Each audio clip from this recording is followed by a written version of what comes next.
Jaylen Brown is hosting a new installment of Respect Your OGs, a series dedicated to social justice and highlighting athletes that have inspired us by using their voice. Check back next week for that. Until then, you can catch more 2K TV over social media. We're at NBA 2K_2K TV. Enjoy the game. Bye.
There is no better way to start off the new year than with the NBA here on 2K Sports. I'm Kevin Harlan alongside Greg Anthony, Steve Smith, and David Aldridge is joining us from the sideline. Hey, Dave. Kevin, thanks. Bam Adebayo is a first-time All-Star in 2020. He was the 14th pick in 2017. And he said, whoever gets drafted, you want to play the right way. My situation was different. I had to sit. You gain experience and reps during practice. Once you get to do it in a game, the leash gets longer and you get to become who you want to be. And Kevin, he's become one of the best young big men in the league. All right, thank you, David. Let's check out the Eastern Conference standings now that we're in the new year. Taking a look at Atlanta, third best record here in the early going. And of course, Miami, and they're down 4 spots from them. And right now for the Hawks, they've had an impact on the league already this year. You always hear talk about the power rankings in the NBA, and they're climbing that list in a hurry. A surprise to most outside observers, but internally, they had confidence coming into this season. Now we know why.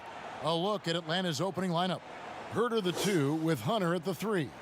Okongwu is out there with John Collins, and it's Young in at the point guard. And for the Heat, Bielitsa is out there with Jimmy Butler.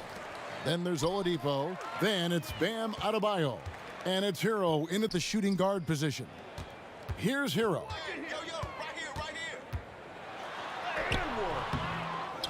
The kick out to Oladipo. No good that time. And Atlanta will go the other way with it, coming off that loss against Philadelphia. They just got overwhelmed. We knew that game was going to be a tough one for them, and we were right. Ugly, ugly display. I thought they'd be more competitive, but I was wrong. Any chance you get, you want to put yourself in a position to succeed, and that's what he did there. Great job of reading the floor, got to the rim, and made a play. Young with the ball. Butler covering, and Adebayo sends it back. There's the lob to Oladipo. Greg, we've got 2 terrific highlight-making teams, both athletic in so many ways. You know, it makes me hearken all the way back to college, and one of my teammates, Stacey Ogden, one of the greatest athletes I ever played alongside. Well, we're going to see a lot of his impact in tonight's game. Well, John Collins has the potential to be a star for this team. Continues to be a powerhouse on the offensive end. He can attack from inside as well as outside.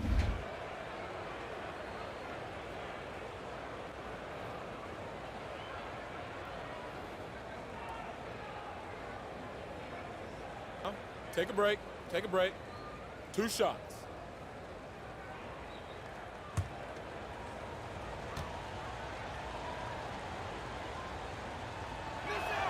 And he makes the first.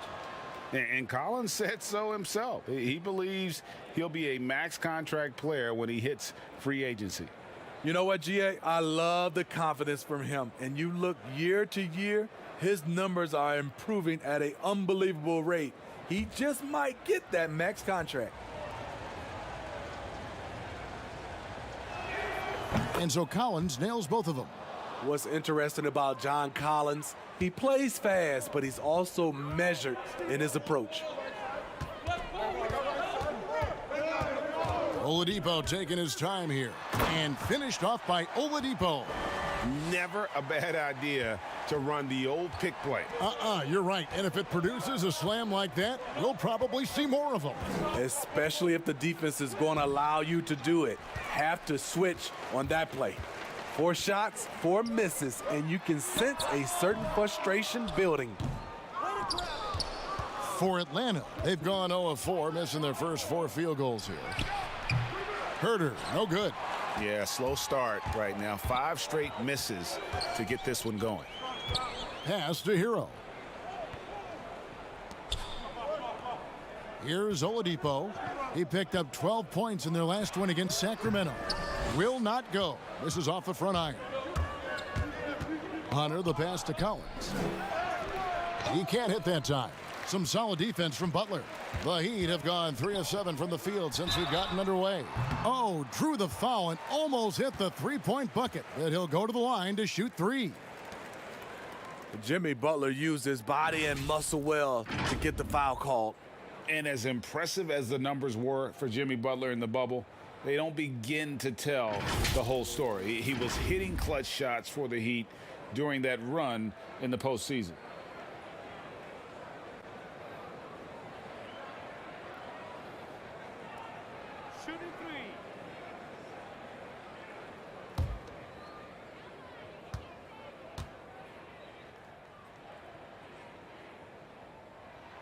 And he's good on the first of 3.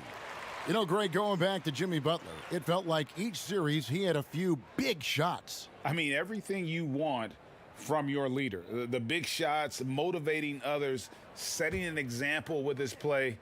Butler played as well as any leader in the postseason. Good on the second free throw. What you have with Jimmy Butler is a guy who can guard 1 through 4, and sometimes even the 5.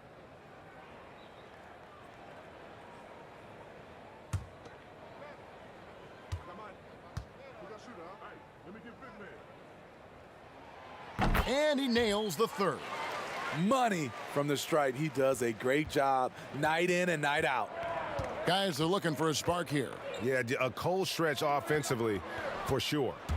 Herder passes to Young. To the inside, Collins. And finished off by Collins. He's a terror on the offensive glass.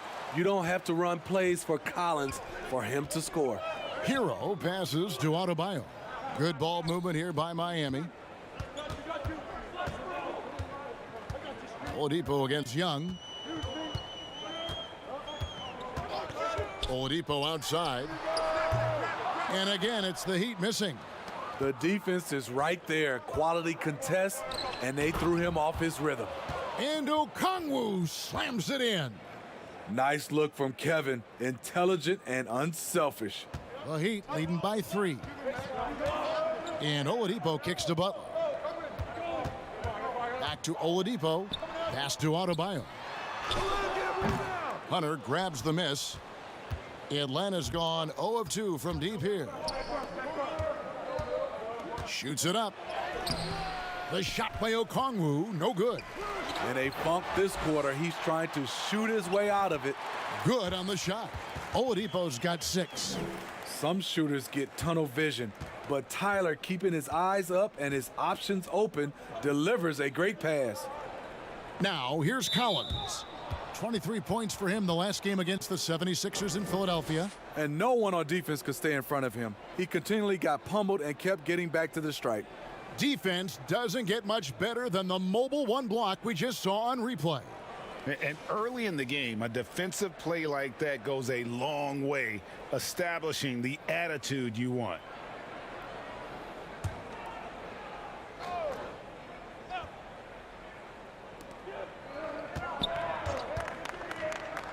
Three-pointer. And trailing here in the first, you'd like to see them be a little more aggressive on the offensive glass. Oladipo for 3. The shot's good on the assist by Butler. 9 points in the game so far. He has created some terrific opportunities for himself and really made the most of them. Pass to Herder. Okongwu with it. Here's Herder. He's been quiet so far. Still no points in the game. The shot, no good. Here's Hero. And the pass to Butler. Trying to get open is Adebayo. Shot's good by Butler.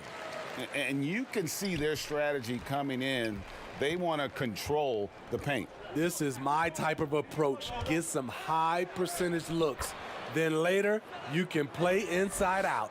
You just love how reliable he is night in and night out. His offense is there. Oladipo, the pass to Hero. Here's Butler. Atlanta with the rebound. And this is their first time matched up with this year's Heat team. In this game, just the first of 4 meetings between these two. They'll get quite familiar with each other by season's end. It's the kind of season series that can really make a difference in the standings if one team ends up dominating the other. Here's Oladipo, following the basket by Trae Young. And the rejection by Collins. Excellent feel and timing. Collins does a good job of protecting the rim.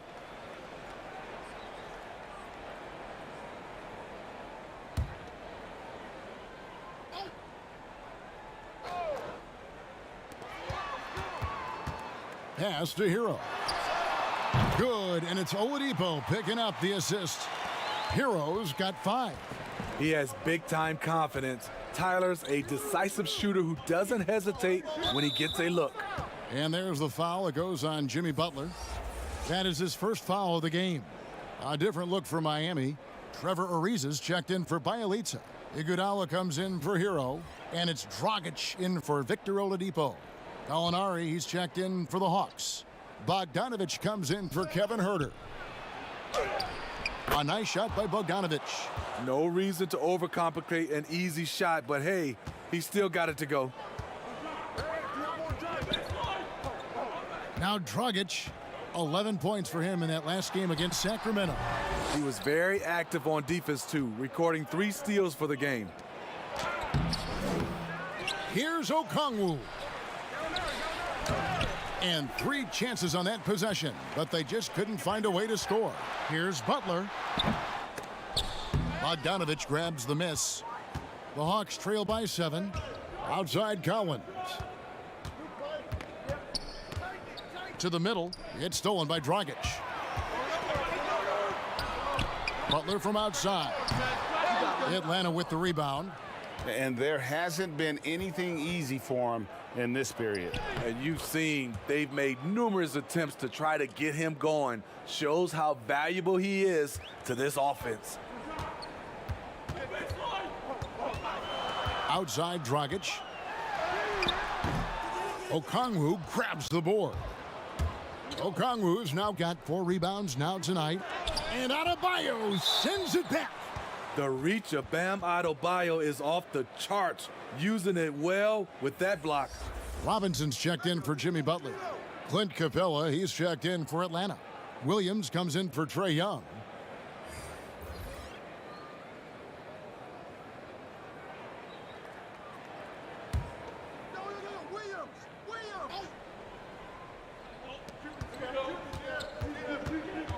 Williams with the ball. 9-point game his last outing. And off target as he starts the game 0 for 1. Iguodala finds Adebayo. And that one clearly a foul. Gets the whistle and 2 shots coming up. That's on Clint Capella. This is where Bam goes to work, which in turn draws the D's attention. And you talk about guys who play with that chip on their shoulder. Bam Adebayo has not forgotten he was cut from the U.S. national team in 2019. And Greg, in fact, he told those close to him they will pay. A little extra motivation, fuel for the fire. And the first one at the line is good. You know, Greg, we know there's some power finishers in the NBA like Giannis Antetokounmpo, but he complains a lot that he needs to sell contact rather than muscle through it. How do you evaluate those kind of power finishers in the game? Well, I mean, there's still power will always play a role, especially when you can add in quickness and athleticism. And I think you start right there with Giannis. I mean, he's kind of epitomizes that. LeBron obviously is still in that category. And a guy like Kawhi Leonard, he can send you into the stanchion when he gets going downhill as well. Now here's Williams. And right now he's averaging about 7 points a game. On the wing, Iguodala from the baseline. And he didn't get quite enough under that one. And already they've staked out a noticeable advantage in terms of aggression and controlling the backboard. Bogdanovich against Dragic, and the dunk by Capella. And this is the chemistry Capella has with his guys. Exceptional at feeling when to go for alley-oops. At the top of the key, Iguodala. No dice from the high post. You expect him to make that, especially from that distance. And it's Gallinari missing. Miami leading by 5. Ariza finds Dragic. Trying to get open is Adebayo. Pass to Fernando. And it's good. Assisting on the play was Williams. They're getting on a roll inside. Their last 3 field goals have come from the paint. Passes to Dragic. The putback controls the rebound and puts it back up and in. And the Heat lead by 5. A tireless worker. You don't have to call plays for Adebayo for him to score. And now the first timeout called here for the Hawks. Well, it's a players' league, but certainly coaching has its place.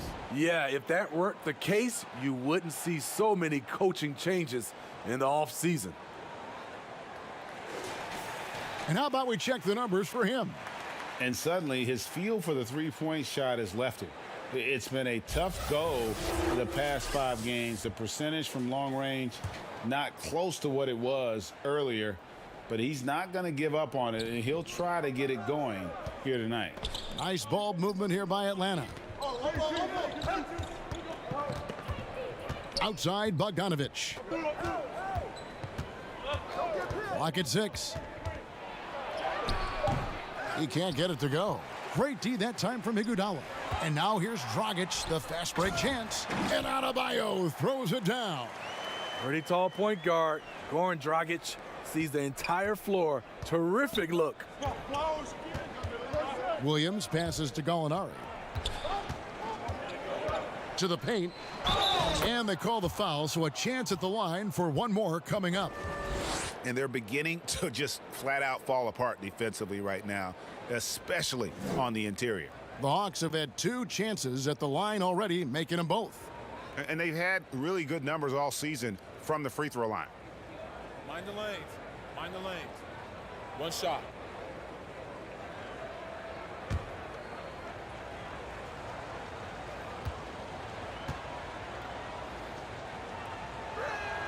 That free throw good from Gallinari.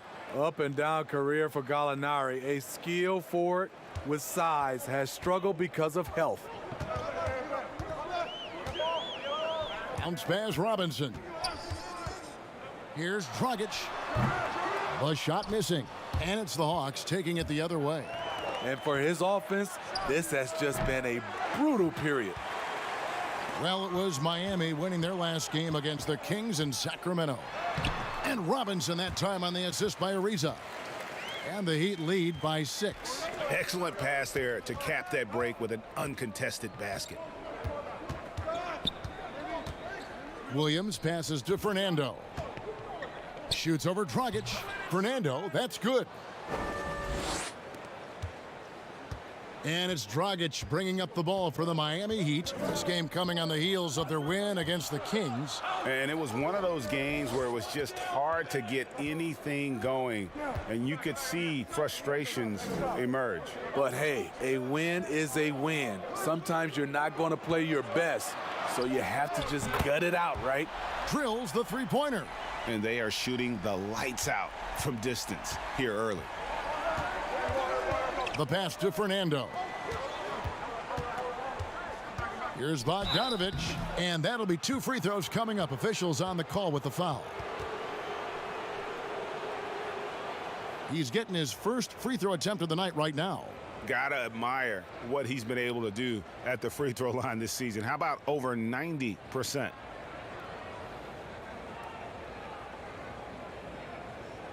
Take a break.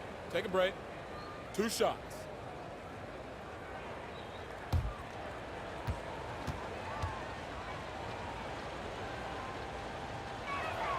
Free throw good, Bogdanovich.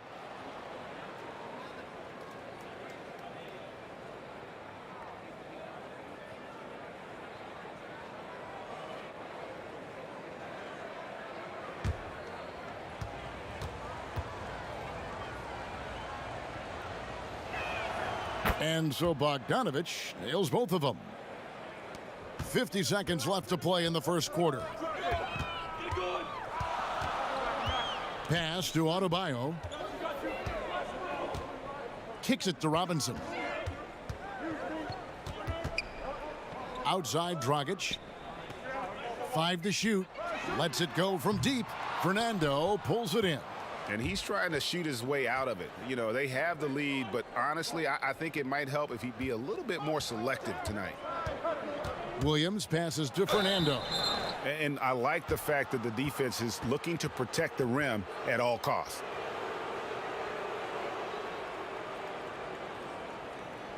The Hawks shooting their 6th and 7th free throw attempts tonight.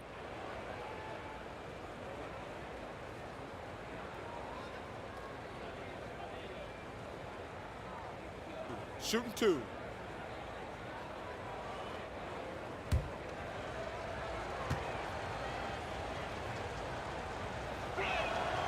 No good on the free throw.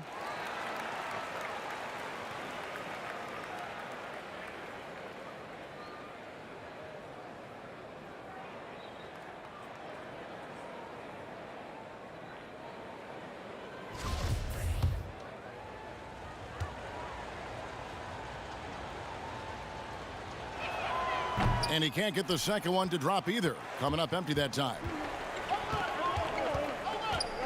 Here's Ariza. And Capella sends it back.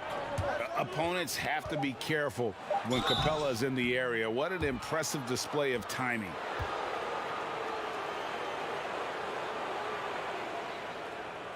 And this is his 2nd trip to the line in the game. Gotta admire what he's been able to do at the free throw line this season. How about over 90%? Take a break. Take a break. 2 shots.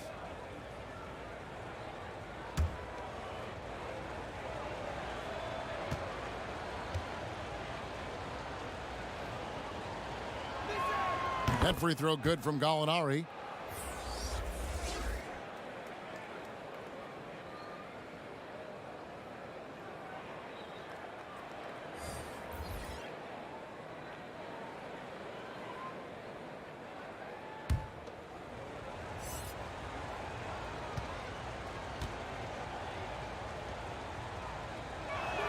Gallinari hits them both.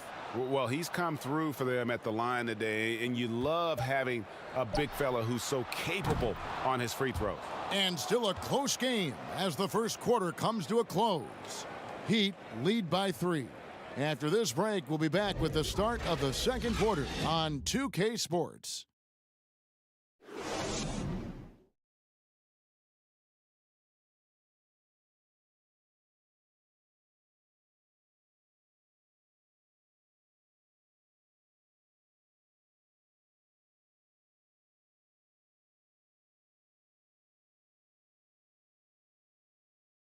And if you're like me and curious about Victor Oladipo's overall philosophy, listen to this. And you know, Greg, I haven't ever heard anyone question his effort. He came into the league as a raw athlete. Now he's a skilled assassin. Some good action already in this one, but a fairly even matchup after the first quarter of play. And let's quickly break down the game we've seen from Miami, guys. Yeah, in that first period, they looked to push in transition at every opportunity. That's their mindset. Attack, attack, and attack some more. You're not going to beat them playing soft. On the court for Atlanta, we've got Williams. Clint Capella is out there with Gallinari, and it's Herter in at the shooting guard. He goes up strong, but he is met with resistance. I think that surprised him a little bit. Robinson misses. The Hawks trail by 3. Okay, well, let's go down to David Aldridge for a report from the sideline. Hey, thanks very much, Kevin. Clint Capella is a 7-footer in track shoes. He said, I always try to have that pace. Whenever I sprint, I have an impact on the offense. I try to focus on that and keep my energy up. Guys, guards love big men who run the floor as hard as Capella. Back to you. He is indeed, David, very athletic. Thanks. And Greg, you play with some big personalities. Talk about the best way to manage egos and conflicts in the locker room. That's a very interesting topic. No doubt about it. You know, Kev, first thing you learn from middle school on, your team is your family. And let's face it, all families have spats, and so do teams. You just learn to never personalize those things, never leave any stone unturned. Like, don't let things fester. When there are issues, you address them. And if you're not taking things personally, you tend to be able to work through whatever issues you may come in front of. Good advice. You can easily understand on that play why many are excited by Tyler Hero. The kid's potential is impressive. Hunter's checked in for Atlanta.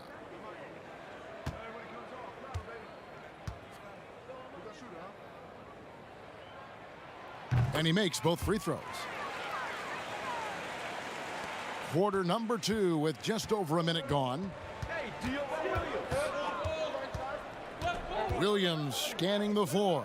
Gallinari inside the three-point line. Can't nail the jumper. The Heat leading by 5. Here's Oladipo, and he could not get that one to go. A lot of contact, and he'll go to the line for 2. The combination of shooting and speed Oladipo provides this team is invaluable. And his hunger to keep getting better, also impressive. This is his first free throw of the game.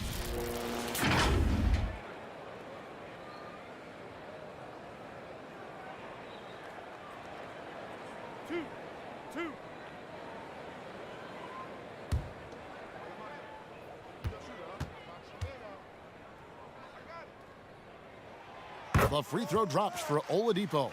No wasted trips at all. They're taking care of business at the line. Jimmy Butler, he's checked in for Miami. Trae Young, he's checked in for Atlanta.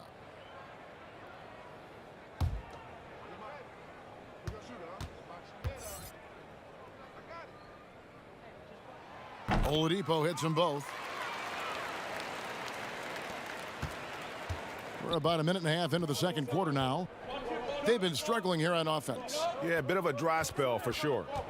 On its way from Young for 2. Atlanta now working with a new shot clock. Capella just couldn't take the lid off. They had their chances, but came up empty. Heat moving the ball around. Now here's Oladipo. 11 points in the game, and it's Butler missing. And Smitty, if I'm coaching DeAndre Hunter, I'm making him watch nothing but tape of Kawhi Leonard. He has that type of body and can aim to be that kind of player. I totally agree. Both were lauded as mostly defensive players as rookies. Hunter showed he has some shiftiness to his game offensively. I think he has the chance to be on the same level at the end of the day as Kawhi Leonard. No harm in having that as a goal. At the end of the day, when the ball goes up, there's no substitute for effort. Gallinari attacking. Rebound by the Heat. Bjelica's got his 5th rebound in this one. They keep calling his number, which is partly how they've dug this hole.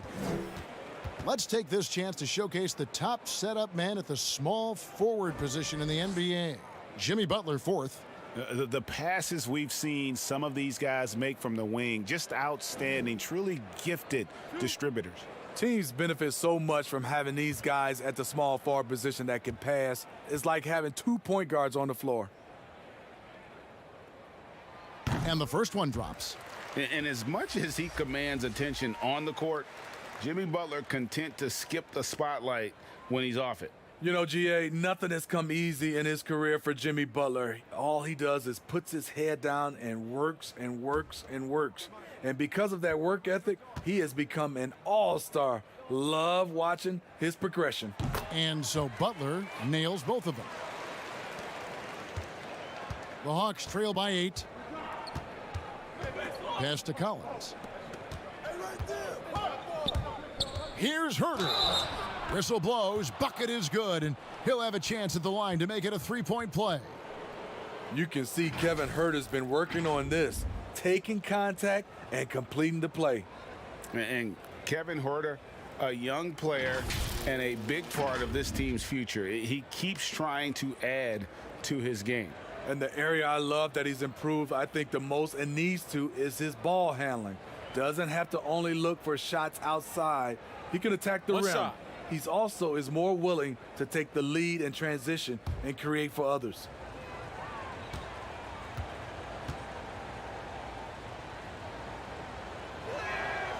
It's very interesting. Kevin Huerter projects to be a shooter, but he's so inconsistent from the free throw line. Oladipo outside over Young. Again, the miss by the Heat. And when you can't get anything to fall, it definitely gets in your head. And his rhythm, it's been way off. The goal now might be to get him something easy at the rim so he can just see the ball go in through the net, and that helps. Oladipo, the pass to Hero. Puts it up from 15, and it's John Collins with the rebound. Collins has got rebound number 5 here tonight. That ties the game. A 42% three-point shooter in college, Hunter continues to shine beyond the arc. Oladipo with the ball. He's picked up by Collins. Woo, blown opportunity right there. Won't get many chances easier than that one. That gives them the lead. Huerter's got 6 points. Yeah, great outside shooting, really fueling this run. And it's Butler with the jam. And when Oladipo makes passes like that, his team kicks into a whole new gear offensively. Young dishes to Okongwu. The 3. They get it back. Good, nice job down low. Collins has got the lead up to 3 now for Atlanta. And that's a lesson for the D. Fight harder on the glass. Reason why, lack of focus, lack of communication, which led to second chance points. And Miami calls their first time out of the game. Ralph, Steve, you look around the league, a couple teams already suffering injuries, testing that depth early. And because they came into the season with high hopes, it's a test of their mental resolve as well, Kevin. And here's Oladipo. He'll bring it up for the Miami Heat. Passes it to Butler. Now, Bielitsa. Here's Adebayo. And Adebayo throws it down. Doesn't get any higher percentage than this. Adebayo is ferocious when he gets it in close. Young outside for 3. And it's Miami with the rebound. Adebayo's got his 6th rebound on the night. His inability to make shots has not brought this team down. That shows you their resourcefulness. There's the pass to Young. And here is Okongwu. And Okongwu slams it in. That's next level vision. Young could probably lead the league in assists if that were his goal.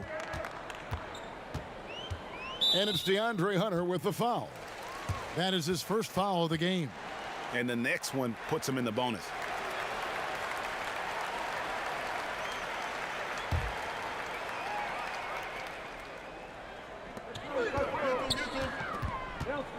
Here's Oladipo. And the ball goes out of bounds. Last touch by Young. And here's the upcoming schedule for the Heat. On Sunday, it'll be the Detroit Pistons coming into town.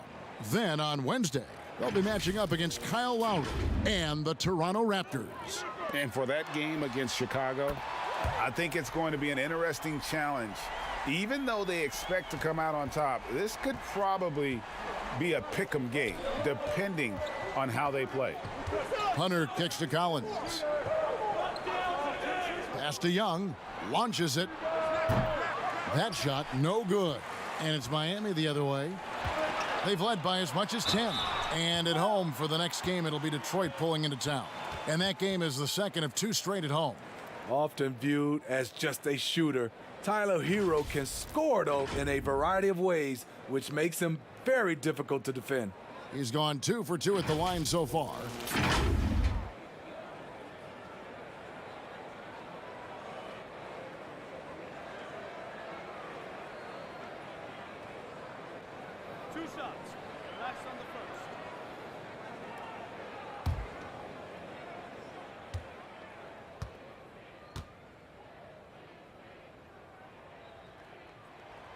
The first one falls.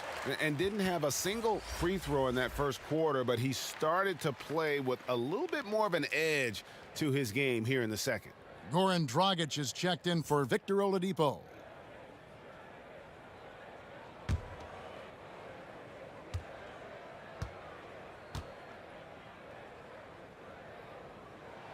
Both good from the line that time. The Hawks trail by 5. Young passes to Herter. See, that's a solid effort on the defensive glass. You need guys who are willing to work, willing to get their hands dirty inside. Atlanta's gotten half their shots from three-point range to go down in the second quarter. 3 of 6 from downtown. He's doing what he can to help them cut into this lead. His shot just isn't quite there tonight. No question, he got bumped on that shot. Nice work at the line so far, going 5 for 5. In their last contest, guys, he was unconscious from the foul line.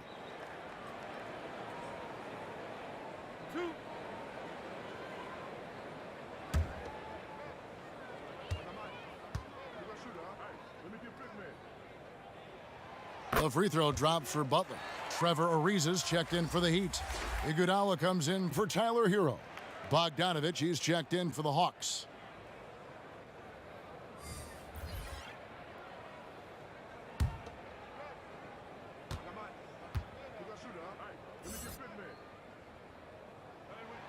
And he makes the first but misses the second.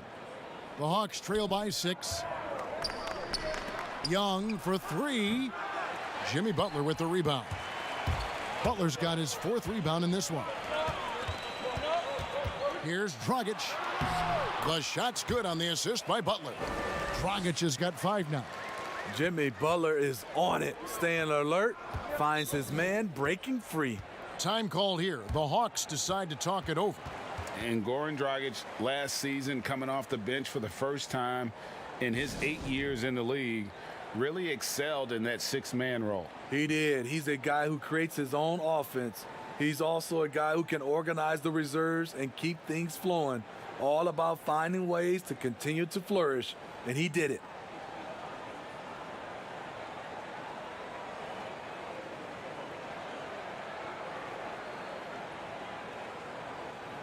And with the break in the action, let's look at the stats for Dragic. 13th in assists, and he's among the top 20 players in three-point field goal percentage. He has been locked and loaded from beyond. And he really is the consummate playmaker, always keeping his head on a swivel, searching for the open man, completely unselfish basketball player. And stolen by Butler. Over Young. Rebound by the Hawks. Okongwu kicks to Hunter. Pass to Okongwu. Young outside. He feeds it to Okongwu. Some solid defense from Butler. Doesn't register as a block, but he did everything you want defending that shot. You know what he did? He timed it well and did a good job of contesting without committing the foul. Now the Hawks moving it the other way. Young's running. Hunter kicks to Young. Looking to end the run. Shooting foul as the whistle blows. He'll shoot 2 free throws. That's on Goran Dragic. Let's look at Trae Young's shot chart. He goes inside more than people mention. For Atlanta, they have made their free throws at a pretty good clip. They've hit 8 of 10. And the amount of pressure that Trae Young puts on a defense is staggering. He's either carving you up with his passing or hitting you with that jump shot. You know, Trae Young is the type of player that can lead this league in scoring and in assists. And also possibly could do it in the same season. For a youngster, he sees a lot of double teams. It's impressive how he handles it. Bjelica, and the dunk by Bjelica. The D just kind of stepping aside and letting him get to the rim. There's a reason, GA, the lead is what it is right now. It's a backbreaker for your defense, giving up easy buckets like that. Up again. It's good on the putback. And here's Dragic. He's got 5. He kicks it to Butler. Bogdanovich against Iguodala. Good ball movement here by the Heat. Rebounded by the Hawks. Fast break here. Here come the Hawks. And the call on the shot that sends him to the line. Hey, guys, this is the way to stay in the game. They're doing a masterful job from the line. Perfect this quarter. The Hawks have been getting it done at the line, 10 for 12. First one falls for him. Greg, when you played for the Knicks, I always heard that Charles Oakley would cook for the players. Is that true? Absolutely. Oak was very particular about his food. And I got to tell you, he knows his way around the kitchen. And to be honest, I would never tell him otherwise. Well, what was his specialty? Whatever he made, it was special. It wouldn't matter. Good on both. DeAndre Hunter, over 3 years at Virginia, was a very mature player, and he left with a championship under his belt.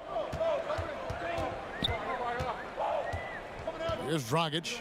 He's been producing a fair amount of offense night in and night out as he's averaging 14 points a game. Just 5 on the clock. High post shot. That one off the back iron and out. And gotta like what they've been doing down low in the post. The kick out to Williams. Drains the three-pointer. Williams has got his first 3 points of the game. Offensively, Lou is incredible. You can use him in so many different ways. Passes it to Bielitsa. And a lot of contact on that one, so he'll shoot 2 here. This is his first chance at the line tonight. And just a top-notch free throw shooter this year, all the way up there at 88%.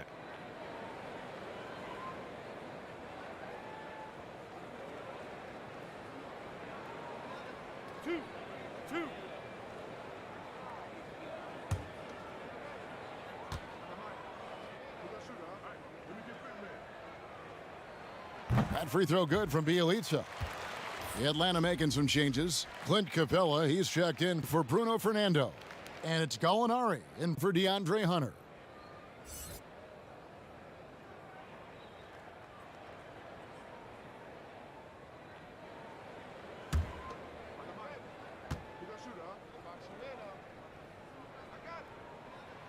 And good on the second, so he makes them both. And here's Young. He'll bring it up for Atlanta. It's a 3-point game. They'll be off to Boston for a meeting with the Celtics after this one.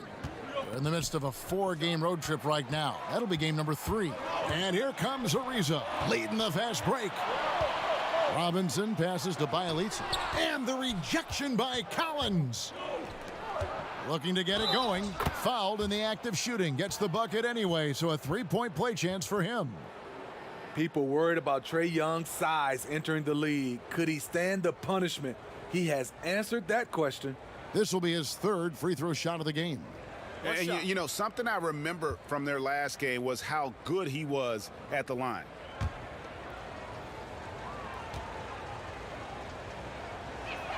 And it's tied up with that one. And the second season for Trae Young, just unreal. Pulling off amazing performances at such a young age. Greg, just how good do you think he can be? You know, Kevin, Young will be viewed as a top point guard in this league for a long time. When it's all said and done, might be one of the best point guards in league history. Certainly is on his way to being one of the best shooters to ever play.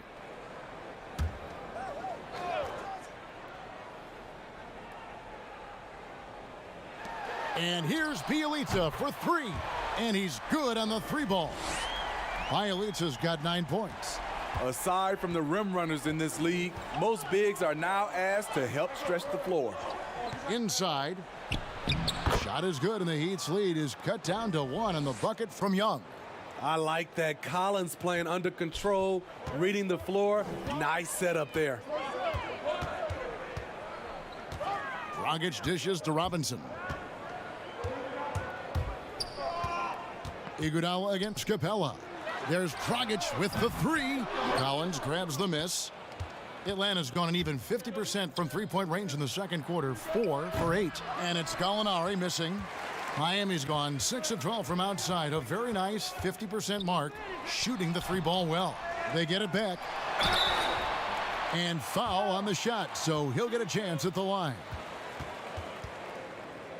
He'll take his 3rd and 4th free throw shots of the game right here.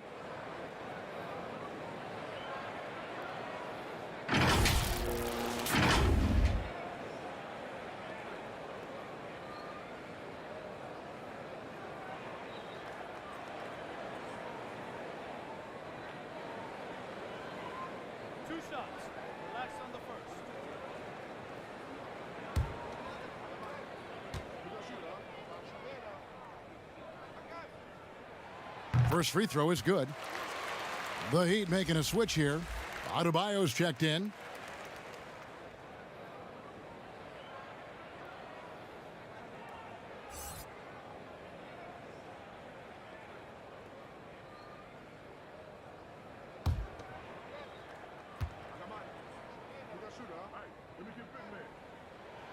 He hits both from the stripe. The Hawks trail by 3. Gallinari outside. Down low. Collins lets it fly. That misses off the backboard. Miami's gone 3 of 5 beyond the arc since the start of the second quarter. And the dunk by Bjelica. Playing with high energy, outworking the defense up the floor. And I just love it when the fast break results in a high percentage look. Not always the case these days. It's stolen by Dragic. It's good, only a few seconds into the shot clock. And it's a 7-point Miami lead. And they're right around 50% for the game on their threes, and they've only gotten better as the game's gone on. Yeah, and that three-point shot, it really has looked awful here in the second quarter. It hasn't stopped them from attempting them, but it's time to maybe find something else to do. Off target on the 15-footer. The Hawks trail by 7. Nobody near Williams. Knocks down the 3-ball. Williams has got a pair of triples in the second now for the Hawks. Now Robinson. 3 seconds left, and it's good on the layup. Robinson's got his second bucket of the game to go. And guys, they continue to put a lot of pressure on the interior defenders with their work down low. And so it's the Miami Heat with a 6-point lead at the end of the quarter. Thanks for the great interview, David, and we'll be back for the third quarter of basketball following halftime. It's the 2K Sports Halftime Show.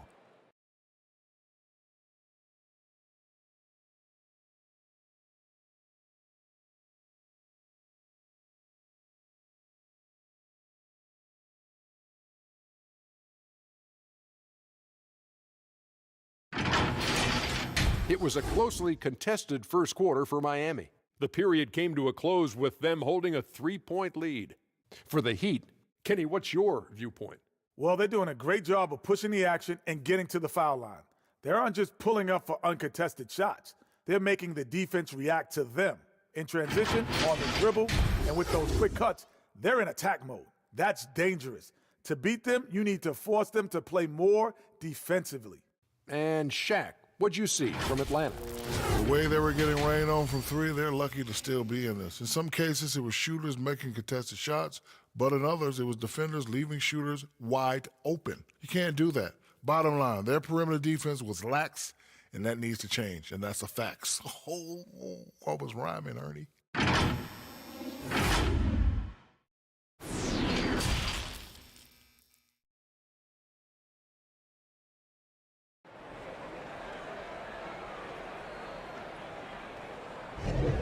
Welcome back. The calendar has flipped over, and so have we, into the second half of our broadcast.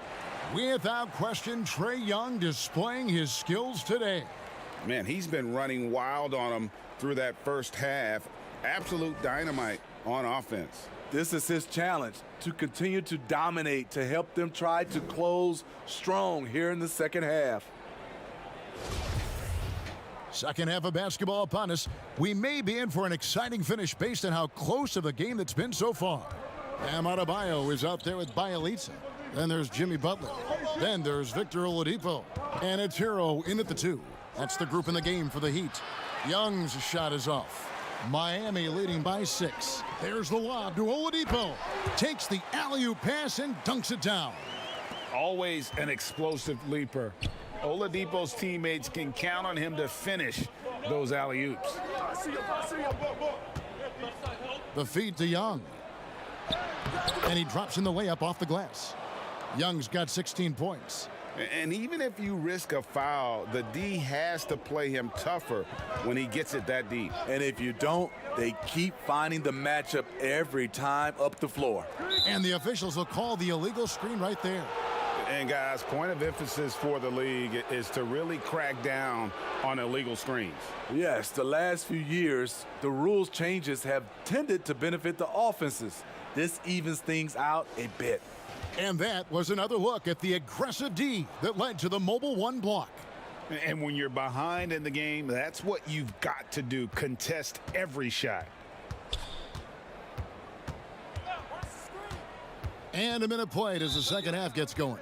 And that's a foul called on Bam Adebayo. That is his first foul of the game.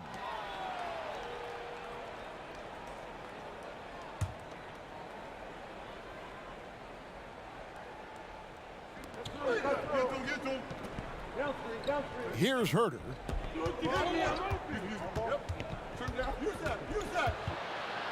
And 2 free throws coming up, unable to get that one to go with all the contact. Well, this is what they want from Herter.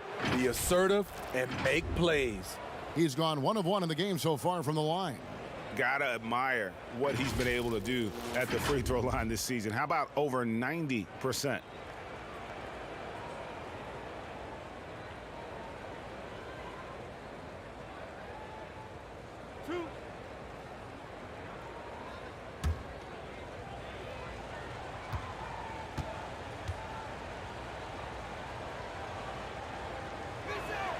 And he knocks down the first one.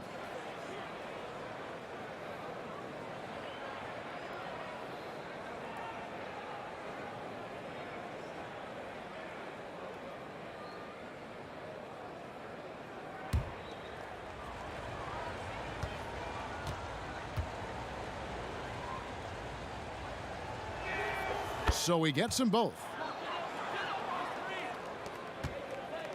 Oladipo with the ball. The pass to Butler. Back to Oladipo. Adebayo kicks to Oladipo. That's in, coming off an assist from Adebayo. Oladipo's got 5 points now in the quarter. And right there, I like how Adebayo takes his time, scans the floor, makes the unselfish play. Pass to Hunter.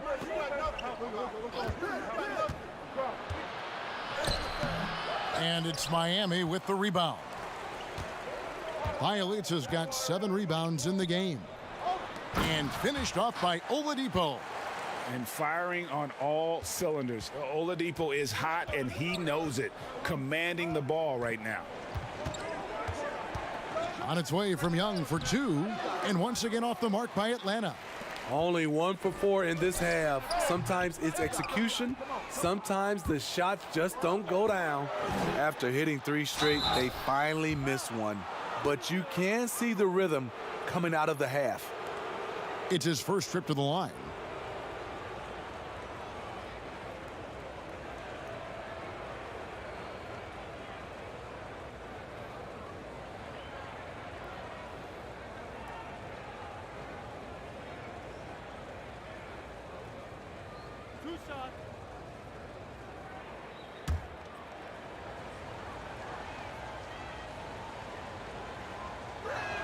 The first free throw is good.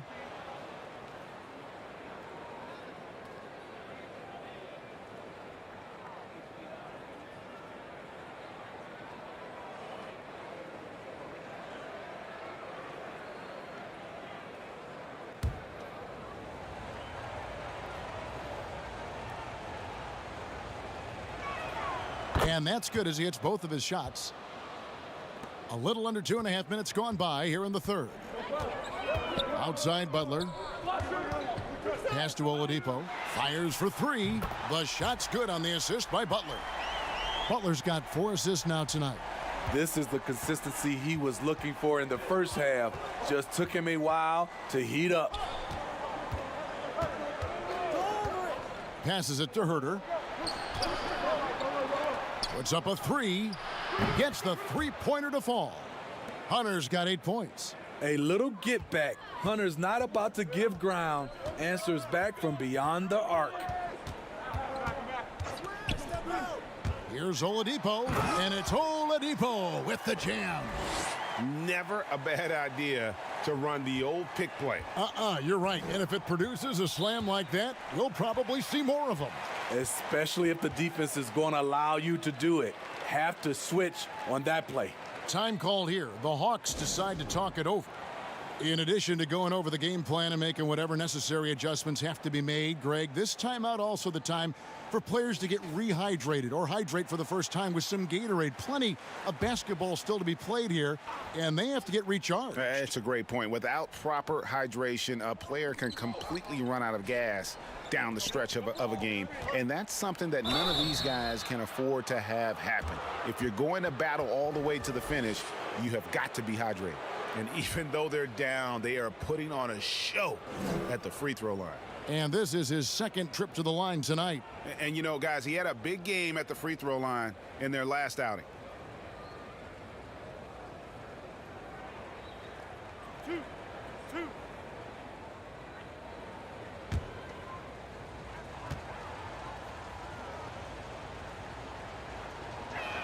And the first one at the line is good.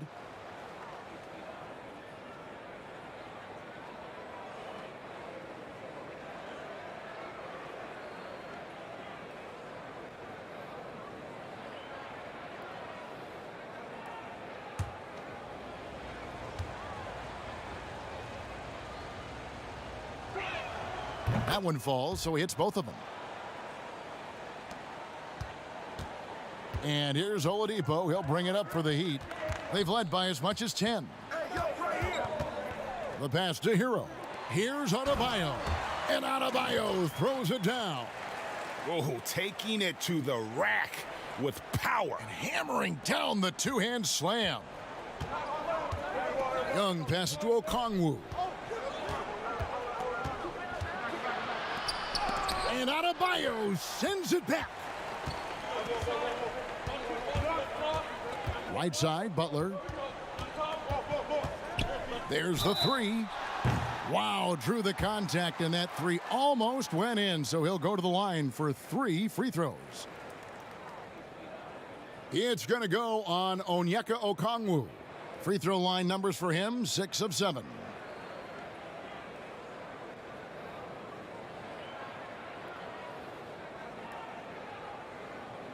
Three shots.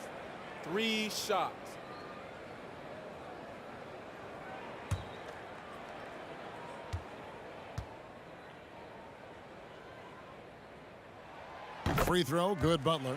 Well, we know the TV networks have brought more revenue, Greg, to the NBA. The expectation is for another bump when they renegotiate in 2023. You know, at the same time, though, Kevin, with all the cord cutters out there, the league looking to make the game more accessible to those fans. I expect that to be a big part of this next deal. Right, on your tablet, your smartphone, or your computer. Mm-hmm.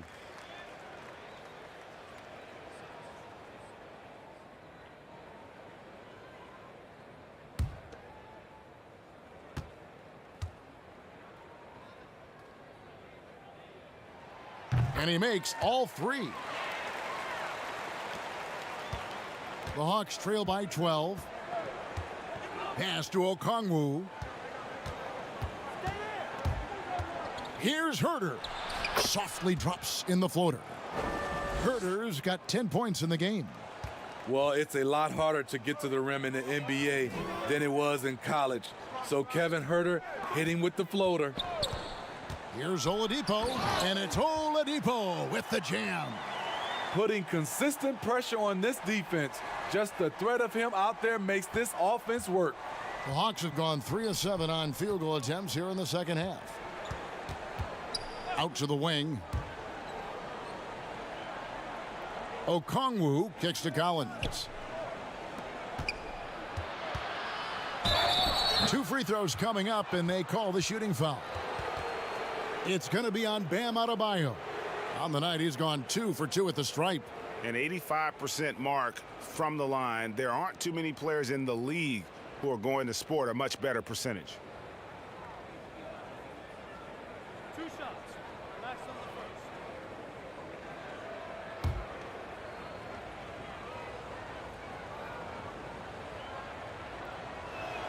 first. And the first one drops. And the Hawks making a change here. Capella's checked in.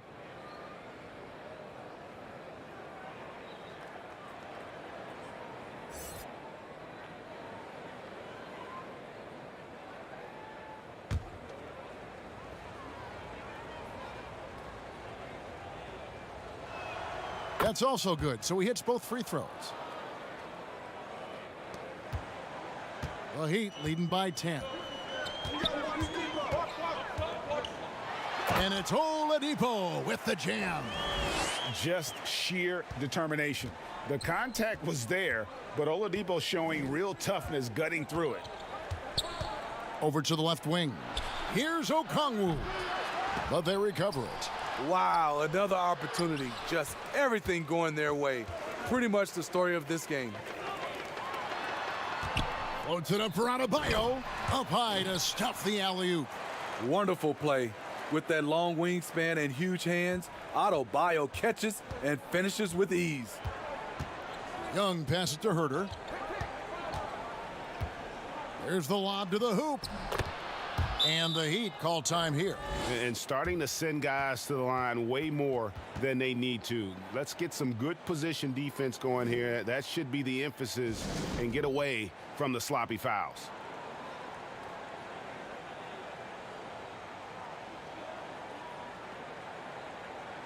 Duncan Robinson, he's checked in for Bielitsa. And the Hawks making a change here as well. Gallinari, he's checked in for DeAndre Hunter. Oladipo against Young. And stolen by Okongwu. Now the Hawks moving it the other way. That's good from Gallinari on the assist by Okongwu. Okongwu's now got 3 assists tonight. So Oladipo will bring it up for the Heat. They've led by as many as 14 points. Here's Butler. Here's Adebayo. And a good offensive board. And he gets the bucket. Adebayo's got 6 here in this quarter. Wow, defensively, for some reason, they've come out flat here in the second half. Young from outside. That shot off. Nice D from Oladipo. He's been of no help stretching the floor tonight. Just 1 3 in the first half. Nothing in the second. Even after some serious injuries, Oladipo still has some takeoff. It's Young on the wing, defended by Butler. 6 to shoot. Here's Herter. And that one hits back iron. The Heat leading by 14. Feeds it to Butler. And it's denied. Now here's Capella. Steady offensive output from him, averaging more than 16 points a game. Whistle blows, basket is good. So a chance here for a 3-point play. And a great display of physicality from Capella. He's not one to shy away from contact. And he's got his first chance at the line here. Here's what Miami's going with right now. Andre Iguodala. He's checked in for Tyler Hero. And it's Dragic in for Oladipo.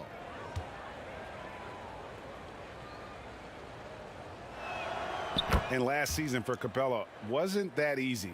Had his year cut short to injury, never got the chance to suit up with his new team in the Hawks. Pass to Adebayo. Here's Butler, and he lays it straight in. Butler's got 5 points now in the quarter. And offensively, they seem to have turned a corner. Young passes to Okongwu.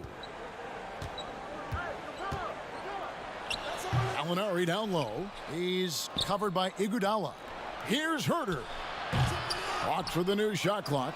That's good, and the Heat lead is cut to just 11 on the basket from Capella. just has a nose for the ball. Capella skilled at gaining ideal position for those offensive rebounds. And contact on the shot, so he'll be shooting free throws here. And with Capella and the Hawks, both are excited for this season. And on paper, Capella seems like a great fit. Can finish inside, pairs well with John Collins and Trae Young, and Capella could be the difference maker to get this team back in the playoffs. 2 shots.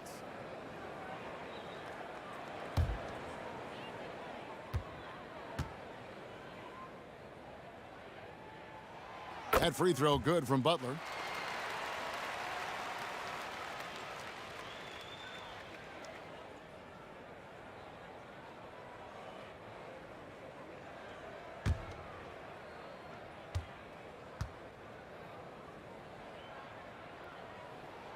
And so he makes both from the line.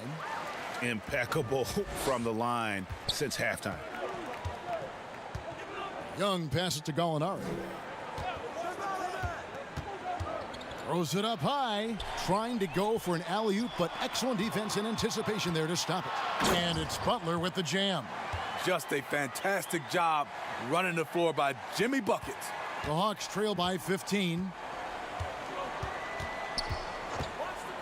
Young looking it over. And it's Miami with the rebound. Iguodala's got 6 rebounds here tonight. And here's Dragic. He has 7. Here's Adebayo. But they get it back. That one, no good. Atlanta's gone 1 of 4 in three-point shots here in the third. And let's catch up with our sideline reporter, David Aldridge. Kevin, thank you. Now, we have seen continued growth with the NBA's affiliated leagues the last few years. Think about the explosion in popularity of the WNBA, the Basketball Africa League, expansion of the 2K League, greater pay in the WNBA and the G League pathway, along with the unionization of G League players. The league continues to show its commitment to expanding opportunities on multiple levels. Guys, back to you. Thank you, David. In the corner, Herter with it. Hits the jumper in space. Herter's got 13 points. It's enough to where you have to respect him. Had 1 triple in the first half, now has his second. Dragic finds Robinson. Butler with the ball. Here's Dragic. Second chance shot, and there's the nice layup by Butler. Butler's got 11 points here in just the second half. Man, he has been locked in this quarter, shouldering the load at the offensive end. Young passes to Herter. Great D that time from Iguodala. And it's Adebayo with the ball for the Heat. The biggest lead of the game, 15 points. Fast break, here they come. Here's Capella. Great D that time from Adebayo. The Heat leading by 12. Outside for Robinson. And he gets the whistle. 2 free throws coming up. Here is the list of players with the most boards in the league this month. The NBA's leading rebounder. Bam Adebayo, 3rd. And, of course, Clint Capella. What a rebounding show these two have put on. That's exactly the kind of effort you like to see from your bigs. Shooting 2.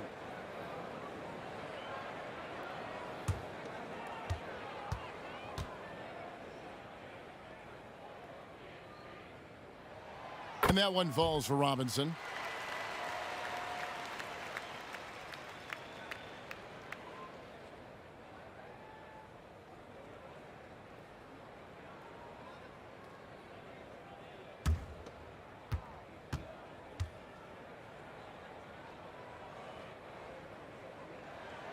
Robinson hits them both.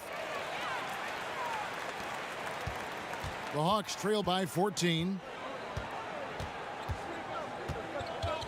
Young outside, and there's the call. It's going to be an illegal screen.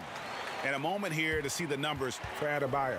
3rd in rebounding, 15th in field goal percentage, and he's in the top 20 in steals, bringing that focus and intensity at both ends. And as you said, one of the league's top 3 rebounders. He has an instinct for how the shot's going to come off that rim. That's special. And the want to corral it. Inside, it's stolen by Capella. And now here comes Okongwu leading the break. Excellent on both ends of that play. Yeah, the steal was sharp, but the slam topped it off. Turning defense into offense. Every coach talks about it. Perfect example right there. Dragic dishes to Butler. Miami again turning it over. Bjelica, he's checked in for the Heat. And the Hawks making a change here as well. Collins is checked in.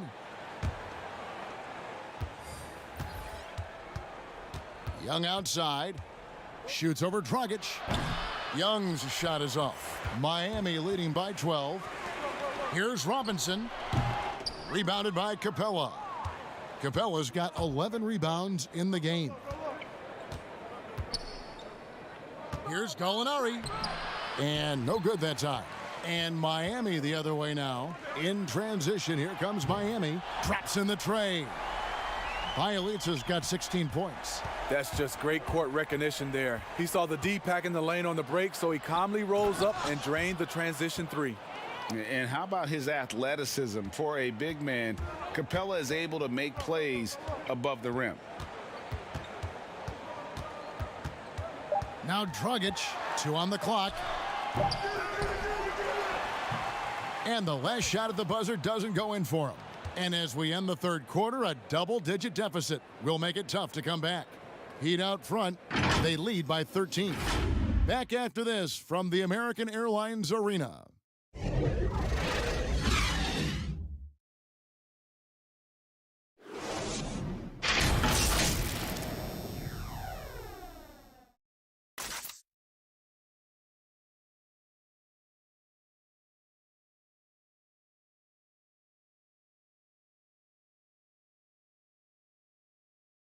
Now let's take a look at our assist of the game presented by State Farm. Just true artistry right there. I mean, great decision on where to go with the ball, and how about the perfect delivery? Execution. This is what you practice every day. These guys are professionals. Beautiful play. And there may not be a lot of drama down the stretch as we head into the fourth quarter, but stranger things have happened. Fourth quarter on the court for the Hawks. Hunter at the 3 with Collins at the 4.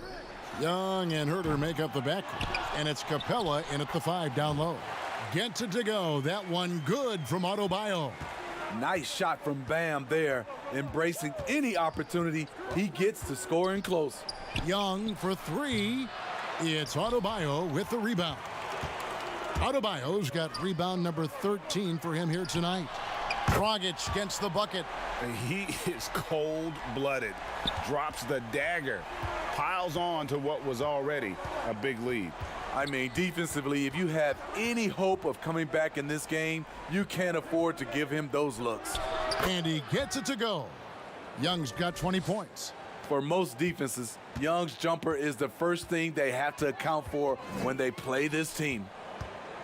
To the middle, here's Iguodala, and foul on the shot. He'll shoot 2 at the free throw line.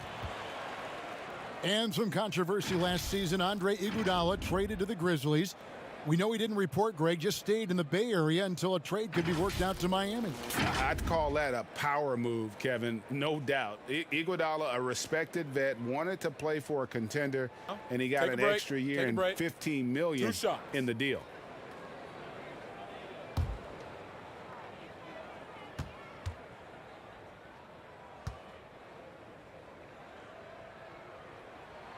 The free throw drops for Iguodala. The free throw line is something that Iggy needs to work on. He's hit or miss from there. The Heat making a switch here. Heroes checked in.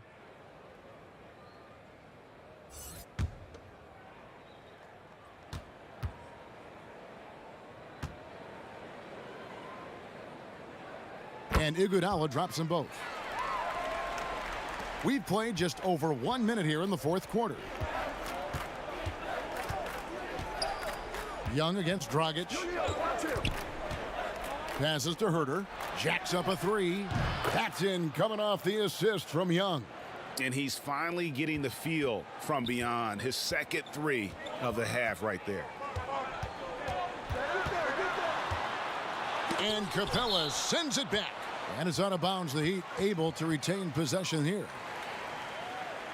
Victor Oladipo, he's checked in for Goran Dragic.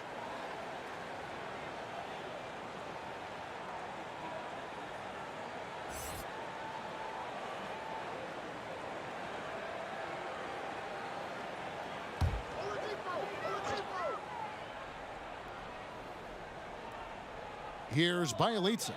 Iguodala outside. Here's Hero. Shot clock at 6. Adebayo passes to Bjelica. And the rejection by Collins. Hunter, no one around him, misses the 3. Miami leading by 15. And contact on the shot, so he'll be shooting free throws here. And so he's picked up his final foul, and he will sit for the rest of this game. Gallinari, he's checked in for Kevin Huerter.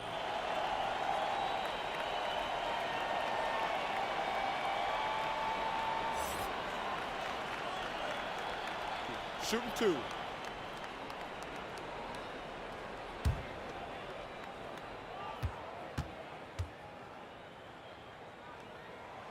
Free throw good, Adebayo. Man, you know Bam Adebayo knows his role, doesn't play outside of himself, and he's a quality teammate too.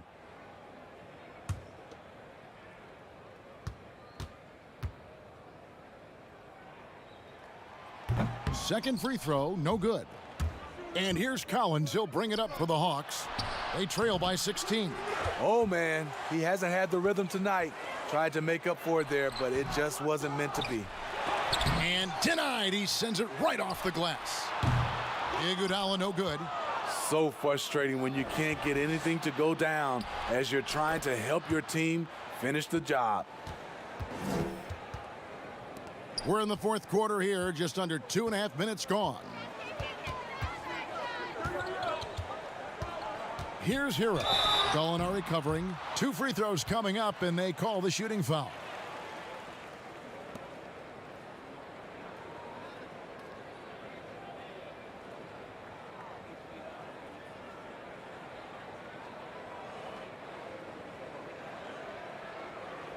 Shooting 2.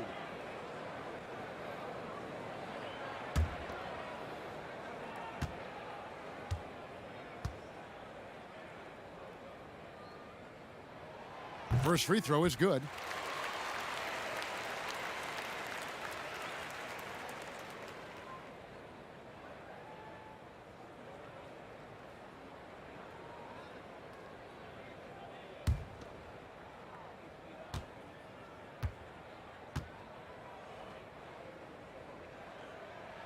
Both shots good from the stripe. And over 2.5 minutes in the books here in the fourth. Oladipo against Young. Shooting foul as the whistle blows. He'll shoot 2 free throws.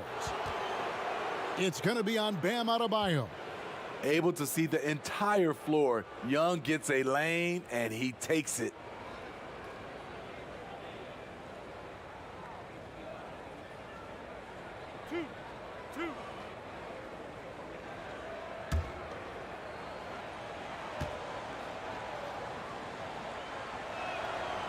And that one falls for Young. You know what? You forget that he's small in stature. Trae Young's skill set is exactly what every team is looking for.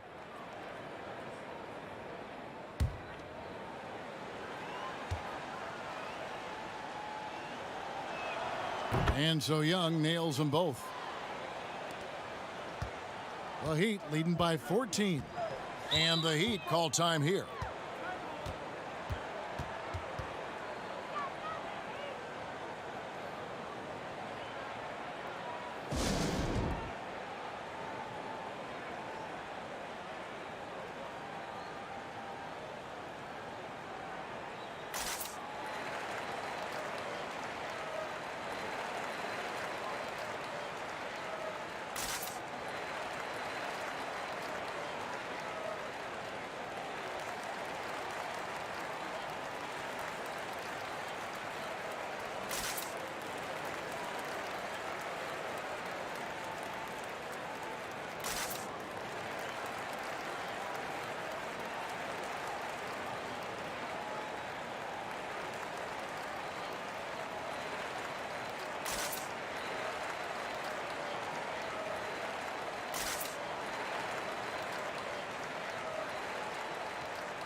Okay, well, let's check in with David Aldridge, who's reporting from the sideline.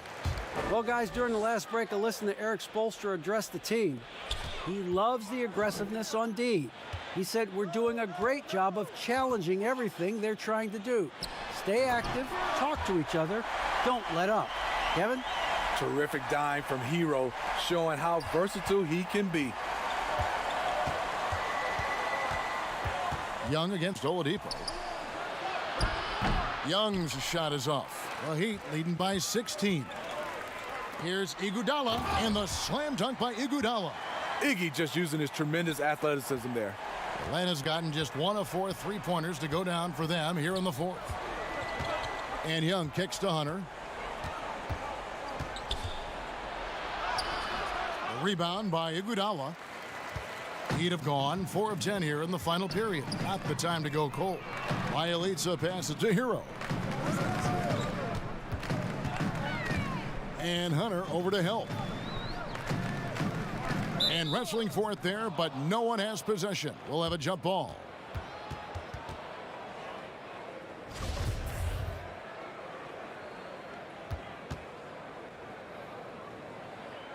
And so it's Atlanta with it. The Hawks trail by 18. Young with the ball. And it's Iguodala picking him up.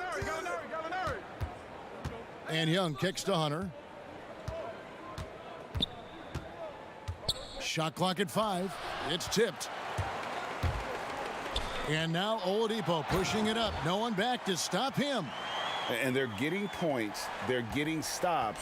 And this is how they'd like to play all the time.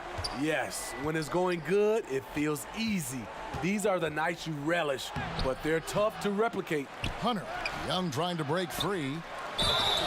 And that'll be 2 free throws coming up. Officials on the call with the foul. And so he's picked up his final foul, and he will sit for the rest of this game. Achua, he's checked in for the Heat. Greg, you know, we're seeing players take control of their free agent destiny. Do players get a bad rap for that and switching teams? Listen, I don't know if you get a bad rap, but you're going to catch the wrath of the fan base. You think of Paul George in Indy or KD in OKC, and fans, they're going to feel jilted. There's no doubt about it. They're going to feel scorned. Yeah. And for a long time, Atlanta had been searching for a legitimate center. Seems like they found their guy in Clint Capella. Yes, and Clint Capella is limited offensively, but that's not his job. What Clint Capella does do, he does very well. He's a terrific rebounder, and he will have a lot of room to finish at the rim, as he does with power. And the defense Capella provides is huge. I mean, a legitimate shot-blocking threat who also rebounds the ball at an efficient rate. Now the pass to Gallinari. Now, here's Hunter. He's guarded closely, and he's able to get it back. 2 points. That one goes. And here's Oladipo. He'll bring it up for the Miami Heat. That one good for 2. Oladipo's got 33. The defense not putting up any fight on the inside. They've allowed 10 straight points in the paint. And Young, here we go. And the rejection by Iguodala. And Oladipo has it in the corner. No good from outside. The Hawks trail by 21. There's the steal. Here's Achua. And foul on the shot, so he'll get a chance at the line.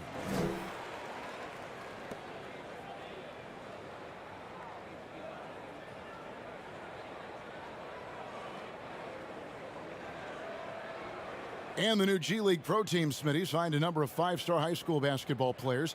How do you think this is going to impact the college game? Well, I think it's going to impact it, Kevin. You miss out on those stars, for sure. But I think you'll get more guys that'll play 2, 3, 4 years in college, which will give college basketball more consistency.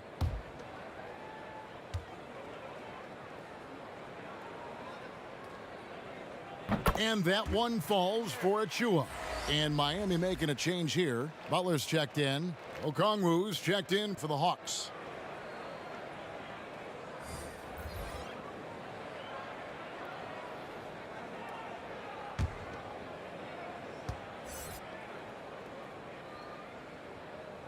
He's perfect from the line this time.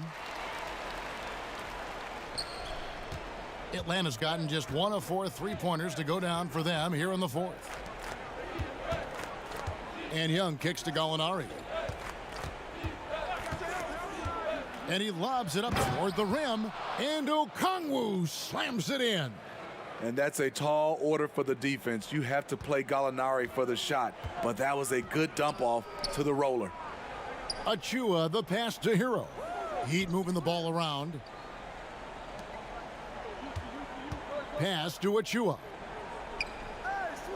To the paint. Oh, a nice defensive play to disrupt the alley-oop. Here's Young. Oh, and he can't cap off the break.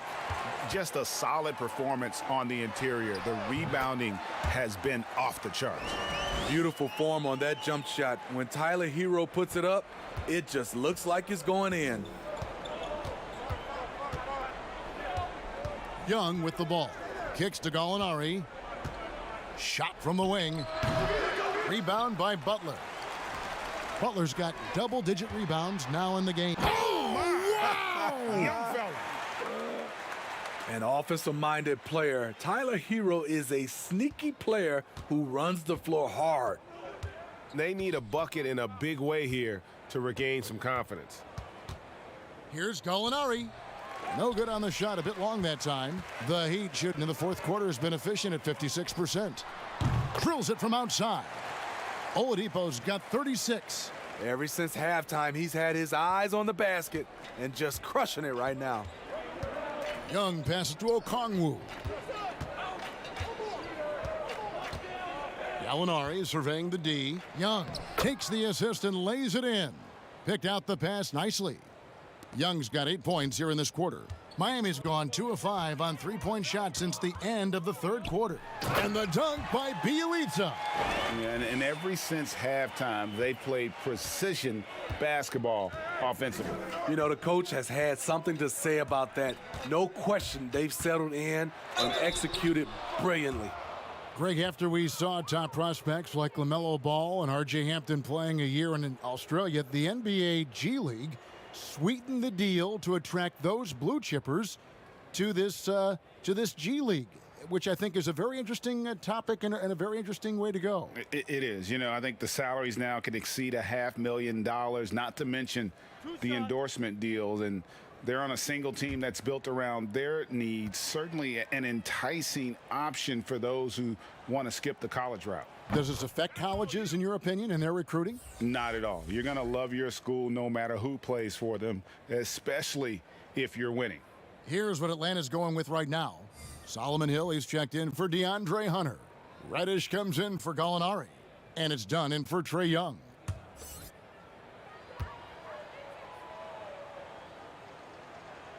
And so Collins nails both of them.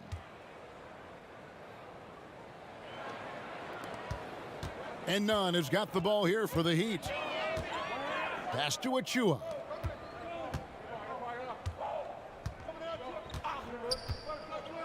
Pass to Oladipo. Kept alive. Haslem. And it's blocked. Collins looking around. And there's the pass to Dunn. Over Haslem. Here's Okongwu. That shot is in, just like 6 others have been for him. He's shooting 7 for 15. Salvage the possession. He's a terrific offensive rebounder. Oladipo draws the double. Now here is Haslem. 5 on the clock. Back to Oladipo. He blocks it again. A defensive stalwart so far. That's 6 blocks. Greg protecting the rim. Love the hustle. Quick off the floor, Chris Dunn padding that shooting percentage with a play at the rim. Here's Oladipo, and finished off by Oladipo. Never a bad idea to run the old pick play. You're right. And if it produces a slam like that, we'll probably see more of them. Especially if the defense is going to allow you to do it. Have to switch on that play. Here's Reddish. The shot, no good. Nice D from Oladipo. Back to Nunn. We know, Greg, the NBA is full of superstars, yet you can foul out of the game after 6 personal fouls, and some have suggested instead just tacking on an extra free throw when a player commits their 6+ foul, and then they can stay in the game. You know, I think something along those lines could make sense. No doubt it's tough to see the marquee player riding the bench because it's not just the 6th foul, right? In some coaches, you pick up 2 in the first quarter, you're done for the quarter. You pick up a 3rd in the second, you're done for the half. Yes. So I would like to see something, but I think it's got to also be fair. Maybe you get free throws and another possession. Maybe something along those lines might be in the best interest of the game. I like that. Pass to Nunn. And here is Okongwu. Well, guys, this was never really a contest, just a total obliteration, if you will. And you can safely say mission accomplished now for the Heat. It was a standout performance across the board. I mean, it was like watching a cat play with a mouse. They were able to do more or less whatever they wanted. And now, for the year, this is going to take them to 7 wins. And they'll take the win tonight, setting the tone in the first matchup of this 4-game season series. And guys, one of the steady and outstanding players putting in another impressive performance, it was a big-time outing for Bam Adebayo. He did all the dirty work that they needed, clearing out space underneath and securing rebounds.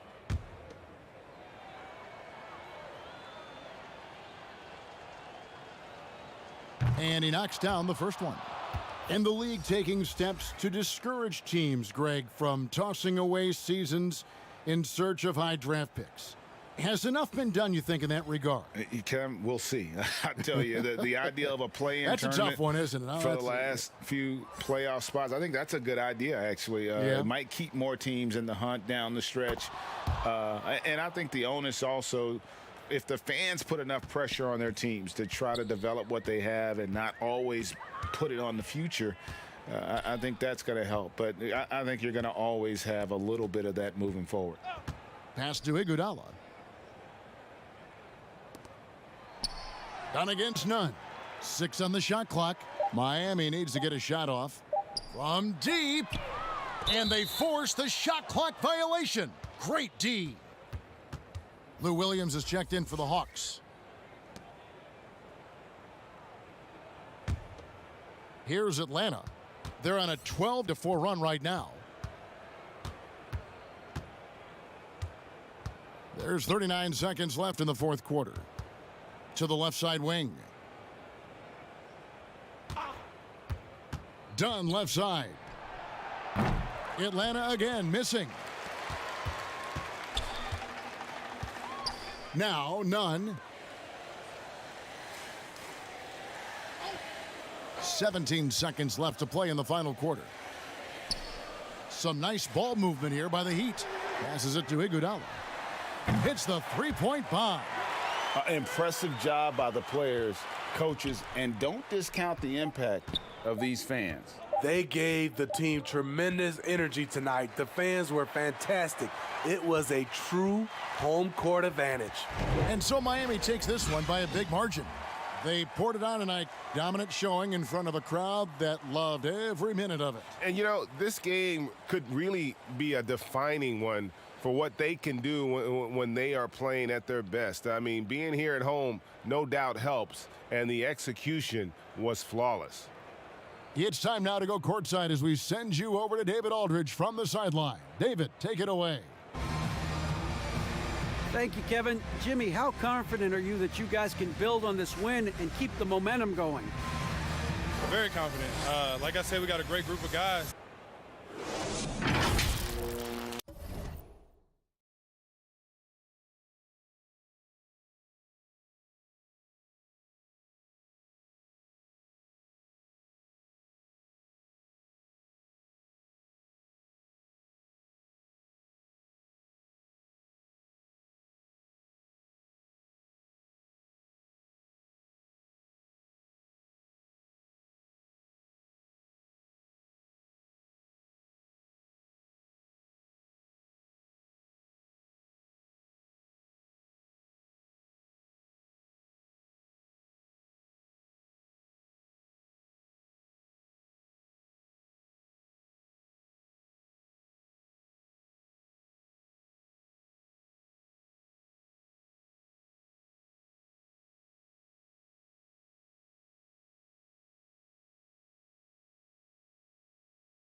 Nice ball movement by the Magic.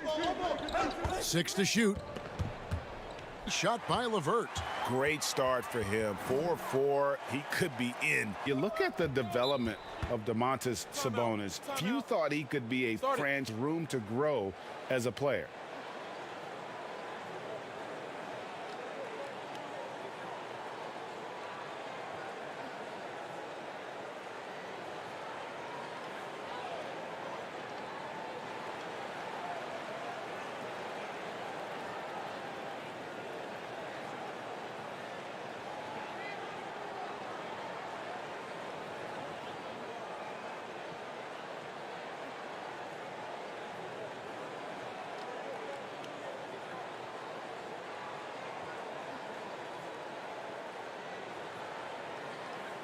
And a chance here to take a look at the numbers for LeVert. He's putting up about 12 points a game, 5 rebounds, and 3 assists. You know, you look at the numbers and you think that this is great, but we know that he's capable of even bigger production. You know, the numbers look okay, but the eye test tells us unequivocally he is capable of more. That is the sign of a star right there. Just setting the tone with an aggressive move to the rack. And where's the help defensively? To me, that's a complete lack of communication on that side of the ball. These guys need to be talking to each other.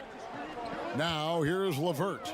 He's coming off a 19-point game against Boston. The other thing I thought was big, guys, was the incredible night he had on the glass. No one wanted any part of him down there. A shot by Anthony. Nobody around. The three-pointer is right on target. Not everyone has the green light to take that three in transition, but he does, especially with the defense already set up protecting the paint. Here's McDermott. 11 points for him in that last game against Boston. LeVert inside the line. Rebound by the Magic. They are coming into this having notched a win against the Knicks in their last game. Yeah, and defensively, boy, did they trust one another. Communicated well and just made it very difficult to get good looks in that one. You knew they were on a string all night on the defensive end, and it always helps when someone got caught out of position, help was on the way. Now, here's Fultz. After the miss from Doug McDermott, here's Bamba, and the call on the shot that sends him to the line. It's going to be on Miles Turner. Well, obviously, this is where Mo Bamba is so dangerous. You make a mistake on the defensive end, he's going to take free throws. First trip to the line for him here. And so far this season, shooting at a 75% clip from the line.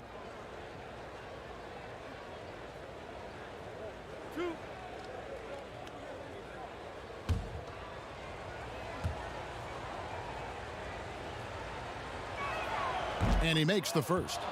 Boy, guys, when you think about Mo Bamba setting the record at the NBA Draft Combine, a 7'10", eye-popping wingspan, and amongst his draft class, he had the longest standing reach. So we are talking about a big-time, long athlete here.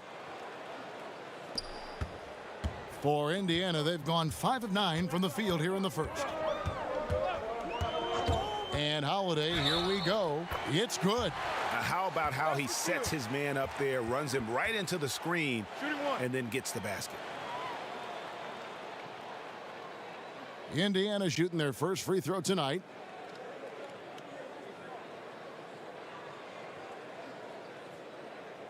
One shot.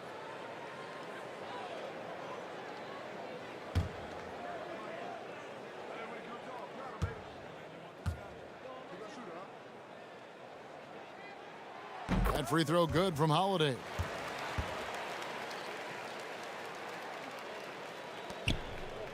And so it's Anthony bringing it up for Orlando. They trail by 3. Their last encounter was in Orlando. And excellent shots, capitalizing on everything the defense is giving him. This is great stuff. Fultz against Holiday. Ability of each side to adjust to what the other is doing. And not the most common. It's almost surprising to me that it isn't called more often. Catching up on the changes now for Indiana. Warren comes in for Doug McDermott. And Malcolm Brogdon subbed in for Aaron Holiday. Once again off the mark, Orlando. they've been beating them. Malcolm Brogdon understanding how to get out in transition and finish with authority. Low, Turner covering, and he gets the whistle. 2 free throws coming up. Greg, you and I talk about the big man, his role in the current NBA, and how they can possibly carry the standard for the great centers before them. And you played with the great one in Patrick Ewing, so you have a great appreciation, I would think, for it. Oh, no doubt about it. And I think 2 guys kind of separated themselves a little bit. Nikola Jokic and Joel Embiid, I think, are the 2 guys that stand out for me because of their ability, in essence, to do everything with rim protection. I throw Rudy Gobert up there as an elite center as well. Doesn't have the offensive impact that those guys have, but he does impact the game as well. 3 young, dynamic centers. Those are good names. Looking at who's out there now for the Pacers. Goga Bitadze's checked in for Turner. Lamb comes in for Sabonis. And it's T.J. McConnell in for LeVert. In the 7th pick of the 2018 draft, Carter Jr.'s potential is enticing. A bruising big man with a bright future ahead of him. Here's Bitadze. The fadeaway. Rebounded by Hampton. You know, the right thing there to try to fade away with the D all over him, but that is a difficult shot. Next to Ross. And that's a foul called on T.J. Warren. That is his first foul of the game. Gary Harris is checked in for Jonathan Isaac.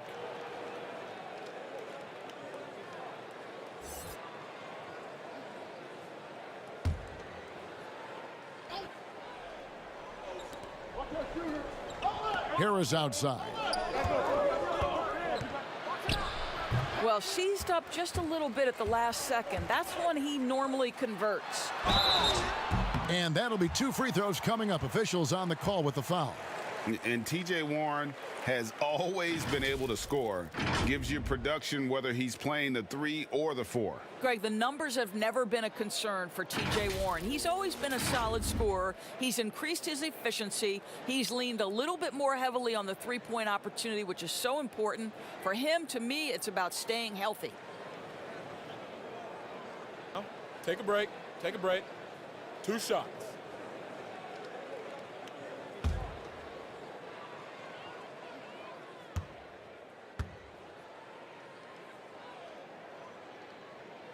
First one falls for him. You know, one of my favorite things about T.J. Warren is how much he believes in his ability to score the basketball. He doesn't back down from anyone.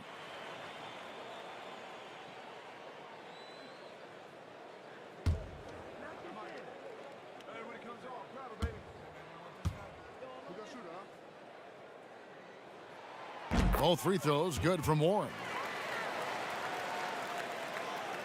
Here's Hampton. Nothing yet on the scoreboard for him.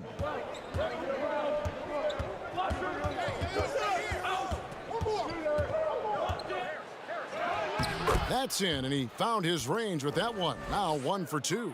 And defensively, they are on their heels every time the ball comes inside. Lamb against Ross.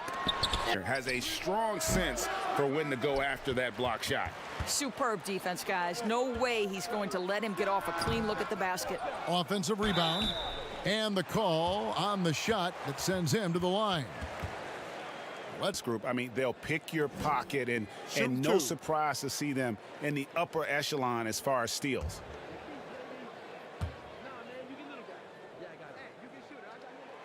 Free throw drops for Lamb. Greg, good to see Jeremy Lamb back on the floor after his injury. He can still be a productive wing, you think, off the bench for this team. Lingering effects coming off that ACL. His game's diverse enough to get shots anywhere in the half court, and he'll continue to be a productive player for the foreseeable future. And Lamb drops them both. And Doris, just a devastating injury for Lamb last season. Tore his ACL and meniscus after the All-Star break. And Greg, automatically you know he's going to miss a large amount of time with that kind of diagnosis. But give Jeremy Lamb a lot of credit. Put the work in to get back on the floor, and this team's happy to have him. He still has a knack for scoring.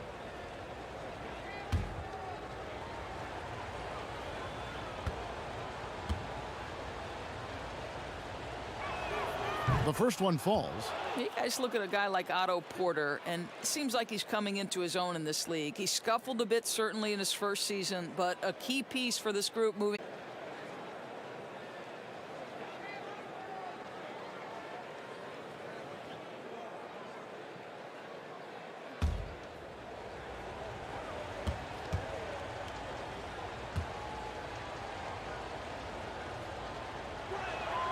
He doesn't get the second one.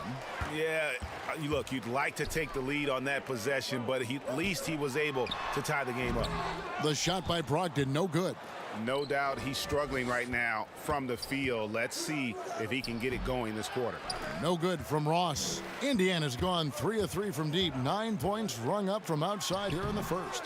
A second chance effort. The shot by Brogdon, no good. Boy, what a nightmare quarter for this guy. He's playing right into the hands of the defense at this point. Harris's shot is good. And not a bad passing center. Carter Jr. with the solid find there that leads to a bucket. And here's Holiday after Gary Harris made that last three-pointer. And here's Warren for 3. Bangs home the trifecta. Warren's got 5 points so far. And guys getting into a nice groove here, starting to feel it. And this is partly what the game has become, right? A matter of dueling three-point opportunities. Now a timeout called by Orlando.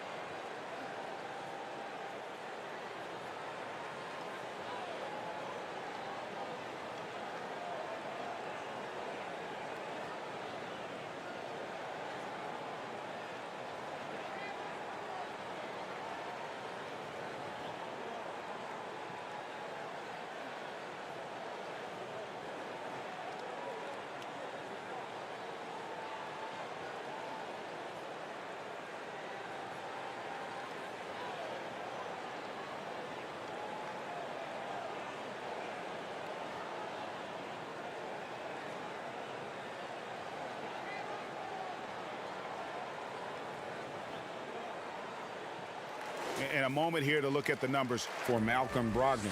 He's right around 13 points a night, 4 assists and 4 rebounds. Not his best production, and I expect him to break through and get back on track soon. I think he's been pressing a little bit too much. He just needs to relax and let the game come to him. Carter dishes to Harris. That's in there. Carter with the assist. Harris has got his second bucket tonight. Well, defensively, to me, you've got to do a better job communicating once the screen comes. Pass to Warren. Takes a 3. And Indiana, another 3. Wow, if T.J. Warren makes threes with consistency, it will unlock every other aspect of his game, and that's significant, guys. No good from Ross. And he saw the play develop, but the pass just wasn't there. It was a really good thought for sure, but the lob has got to be better than that. And one thing I like about Brogdon is his size. A huge 6'10" wingspan for a guard gives him an advantage in matchups, lets him finish over smaller defenders as well. The Pacers have been good at the line so far, 5 of 5.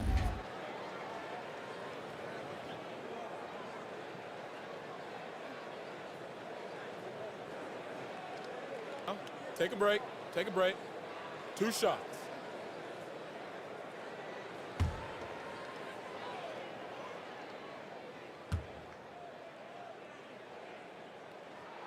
And the first one drops.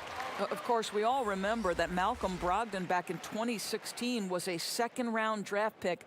You certainly have to wonder, do teams wish they had a redo with this guy? Bamba is checked in for Wendell Carter.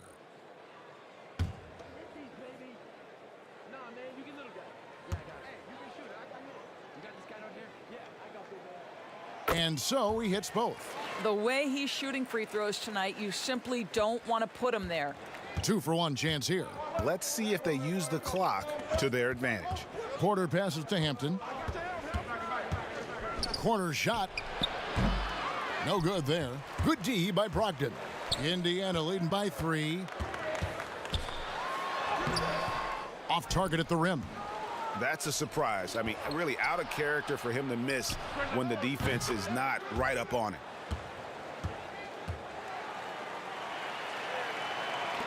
There's 18 seconds left here in the opening quarter. Now, here's Brogdon. He's coming off a 13-point game against Boston. And we have to mention his rebounding. It wasn't all about the offense. He battled his tail off down low. We'll take a quick break and then back to the action here.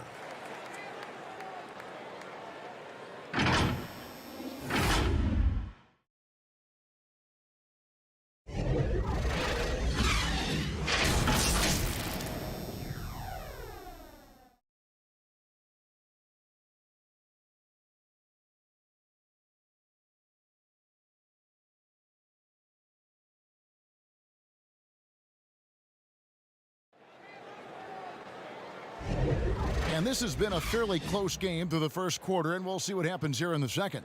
And when you consider how the Pacers are doing, guys, what do you think? Just stretching out the floor in that first, they had the defense scrambling. And that was obviously the plan coming in. Now the big question, can they maintain that efficiency from range as the game goes along?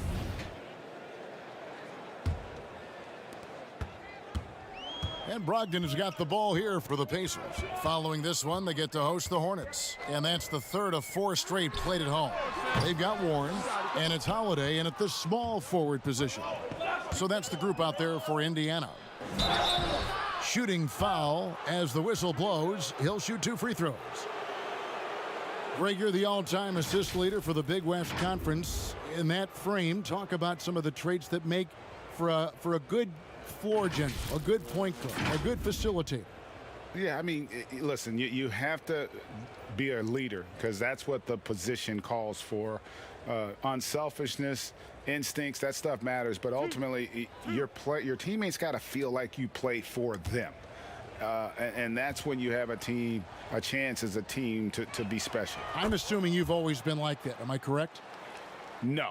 That is not really? true. Wow. I evolved into a leader. In all seriousness, I think some guys are natural. Others, like myself, had to evolve into it.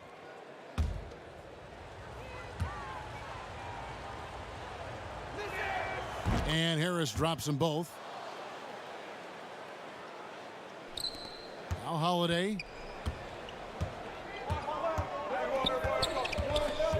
Pass to Brogdon. Back to Holiday. And a great assist by Brogdon as that one goes in. Holiday's got 5 points so far. Boy, when Malcolm Brogdon is aggressive, it changes everything for this team. What a pretty pass. Fultz looking around, and there's the call on Malcolm Brogdon. That is his first foul of the game. And some changes here for the Pacers. Turner's checked in for Goga Bitadze. Sabonis comes in for Warren. And it's Doug McDermott in for Malcolm Brogdon. Anthony's checked in for the Magic. Here's Bamba. He's coming off a 22-point game against New York. And he was also a big factor for them defensively. I think he tallied 4 blocks in the game. Out of bounds, Orlando takes possession. Well, always interesting to check out the first-year stars of the NBA, and on that list are the rookies who have been almost automatic from the field this past month. 5th is Cole Anthony.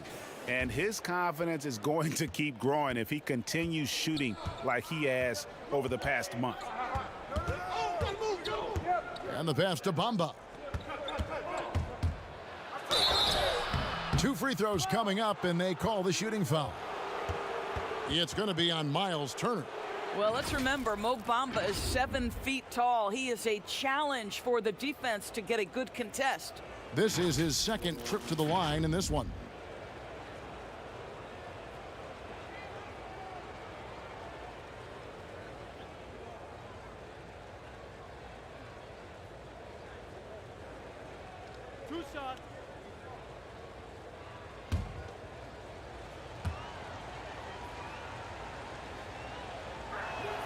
First free throw is good.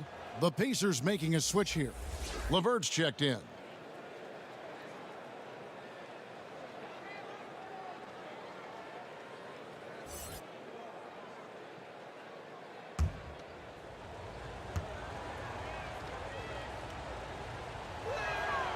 So after making the first, he goes 1 for 2. Indiana's gone to three-point range 7 times tonight, knocked down 5 of them. That's exactly how you have to defend him. He's a guy that the D needs to be aware of at all times. They get it again. Anthony can't get the double clutch layup to drop. Whoops. Got caught in between moves there on his way to the rack. LeVert kicks to Holiday.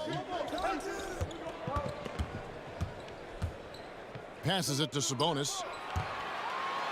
Turner trying to free himself up. Sabonis, no good. For Orlando, they've gone 0-3 and are still looking for that first bucket here in the second quarter. The Magic again can't hit. Boy, he won't miss many from that spot. The defense gets lucky there. Shoots from 8, and the Pacers can't get it to go. And here's the fast break, and Bamba leading the way. Nice D from Sabonis. The Pacers have gotten off to a rough start here in the second quarter, going just 1 for 5.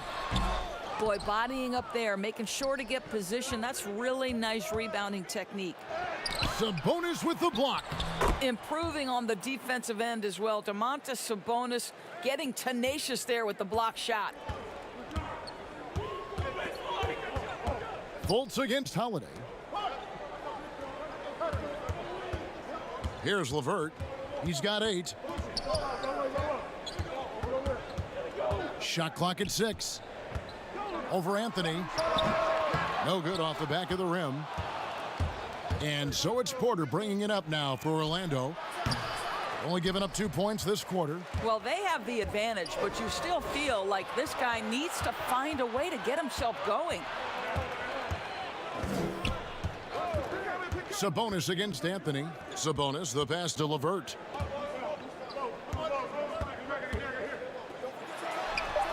And they haven't been able to turn it into a big lead, but their rebounding advantage is starting to add up. Porter. Basket is good. The assist from Harris. Porter's got the lead up to 4 now for Orlando. And Indiana shooting 34% from the field. That's not going to get it done. Pass to LeVert. Outside Holiday. Pass to Sabonis. Back to Holiday. They need this one. And Bamba pulls it down. Bamba's got 9 rebounds in the game. Getting it done. Harris. And it's sent back by Turner. How about the reach of Miles Turner? He covers so much ground to come up with these blocks. T.J. McConnell, he's checked in for Aaron Holiday. Isaac's checked in for Orlando.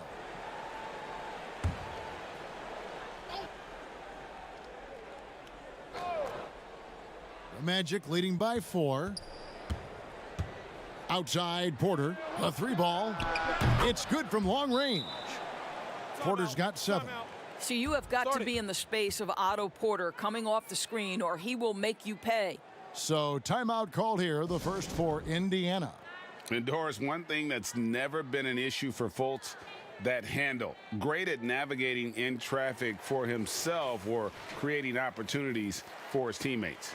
Right, Markelle is so adept at using change of pace, change of direction. It's a little bit of a herky-jerky motion. He'll lull you to sleep and then out of nowhere cross you over. This guy is fun to watch.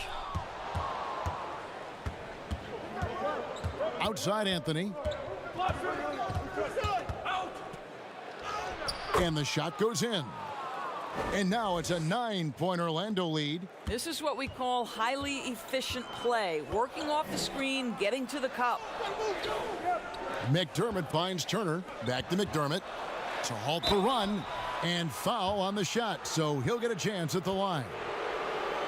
That's on Jonathan Isaac. I think I like the skill set of Doug McDermott. He's a phenomenal shooter, and he's got tremendous range. Boy, when you think about Doug McDermott, the last few years with the incredible shooting he brings, he's also been efficient. And though the volume is limited, this guy has done as good a job as he can picking his spots.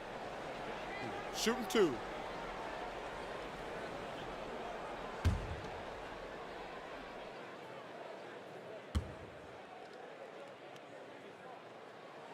And he knocks down the first one. And Doris, with McDermott, he knows that's how he's most effective on the floor. That's exactly right, Greg. This guy knows his strengths, and that's his outside shooting. His ability to stretch the floor, the amount of deep shots he takes the last few seasons. This guy is a nice weapon to create space for people around him. Greg, as a point guard, you must have had so much fun being surrounded by so much terrific talent at UNLV. You know, Larry Johnson, Stacey Augmon, I mean, I could go on. And you're right, I was blessed to play alongside these guys. They were incredible talents, finishers. And, you know, you don't always appreciate it going through that moment, but the fact that we're all still close and stay in contact, man, what an awesome experience to be a part of that team. Chemistry must have been off the charts on that team. It was, and we had a lot of personalities, man. It was a different era back then, but I tell you, again, I wouldn't trade that experience for anything. Another rebound hauled in. They're hitting the glass with a lot of passion. Fultz, the pass to Bamba. The basket good off the assist from Fultz. Fultz has got 4 assists now tonight. Yeah, they're going to have a nice little run here. Pacers trail by 9. They need a good offensive possession. Yeah, they've gone a long time without a bucket. LeVert with it. He's got 8.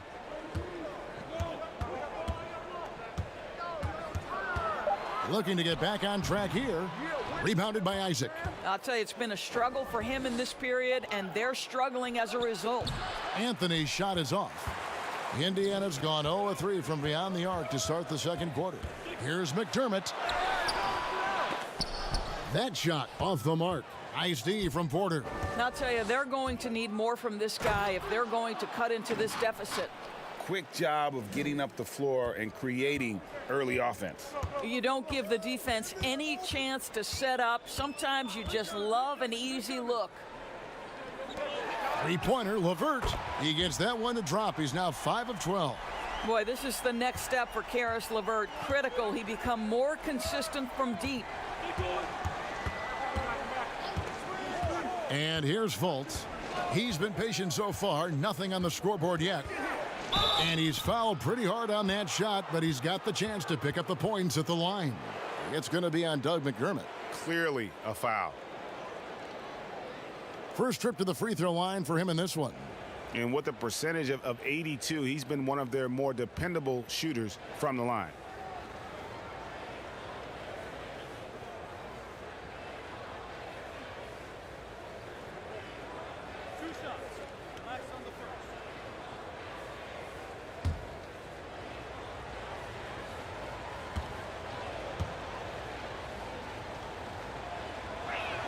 That free throw good from Fultz. Well, think back to the 2017 draft, guys. Some were surprised to see Markelle Fultz be the first pick. And when you think back on that draft, there's certainly a lot of what-ifs. Catching up on the changes now for Indiana. Lamb, he's checked in for McDermott. And Malcolm Brogdon subbed in for LeVert. Orlando also making some changes. Wendell Carter, he's checked in for Mohamed Bamba. Terrence Ross comes in for Porter. And Hampton subbed in for Anthony. Pacers trail by 10. Outside, Lamb.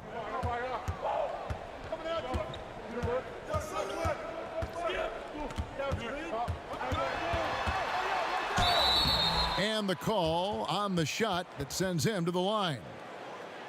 Yeah, the defender all over him. The Pacers have been exceptional shooting free throws tonight, going 9 for 9.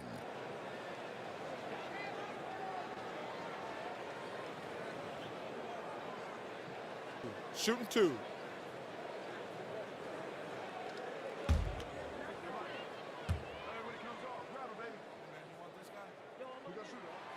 And that one misses. T.J. Warren, he's checked in for Indiana.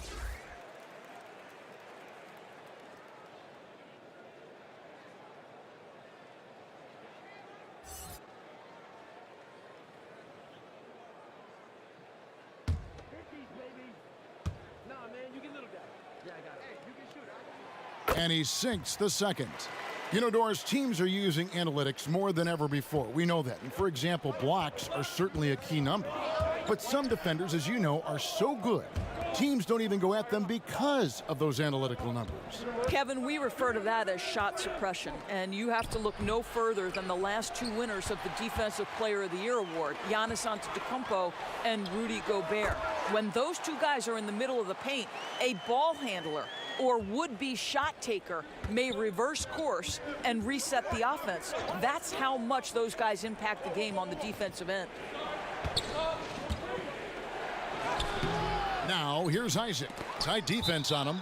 It's going to be out of bounds. The Magic will retain possession. Goga Bitadze is checked in for Indiana. Justin Holiday comes in for T.J. McConnell.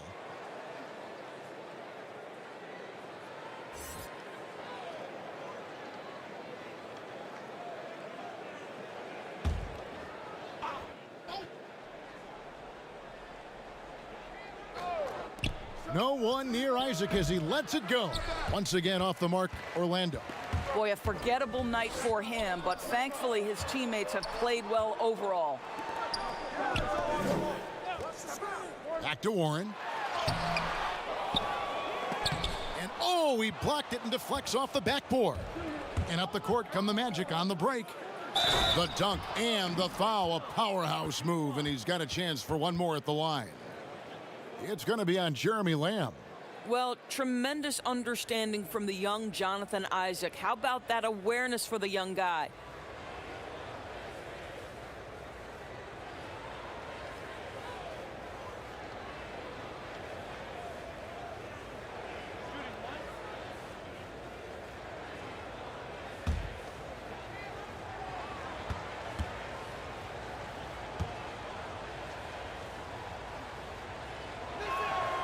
And that one falls for Carter.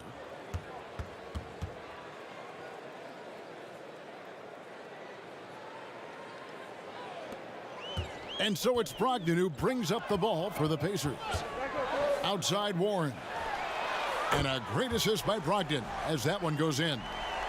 Brogdon's got 3 assists now in this one. Now here's Fultz. Looking at his numbers, he averages a bit over 9 points a game. Oh, boy, the reach, the length, the hops, the athleticism, Jonathan Isaac, nicely done. Outside, Lamb.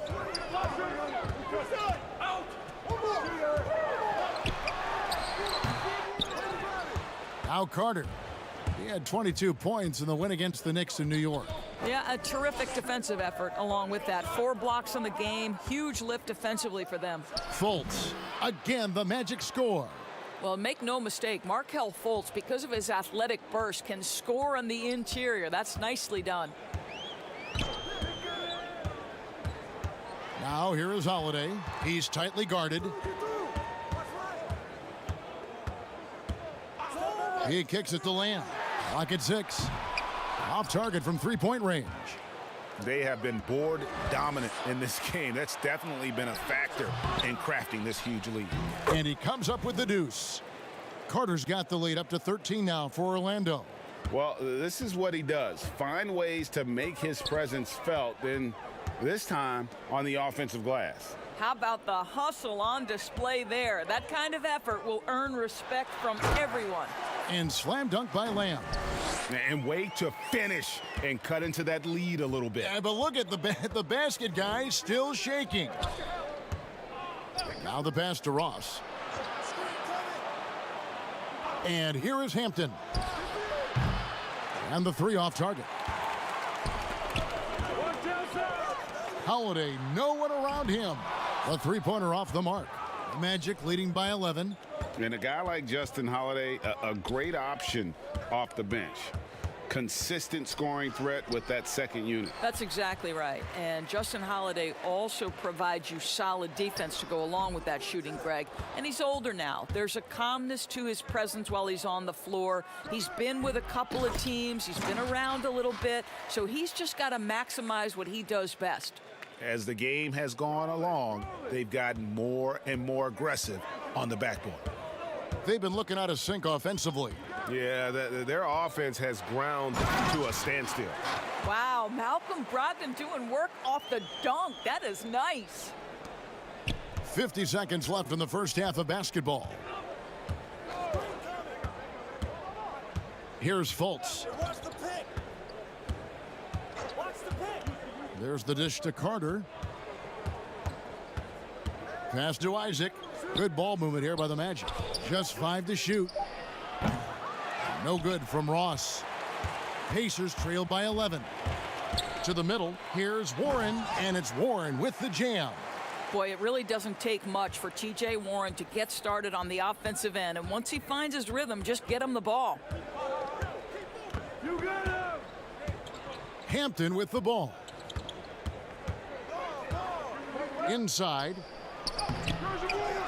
The layup off target. And so it's Orlando. Ahead by 9 as the quarter comes to a close. They're playing a bruising game inside, and it's working for them. Back right after this. And now, the 2K Sports Halftime Show.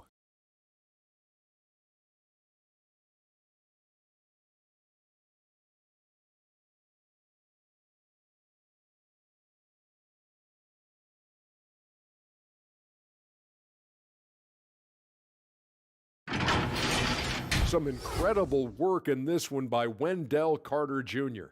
He had 14 points, 6 rebounds, and 1 block. Shaq, what'd you think about the Magic? They had a little bit of intimidation factor tonight. They attacked the glass with a lot of energy. And when you get an opponent on their heels, you got to keep attacking. And Kenny, let's get your input on the Pacers. Poor efficiency on offense. That's what jumps out at me. You aren't going to win many games shooting under 35%. Bad shot selection, too much one-on-one play, not finishing with authority. Now, these are correctable errors. They could choose to come out in the second half and completely flip that script.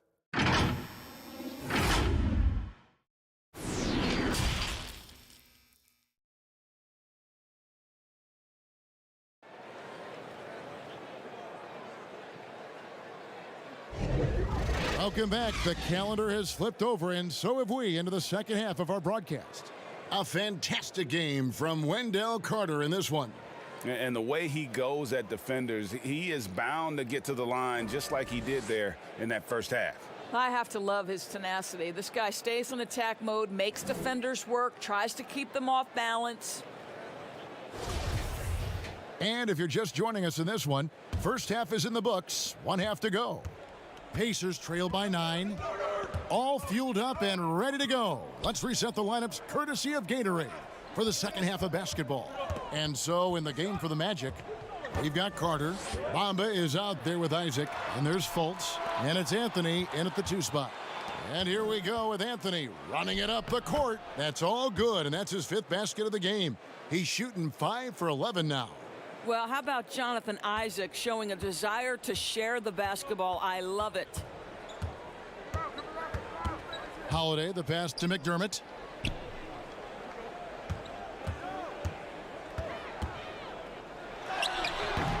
It's hauled in by the Magic. Isaac's got his 7th rebound here tonight. LeVert grabs the miss. LeVert's got 4 rebounds now tonight. Sabonis with the ball. And it's Carter picking him up. And it's out of bounds. They say it was last touched by Carter. How about that strong defensive performance for this half's Mobile One block?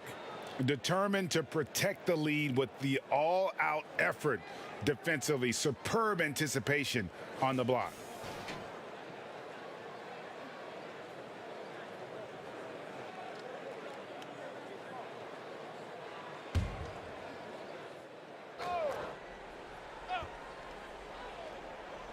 Here in this third quarter, just over a minute play.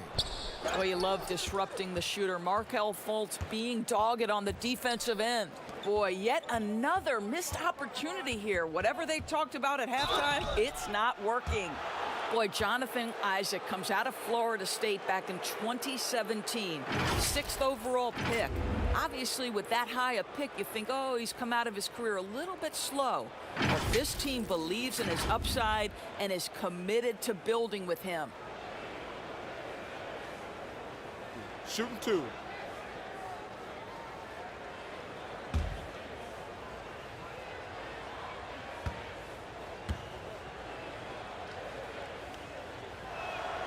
That's good from Isaac. And with Isaac, there is a lot to like. He could be a huge two-way forward for this team. Right, Greg. A modern NBA big has got to develop a consistent perimeter game, which Isaac is working on. This guy's a big-time finisher right now. So with that frame and that age, this guy's upside absolutely tremendous. Both shots good from the stripe. This is what makes him a challenge to stop. He will beat you from the floor, and he can also beat you from the line. Holiday against Fultz. Holiday, the pass to Turner. He dishes it to McDermott. Sabonis trying to get open. Good on that shot. And with that, the Magic lead is cut down to just 10 points on the bucket for McDermott. LeVert against Fultz. Isaac. And Isaac stays with it. Isaac's got 10 points. Well, this is what you want more of from Jonathan Isaac, a willingness and a desire to score. And Holiday kicks to McDermott. And it's Jonathan Isaac with the foul. That'll be his second foul of the game.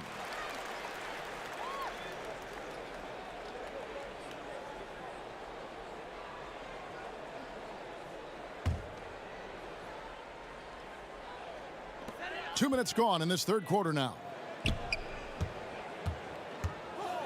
Pass to Holiday.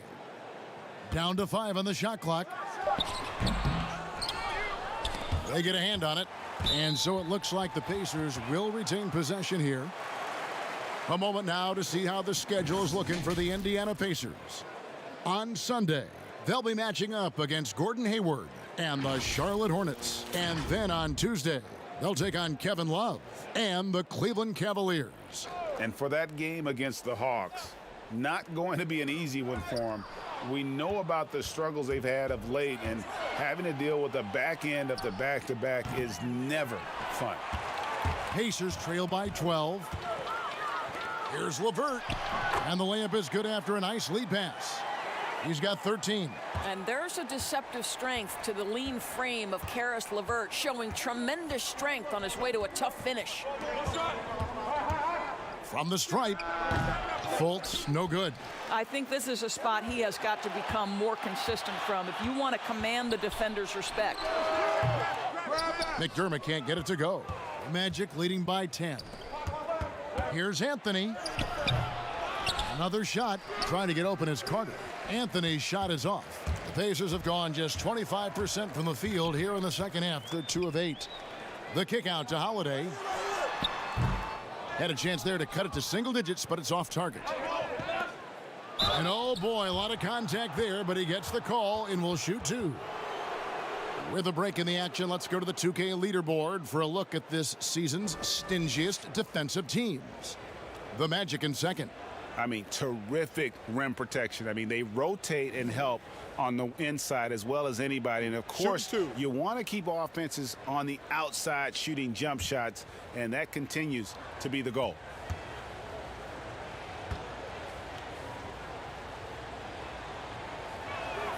And the first one at the line is good. Otto Porter Jr., he's checked in for Orlando.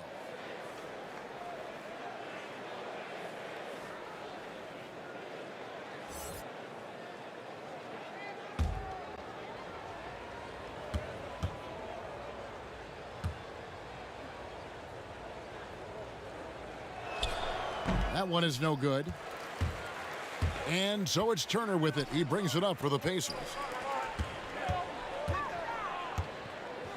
Third quarter of basketball here, and just a little under 3.5 minutes gone by. Holiday looking over the floor. Back to Turner. Holiday finds Turner over Fultz. Here's Sabonis. Second shot opportunity. It's hauled in by the Magic. And oh, here we go. Carter's got it in the fast break chance. The shot by Anthony, no good. And he has definitely been struggling in this quarter. And you know what? They keep calling his number, and they're simply trying to get him out of this funk. Back to Turner. Pass to McDermott. The 3. Here's LeVert. Porter trying to free himself up. Good on that shot. And with that, the Magic lead is cut down to 9 in the bucket from LeVert. The Magic shooting at 36%. They really seem out of sync offensively. That'll go on McDermott. That'll be his second foul of the game. The Pacers making a change here.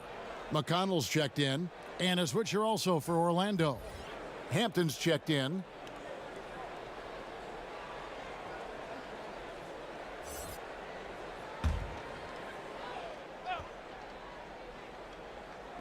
Carter with the bounce pass. The 10-footer. The putback. He hangs in there and cashes in on the second chance points. And the Magic lead by 11. And those second chance points really become almost like bonus points when you can get them. Here's Holiday. And he gets the whistle. 2 free throws coming up. It's going to go on Otto Porter Jr. And you know what? You allow a guy to get right to the rim like that, that's your only option. For Indiana, they have shot 10 of 11 at the line. Nice work so far for them. And they've had really good numbers all season from the free throw line. 2 shots. Relax on the first.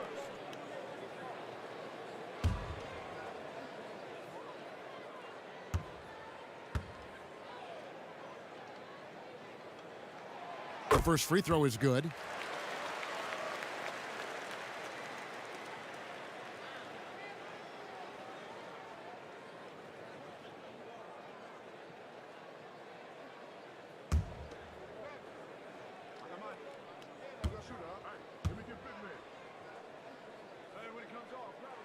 Both good from the line that time. The Magic leading by 9. And here is Hampton. Carter outside. Turner comes with the double team. Here's Hampton. The offensive rebound. Nice D from Sabonis. Indiana's gone 1 of 3 from downtown since halftime. No one near Turner as he lets it go. Rebound by the Magic. Anthony's got 6 rebounds in the game. On up the court. And Isaac throws it down. Boy, Otto Porter with the pretty delivery. That's nice. There's the pass to LeVert.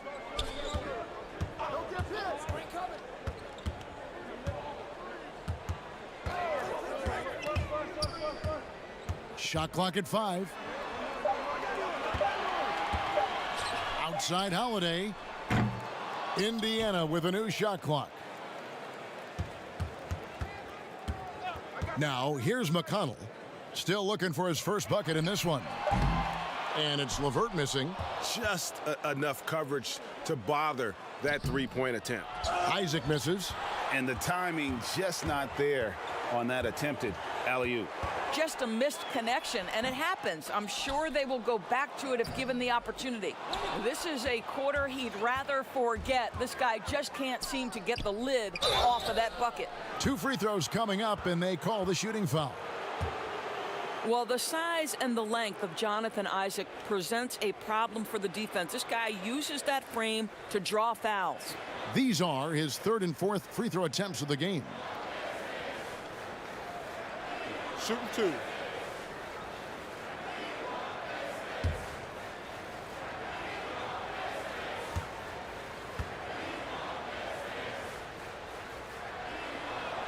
And he makes the first.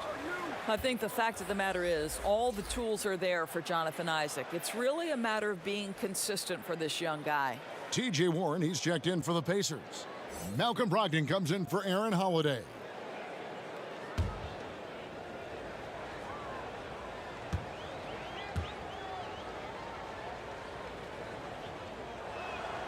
And both free throws good for Isaac. And not a single free throw attempt in that first half, but he has been far more active since the break and drawn some fouls. And here's Brogdon from the arc. The shot comes out, so Orlando will take it the other way. And Isaac throws it down. Attacking in transition, the most consistent way to generate easy looks. The very definition of quality transition offense. If it can end at the cup, it's exactly where you want it. Brogdon looking it over. And physically, there's no doubt they've been the stronger team. A plus 10 rebound advantage tells you all you need to know. They grab their own miss, and a wide open look for Porter. And he buries that one, drilling the rim on the way down. And with the lead, I like the strategy here. Continue to get the ball to guys who can do something with it. One thing we've learned in the NBA, the game is never over. So you've got to continue to score, continue to build your lead.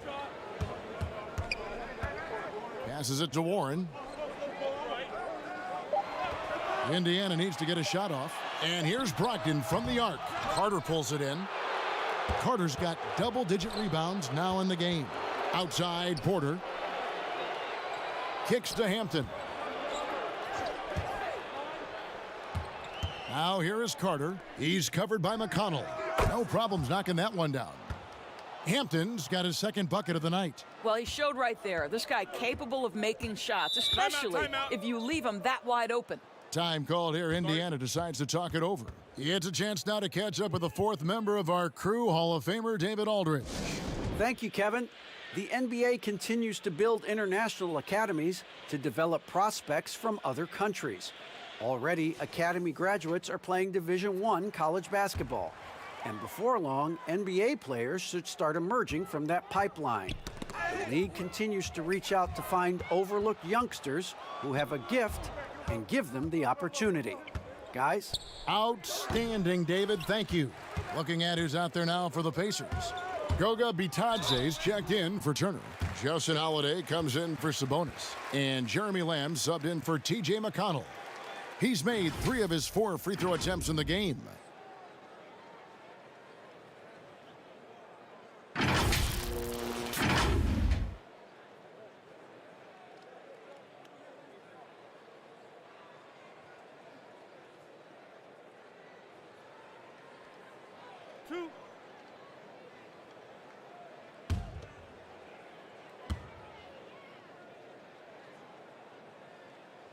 Free throw drops for Lamb.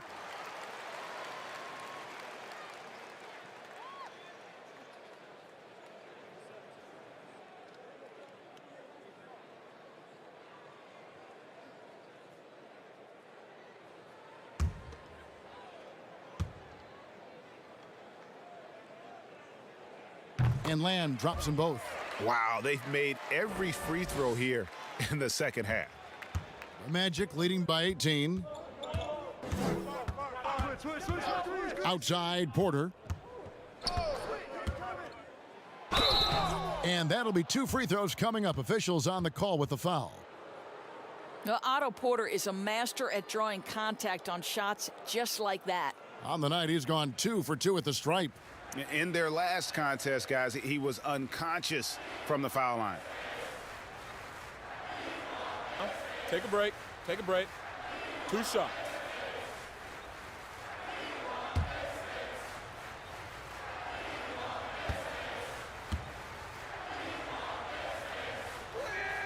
Free throw good. Porter.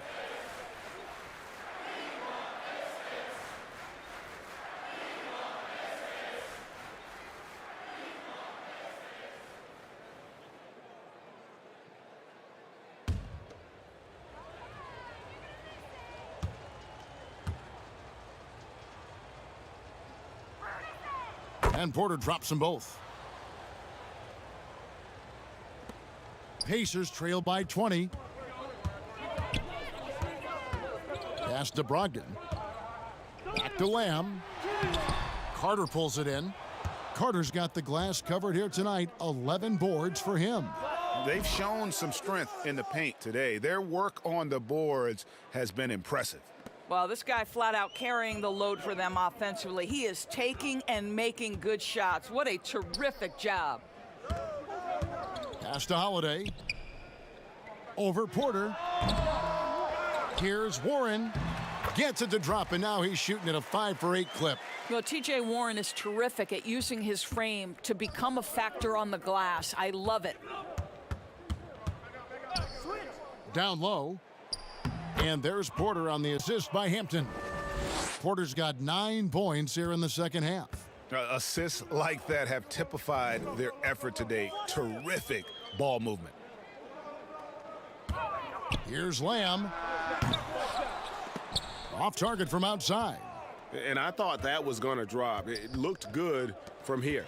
It's stolen by Lamb. 4 on 3 as they bring it up. Lots of room. He clangs that one off the back iron, and down it falls. Lamb's got 14 points for the game. Now Hampton. He has 5. 1:58 left in the third quarter of the game. And Isaac throws it down. My goodness, Jonathan Isaac can get off his feet and in a hurry. That was a beautiful dunk. And here's Brogdon from the arc. Carter pulls it in. Not a whole lot going down for him at this point. He just can't buy a break. Shooting foul as the whistle blows. He'll shoot 2 free throws. Bitadze, and so he's picked up his final foul, and he will sit for the rest of this game. Miles Turner, he's checked in for Goga Bitadze. So far, he's hit all of his shots at the foul line, going 4 for 4. Gotta admire what he's been able to do at the free throw line this season. How about over 90%? Shooting 2.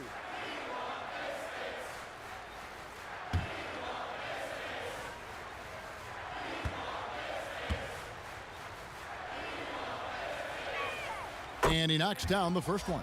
So for the Magic, Bamba is checked in for Wendell Carter. And Markelle Fultz is subbed in for Ross.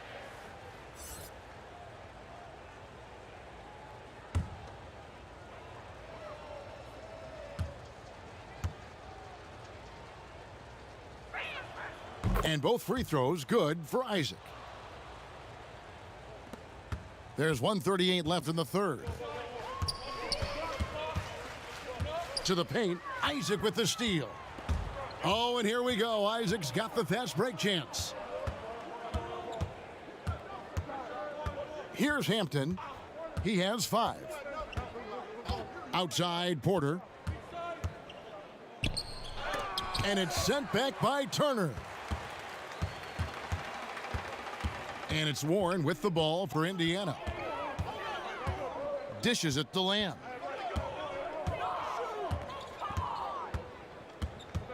The pass to Brogdon. 5 to shoot. It's hauled in by the Magic. Bamba's got the glass covered here tonight. 11 boards for him. Another miss by Orlando. Brogdon finds Lamb.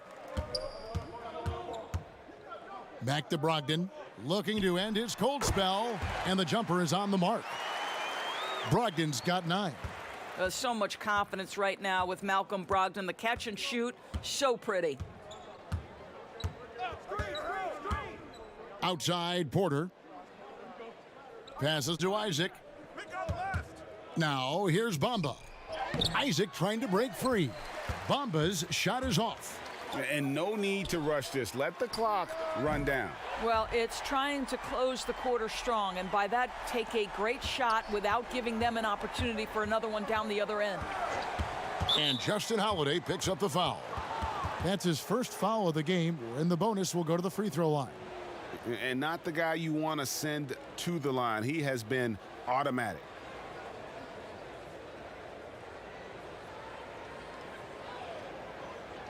Shooting 2.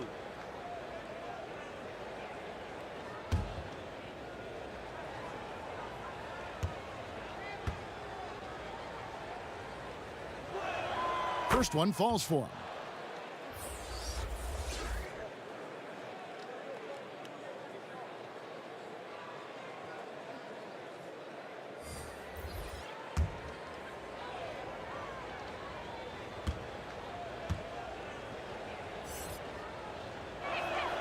So he picks up just 1 from the line that time. And so it's Orlando with a 21-point lead to end the quarter. And it's been their rugged defense setting the tone. And don't go away. We'll be right back.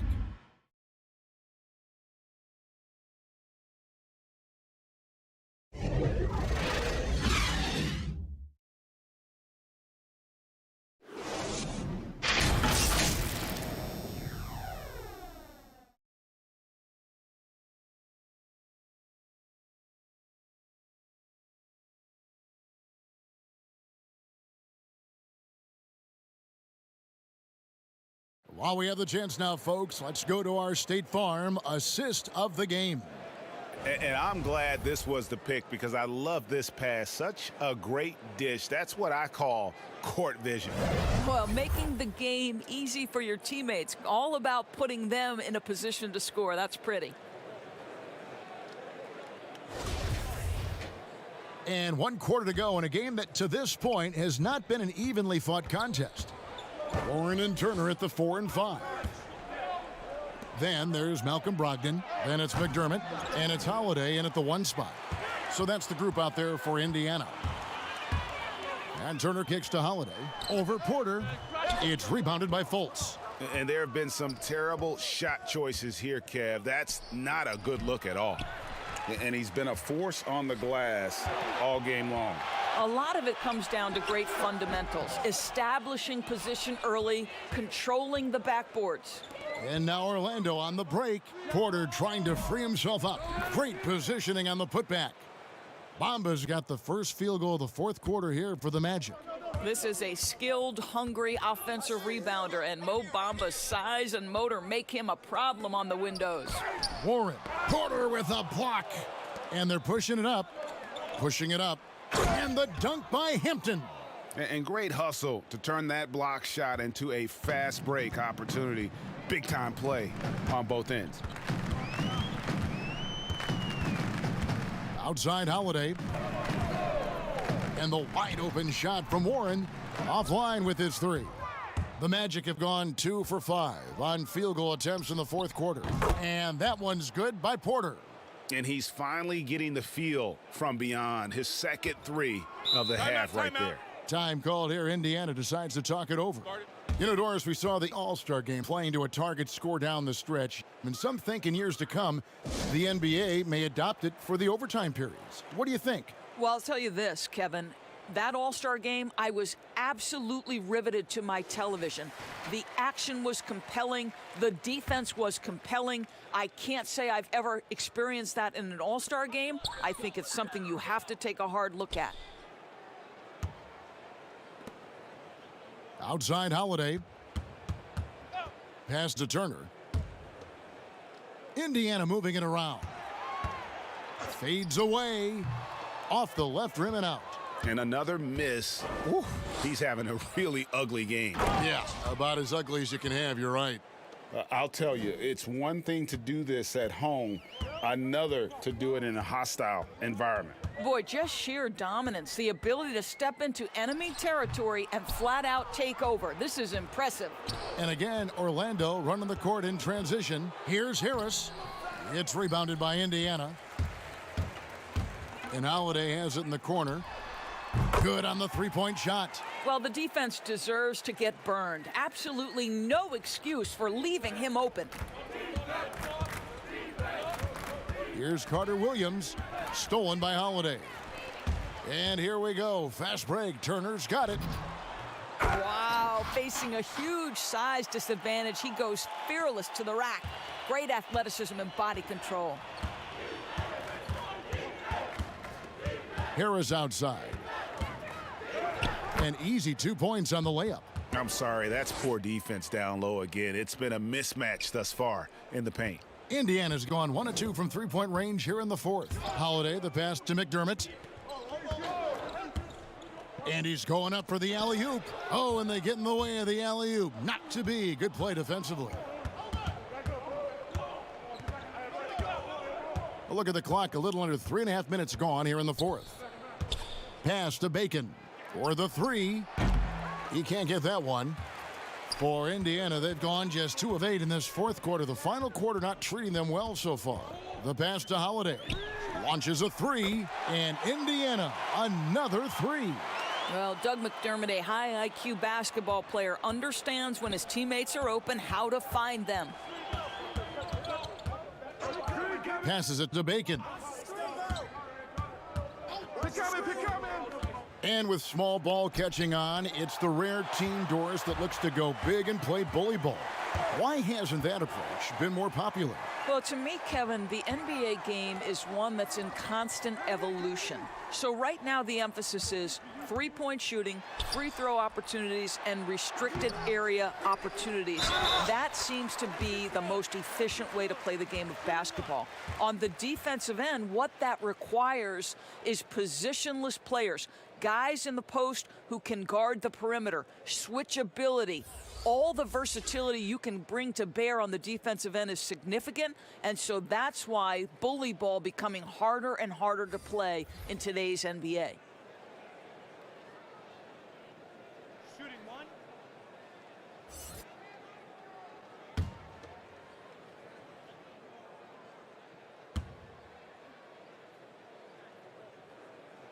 The free throw drops for McDermott.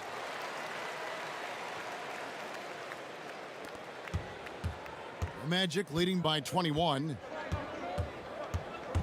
Poked away. Turner with the steal.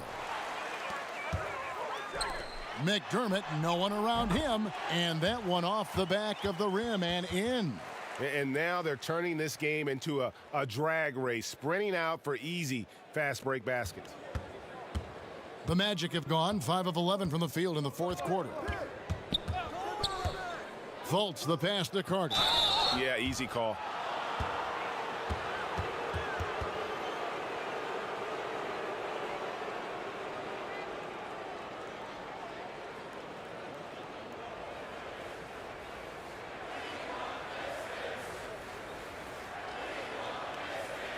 Take a break. Take a break. 2 shots.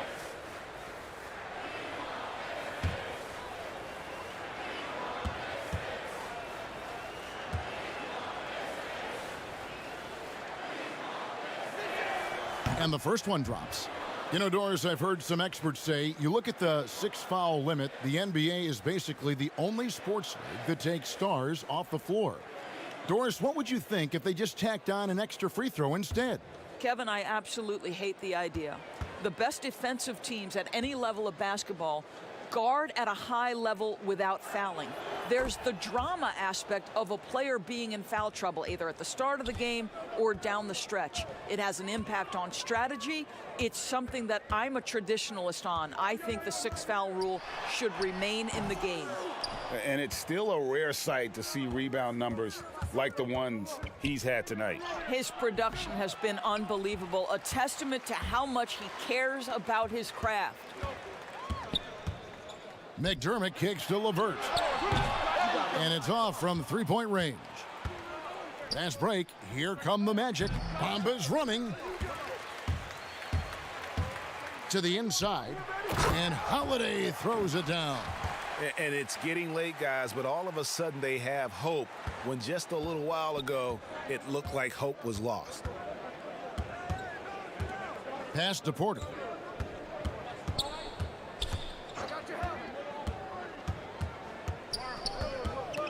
Down low. And it's sent back by Turner. They get it back. Pacers trail by 19. He kicks to Holiday. Pass to McDermott. And here's LeVert. Gets it to go from beyond the arc. And it just seems that every pass they make is leading to a score. Just great ball movement. Fultz with the ball. And the pass to Carter. Porter looking it over. Just 5 on the clock. Tries again. No good on the shot. And it's the Pacers taking it the other way. To the middle. And he takes the feed in stride and slams it home. It just feels like there are nights where Caris LeVert is unguardable. I don't need to tell you, this is one of those nights. Time call here. The Magic decide to talk it over. And Doris, last season, Domantas Sabonis turned a corner in terms of development. He became a key cog in this offense.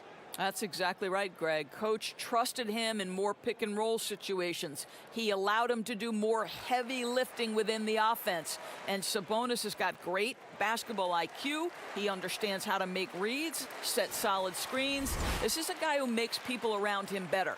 And now a moment to present the New Balance Player of the Game, Jonathan Isaac. And the way he's made his mark with his work inside, he's just been a slasher tonight. Always moving, getting to the basket at will, and just seemingly taking advantage of a D that was reluctant to get in his way. And at last, he gets a little redemption. You know, it's been several games since he's been at his best. He's really been having a tough time. And on our sideline, our reporter, David Aldridge. Well, I was able to listen in on what Steve Clifford had to say to his team. He loves the aggressiveness on D. He said, we're doing a great job of challenging everything they're trying to do.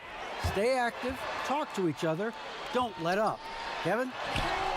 Sabonis, no good. Just can't find a shot. It's no wonder they're losing. I mean, he's been completely scoreless all night. And foul on the shot. He'll shoot 2 at the free throw line. 2 shots.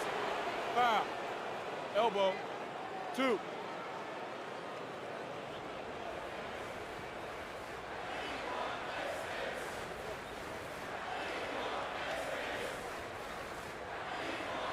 Take a break. Take a break. 2 shots.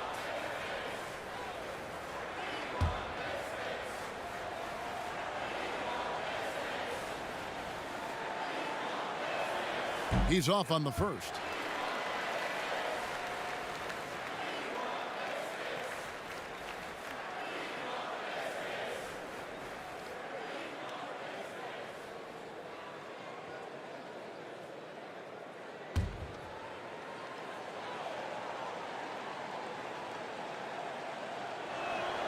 And the second free throw, good. And it's the Pacers' ball. They're on a 20-7 run. LeVert against Anthony. And contact on the shot, so he'll be shooting free throws here. It's on Cole Anthony. Earning a trip to the line, Caris LeVert is one tough guy. Has had to fight through so many leg injuries over the course of his career. Incredible.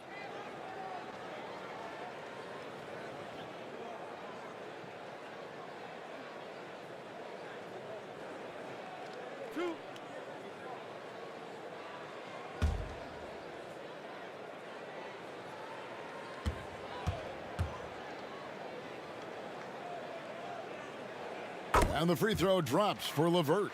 Well, it's no secret, guys, that Caris LeVert can flat out score the basketball. I think the key for him moving forward, just become more and more efficient because the ability is there.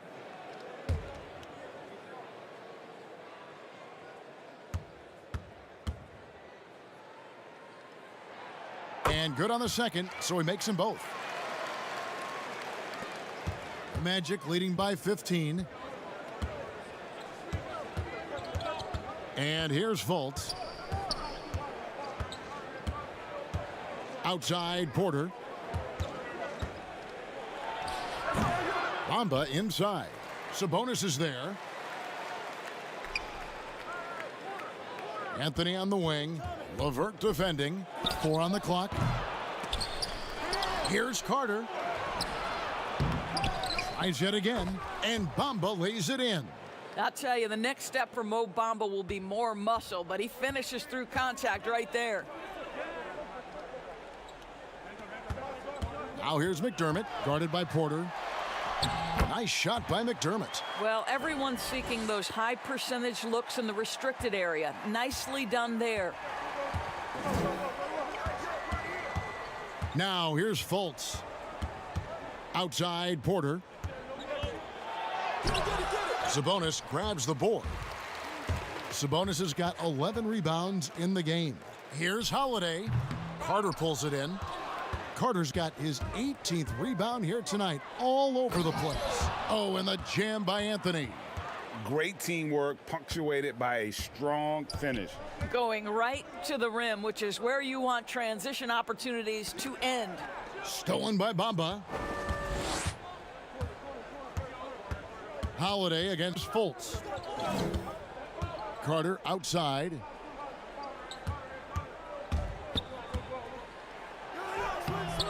That shot no good. Nice D from Sabonis. Ball's knocked loose and out of bounds as the Magic will gain possession. Yeah, simply stated, you have to take care of the basketball, and they don't on that possession. And Orlando making a change here. Isaac's checked in. The Magic leading by 17. Now Fultz. And he finishes nicely on the layup. One of the keys as a perimeter player is always stay focused through contact. Markelle Fultz makes that shot despite the physical contact. Beyond the arc. Kept alive by Indiana. The momentum continues to go their way. Pretty much the story of the game. And we're going to have a jump ball. It's tied up there.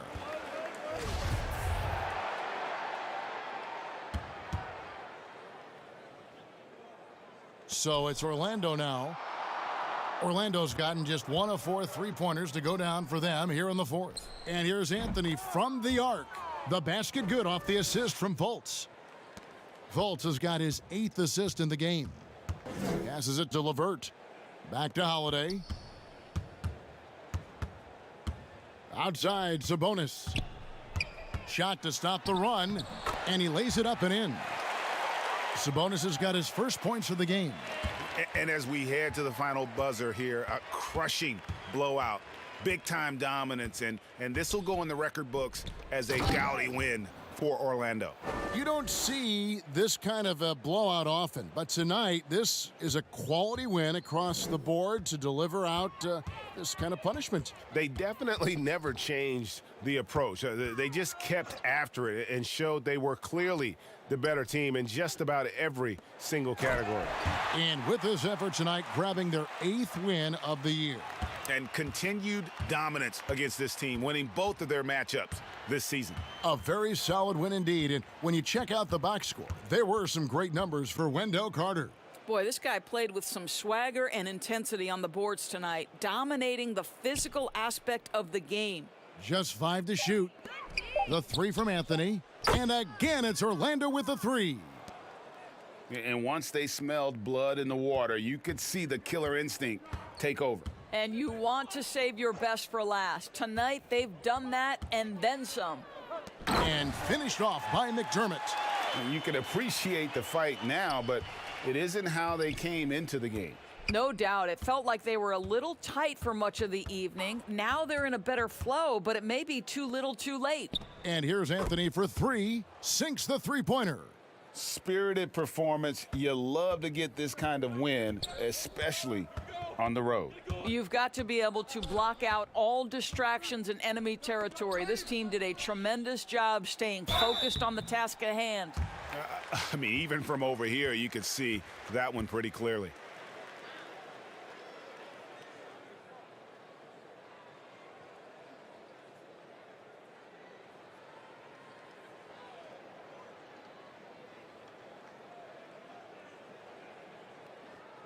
Two shots.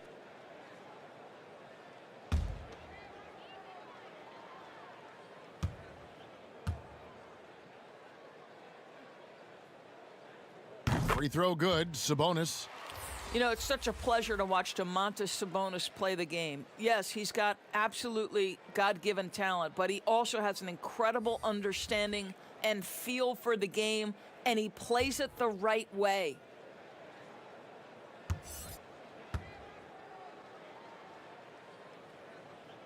And Sabonis drops them both. 5 seconds left in the fourth.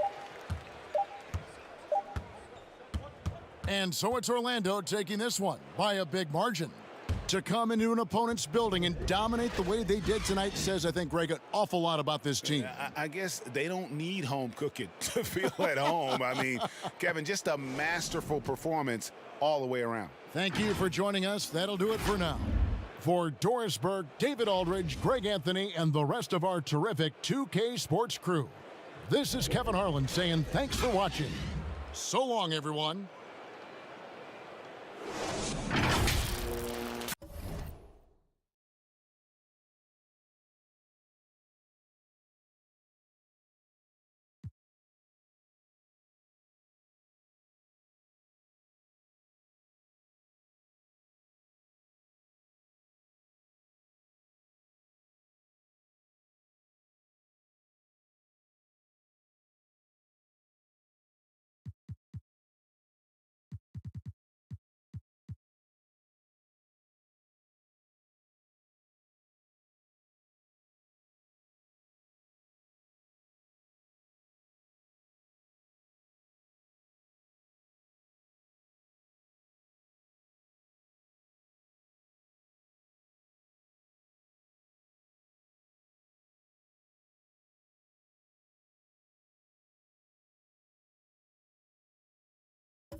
Welcome to another episode of NBA 2K TV. The NBA trade deadline has passed, and I think I have some whiplash from all the action.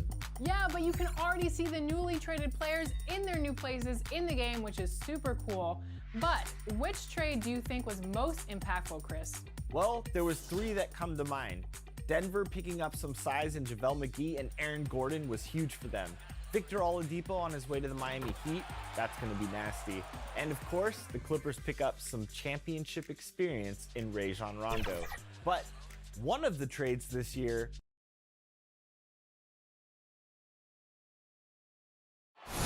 What a sight, a sky-high perspective of the beautiful city of New Orleans, where we're bringing you action tonight. There is no better way to start off the new year than with the NBA here on 2K Sports. This is Kevin Harlan with Clark Kellogg and Greg Anthony. David Aldridge is on our sideline.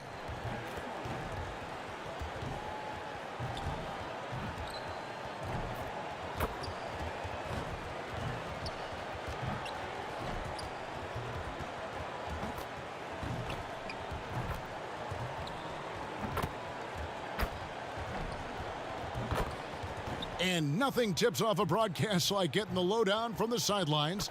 And we've got David Aldridge there for that. David, good evening. He is indeed, DA. Thank you. And a quick look at some of the numbers for Eric Bledsoe. And you can see the surge in his level of confidence lately just by looking at that true shooting percentage. It's been moving straight up in the past 5 games. I think he's feeling it. So the opening lineup for the Suns. Saric and Ayton at the 4 and the 5. Paul out there with Booker, and it's Nader in at the 3 spot. And for New Orleans, Ingram the 3 and Zion the 4. Then there's Bledsoe, and then there's Steven Adams, and it's Alexander Walker in at the 2 guard. Couple terrific centers in tonight's matchup here, Greg. Great pivots, but center matchups are far from traditional, it seems like, these days. No doubt about it, Kevin. Once you get into this now small ball mindset, this positionless game, I mean, you're seeing guys as short as P.J. Tucker play the 5 because, listen, when you're 25 feet from the basket, if I'm 6'2" and you're 7'2", I can still guard you.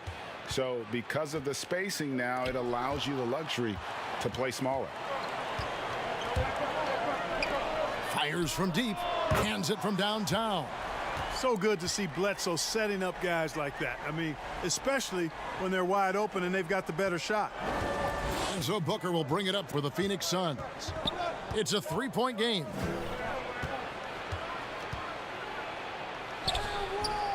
Rebound by Alexander Walker. And New Orleans pushing it up now. Bledsoe's got the ball. And it's Ingram missing. Saric against Williamson. Saric passes to Ayton. For 3, Booker. It's good. He scores. That's his first basket after missing his first 2 attempts. Now 1 for 3. And really, Booker is as lethal as they come from deep. Can't allow him to get into a groove. And there are a number of things that make Ingram a dominant force. But what really jumps out at you the moment you see him, the length. Few wings in league history have had a 7'3" wingspan. And Greg, you combine Ingram's length with his emerging skill set. He has got a long career ahead of him in the NBA. I mean, he certainly has the tools. What we need to see now is the consistency year in and year out. It's one thing to reach that star status. It's another to become one of the true superstars in our league. First free throw is good. And Ingram, the former Blue Devil, an extraordinary player who only promises to get better and better.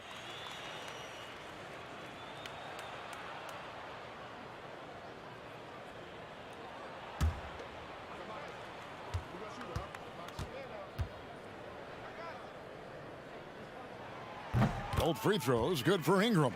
Free throw shooting is about mechanics, confidence, and your mental approach. He's locked in from there most every night. And Ayton throws it down. And the impressive reach of Ayton. Lob it up his way, and he'll take care of the rest. Bledsoe kicks to Adams. Pass to Ingram. Shoots it. And he sinks that one, hitting the back of the rim on the way in. Boy, at the offensive end, his game is so impressive. I mean, he's a threat every time up the floor. Pass to Booker.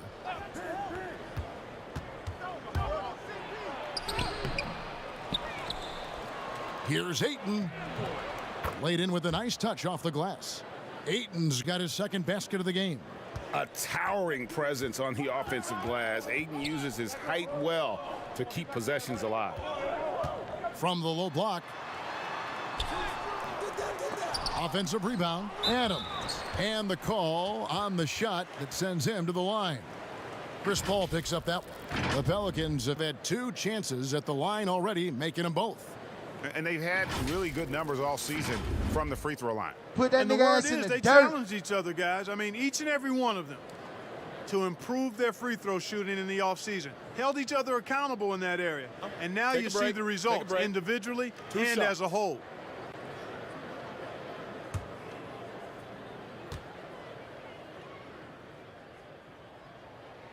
And the first one at the line is good. It seems like every team, Greg, needs that one enforcer, that one guy who's going to get under opponent's skin. Well, in one poll of coaches and players, Adams was voted the second dirtiest player in the league. One guy said he's real physical, but maybe he crosses the line, throws the sneaky elbow here and there, commits extra hard fouls, yet Adams usually escapes foul trouble. Really always a plus to have a big guy stroke it from the line like that. The soft touch on full display. If you're just tuning in, we've played about 2.5 minutes here in the first. Sharge trying to break free. And so it's Bledsoe with it, bringing it up for the Pelicans. And this is their first time matched up with the Suns this season. In this game, just the first of 4 meetings between these two. They'll get quite familiar with each other by season's end. You know what, guys? I don't know. I get the feeling that this could be an interesting matchup this season. This first game will tell us a lot. New Orleans in the lead. Here's the 3. Nader grabs the board. Rare you'll see him miss such an open look. And it's sent back by Bledsoe. Boy, that was well done by Bledsoe there. Nice timing on that block. For New Orleans, they've gone 2 of 6 from the field. Here's Williamson. Can't hit that one. So Phoenix will take it the other way. Coming into this, having notched a win against the Rockets in their last game. Yeah, it was all hands on deck. Helps to get points off the bench when you're on the road. Absolutely, especially on the road when you need those guys off the bench to up the ante. Williamson. Here's Adams. And Adams with the slam. They have to put a body on Adams. He's too good of an offensive rebounder to not pay attention. Bledsoe against Moore. Stolen by Bledsoe. A finish, and Bledsoe with the stuff. And that's how to make an impact with defense. Once the steal is made, you know they're going to be scattered. Moore against Bledsoe. Moore passes to Booker.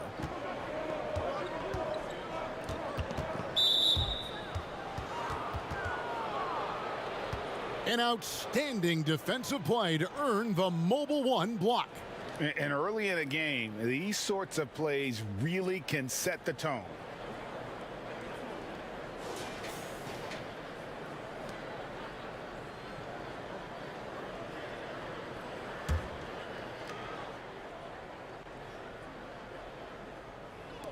Near the three-point line, it's Moore. Boy, the long limbs of Ingram come into play on defense, bothering shooters with his length and his hustle. And Adams with the slam. And ball goes up and Adams comes down. The anticipation skills, knows where to be to finish that play. Now here's Ayton. A 26-point game for him in the win against Houston. And we got to talk about his 4 steals on the night. That's a complete performance at both ends of the floor. 5 on the clock. Here's Saric. Connects from three-point range. Now that's confidence. Saric says, in Dario, I trust. Pass to Williamson. Over Saric. Hits the front of the rim and out. And he just hasn't been able to make anything this quarter. Baseline J on the way. No good from Moore. Not really his best quarter as far as scoring. Let's see if he can eventually get back on track. And it's Adams on the follow. And this is what the D gets. Not boxing out Adams is a great way to get dunked on. And first time out of the game called for Phoenix. Greg, obviously we're early on here. We already have seen some second-year players looking much more improved over their rookie year. I mean, if you put in the work, you're not guessing as much. And listen, the fact that you now have gone through the season, you've got a better sense of who you are and what you can do out on the floor. I know I cut way back on my turnovers at the start of my second year, and you go into the offseason with specific goals and areas where you want to improve. You think there's more growth between your first and second year than any other 2 years in your career? You could make that case, no doubt about it, because that's you're still thinking you can be one of the all-time greats no matter who you are at that stage, and so you tend to put in a little more emphasis in terms of improvement. Here's Crowder. The Pelicans make their last shot. In addition to being superb on offense, Ingram is also a ridiculously good defender. I mean, his long reach really allows him to come up with a good number of blocks. And some stats here, guys. The scoring breakdown for New Orleans. They've made the commitment to get out and run, and it's paid off with some highlight reel plays in transition. The other thing that's helped them early tonight are the points they've been able to convert off turnovers. Free throw good, Crowder.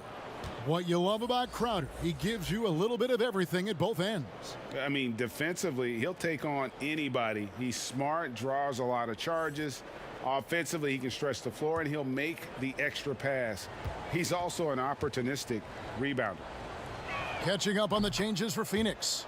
Smith comes in for Saric, and it's Torrey Craig in for E'Twaun Moore. Bledsoe looking it over. Rebound by Smith. Just doing the job on the backboard. They sure are. I mean, they've done a terrific job carving out space under the basket and then pursuing the ball. You know, it's one thing to box out, but you've got to pursue the ball if you're going to get rebounds, and they look strong here in the early going. Boy, that was a momentum killer to start last season, wasn't it, Greg? 25-game suspension for DeAndre Ayton. And he sprained his ankle in his return game. The Suns at full strength, able to win some games. He's obviously a huge part of their future.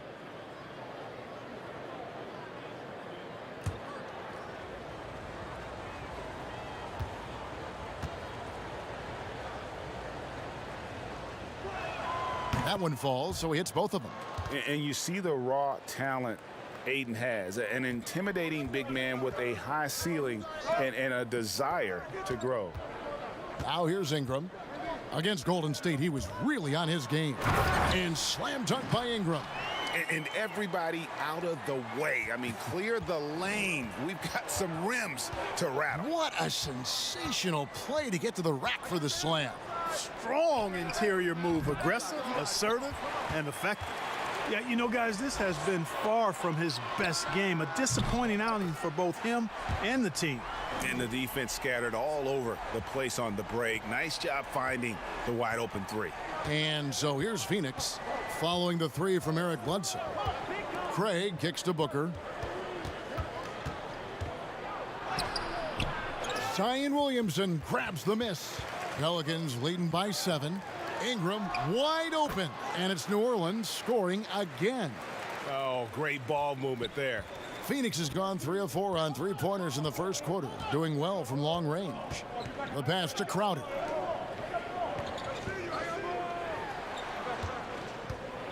Will it go? He lays it in. Timeout, Totally unselfish play there from Aiden. Sends the ball to someone with a wide open look. And first time out of the game called for New Orleans.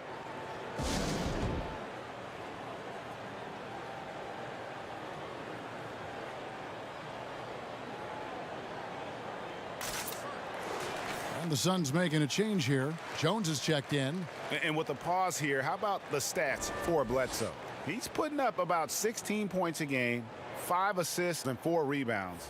And his playmaking really stands out, making his teammates better offensively with his terrific passing. Yeah, he's outstanding at controlling the tempo. I mean, keeps the ball moving and, of course, finds the open man. Now, here's Ball. Taking a look at his numbers, he averages about 7 points a game. Suns trail by 7, and here comes Smith leading the fast break. And with this break, let's bring up the list of the dominant rookie rebounders in the NBA this season. It's his first trip to the line. An 80% shooter. The work he's done at the line this season, one word, solid.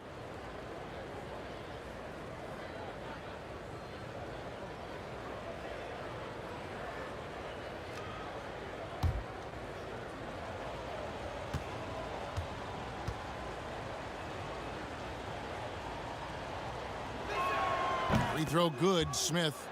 Well, the superstar players always get the headlines, but you need more great role players, it seems, as you look at the history of champions, to win. So that being said, Greg, what kind of role players do you look for? You know, Kevin, it starts on your best player, and I think you go from there. Obviously, in today's game, spot-up shooting is critically important, and then you got to factor in versatility. You need guys that can guard multiple positions, that give you some rim protection, but obviously that can also shoot the basketball. And I think it's critical having that instant offense guy coming off the bench as well, to when your team's in a bit of a funk, somebody you can trust to kind of light a fire. Good point. Outside Ball.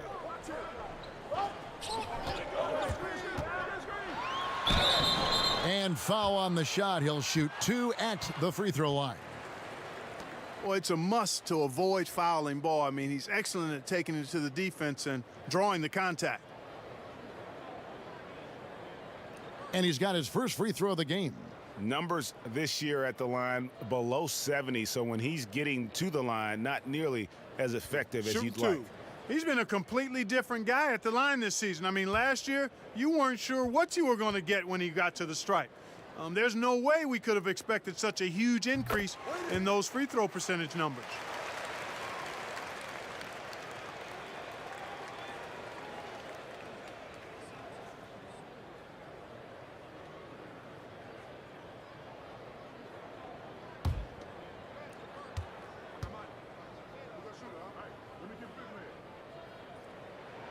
Ball hits them both. Yeah, drawing fouls and making them pay at the line. Boy, I love that attack mentality. Get in there and force the official to make a call. Now, here is Smith. He had 10 points in the win against the Rockets in Houston. Jones, the pass to Smith. Can't cash in from close range. Pelicans leading by 7. And here is Hernan Gomez. His last outing, he had 8 points. Hernan Gomez controls the rebound and puts it back up and in. And there's a pattern starting to take shape here. They're working it inside and getting good shots from close range. Well, I agree with you. 4 of their last 5 baskets have been exactly of that variety. Here's Ingram. And finished off by Hernan Gomez. Excellent all-around performance so far, hence the big lead. Yeah, you know, they've had the advantage at both ends. They've got all the momentum early on. Now here's Booker. What a tremendous game he played against Houston. Oof, rough shooting night tonight, but you can't fault him for the effort. And he gets contact and the whistle on the shot. 2 shots coming up. And with the offense getting right to the rim, at least they saved the layup. Old school D right there, just telling them no easy layups. It's as simple as that. And that's what you expect from them. For New Orleans, they have been excellent at the free throw line. Here today, a flawless 6 for 6. Take a break. Take a break. 2 shots.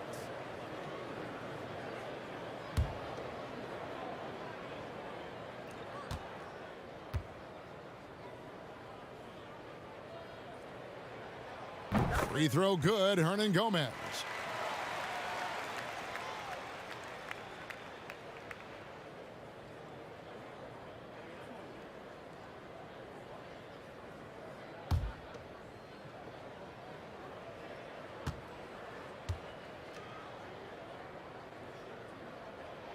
He hits both from the stripe. Yeah, a lot of whistles here early, as well as foul trouble starting to be an issue. Yeah, that's a big reason they're trailing. You can't allow a parade to the free throw line and expect to be on top in the game. For 3, Booker knocked away. And that's out of bounds. Phoenix will retain possession.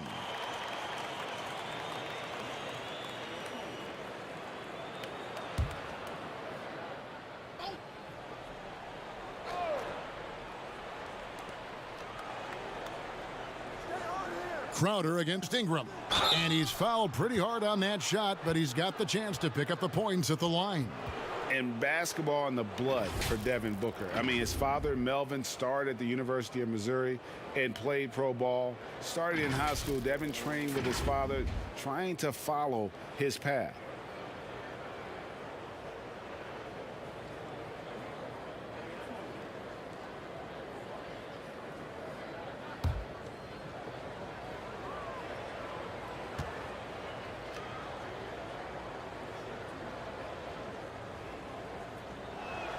The first free throw is good. And we know the story, Booker moving from Michigan to Mississippi to live with his father and develop his skills. And 4:30 a.m. alarms to train on the beach before the summer sun, getting to practice 2 hours early and staying late. Booker, not a freak athlete, so he had to work harder and drill the fundamentals. So he gets them both. An accurate shooter from all areas of the floor. Booker has the confidence needed to dominate on offense. Now here's Ball. Here's Hayes. Ball finds Hayes. Yep, it counts. And the Pelicans lead by 13. Pretty much all of their buckets coming from inside the paint now. On the wing, Booker. Shoots over Ball.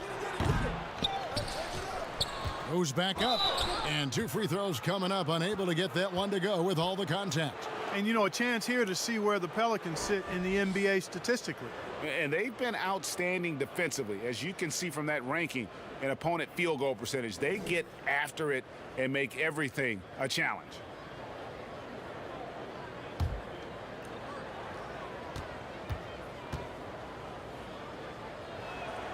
And that one falls for Jones. Mikal Bridges checked in for the Suns.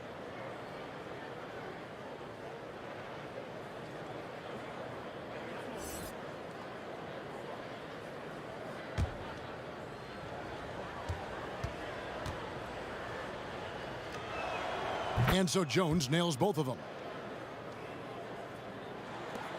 Pelicans leading by 11. A minute 50 left to play here in the first. Here's Hart. It doesn't go for him. Good D by Jones. They've been sensational on the backboard to start this game. Yeah, sensational is a really good word for it. They're tearing it up on the glass. Here's Hart. Here's Hernangomez. And there's 2 points. Working on the glass, paying off that time. I like their focus coming in. Terrific execution so far. And, you know, it's an all-out effort they've come in with. Very aggressive offense so far. Now here's Jones. He definitely had a good game in their win against the Rockets.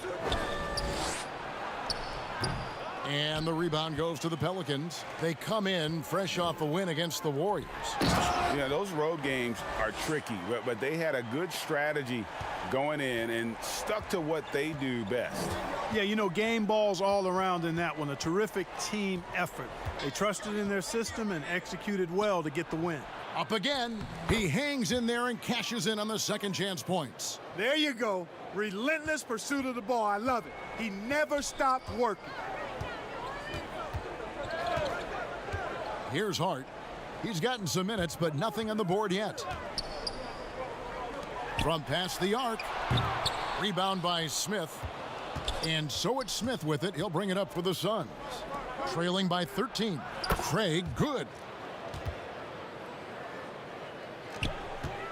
New Orleans has gone 2 of 4 from beyond the arc to start the game. Ingram against Bridges. Now here's Ingram. He's got 10. Over Bridges. Great D on that shot, and it's off the mark. And an overpowering first quarter effort. Already a double-digit advantage. Pelicans lead by 10. It's the NBA on 2K Sports from New Orleans.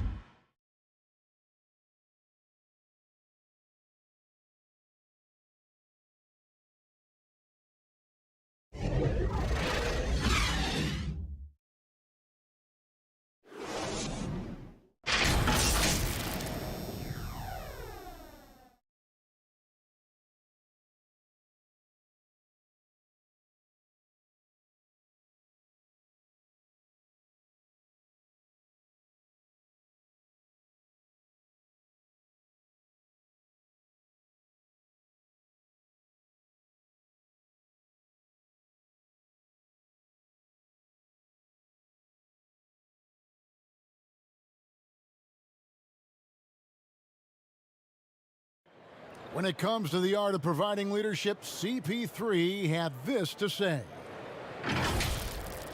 The guys on the team already tell me I talk too much a lot. You know, I'm constantly talking on the court.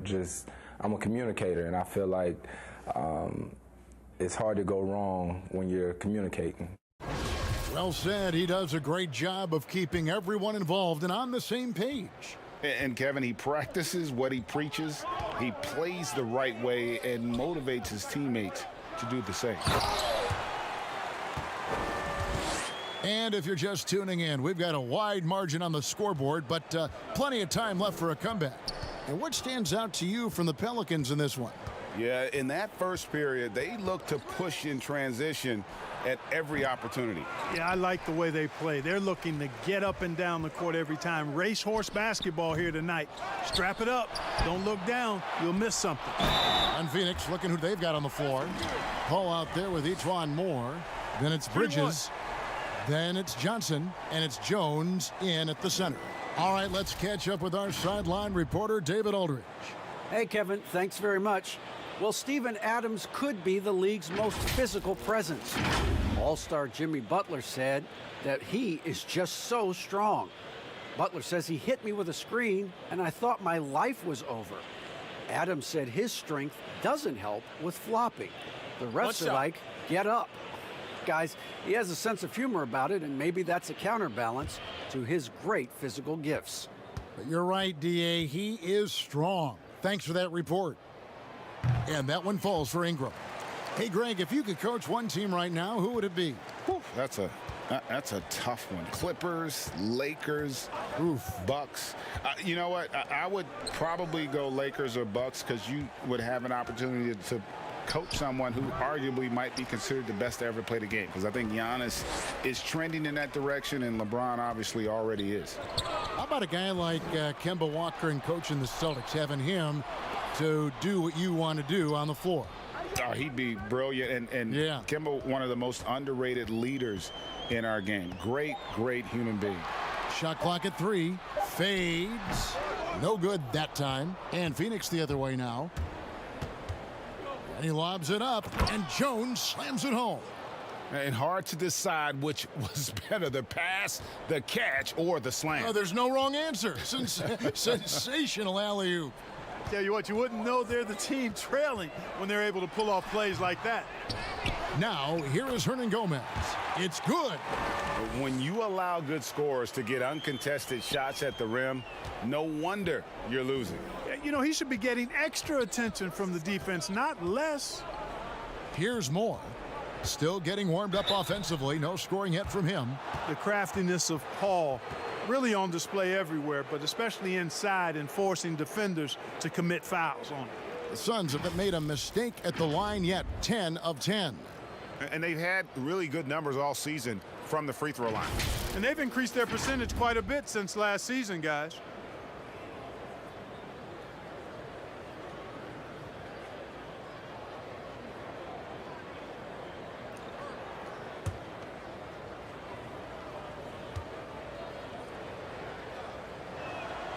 Free throw drops for Paul.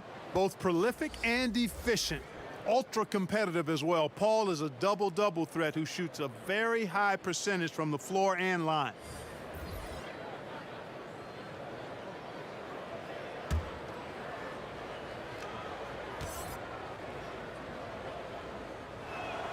He's perfect from the line this time. We're now about 2 minutes into the second quarter. Pass to Williamson. Over Saric. And that one's good. Williamson. And the Pelicans lead by 15. And with the lead, I like the strategy here. Continue to get the ball to guys who can do something with it. If it's working, keep working it. That's what I say. Keep the pressure on him. Now here's Paul. He had 19 points in the win against the Rockets in Houston. And a big lead for them on both the scoreboard and the backboard thus far. Yeah, rebounding has been a big key in this one. They've asserted their will and have taken control on the glass. And Eric Bledsoe, a special kind of athlete. And 3 separate knee surgeries in the rear view, but still so fast, his teammates call him Ferrari. The way he's built, a muscle car might be more accurate. Shooting 2.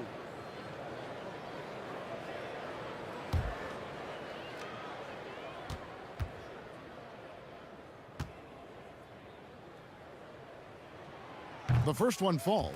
You know, one of the things I'd like to see Bledsoe improve on is his passing. Other than that, I think his overall game is pretty solid.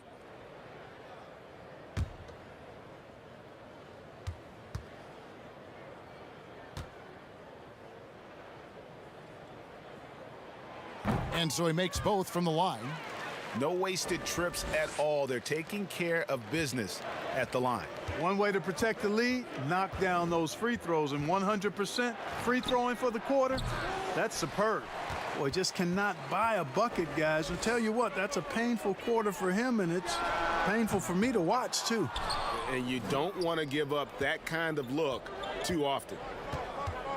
Saric finds Paul. Got a hand on it, but he recovers it. Passes it to Ayton. Tries again, and he could not get that one to go. A lot of contact, and he'll go to the line for 2. It goes on Eric Bledsoe.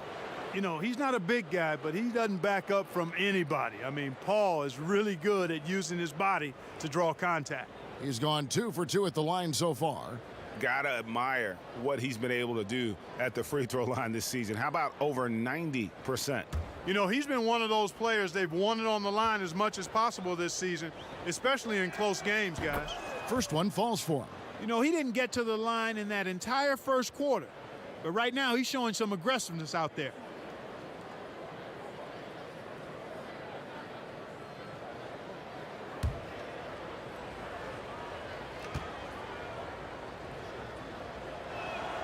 And that's good as he hits both of his shots. Greg, you were drafted 12th overall by the New York Knicks and then 2nd overall by the Grizzlies in the expansion draft. So you've had a very unique view of being in that position in 2 different settings. Yeah, I mean, 2 very different cities, but really each beautiful in its own way. The New York draft, obviously coming out of college, that was like a dream come true to go and play for Pat Riley and then get the opportunity to go and be a part of a brand new team in a new country, if you will, was also a really cool experience as well. I hope we can take a petition started by you and me to get the NBA back in Vancouver. I miss and going Seattle, to Vancouver. right? Let's get back in both Seattle. those cities. Exactly. Exactly.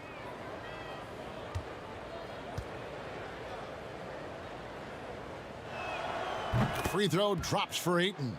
They've hit every one of their free throws here in the second quarter. Very important when you're trailing. New Orleans moving the ball around.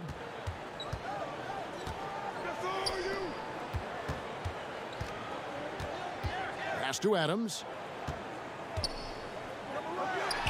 He makes another one. That's 4 up and 4 in to start his game. And this is where Adams has the biggest impact. The closer to the basket, the more effective he is. Moore dishes the ball over Bledsoe. The Suns keeping it alive. A new 14. And they've got a big lead, not just on the scoreboard, but really in the rebounding numbers as well. And what I like about it, it's been a physical brand of basketball. It's had a little sandpaper element to it, gritty and rough, but that's how you win games. Here's Nader. No points in the game yet for him. Paul passes to Ayton. 6 to shoot. Yep, it goes in, and the Pelican lead is cut down to just 12 points with the basket from Chris Paul. And he has really come to life here after a slow start in that first quarter. A shot by Alexander Walker, no good. Phoenix has gotten a success rate of just over 50% from three-point tonight. 4 of 7 shooting. You know, this is why they trust Paul to run the offense. I mean, he's so good at getting the ball to guys on time and on target. Kicks it to Bledsoe.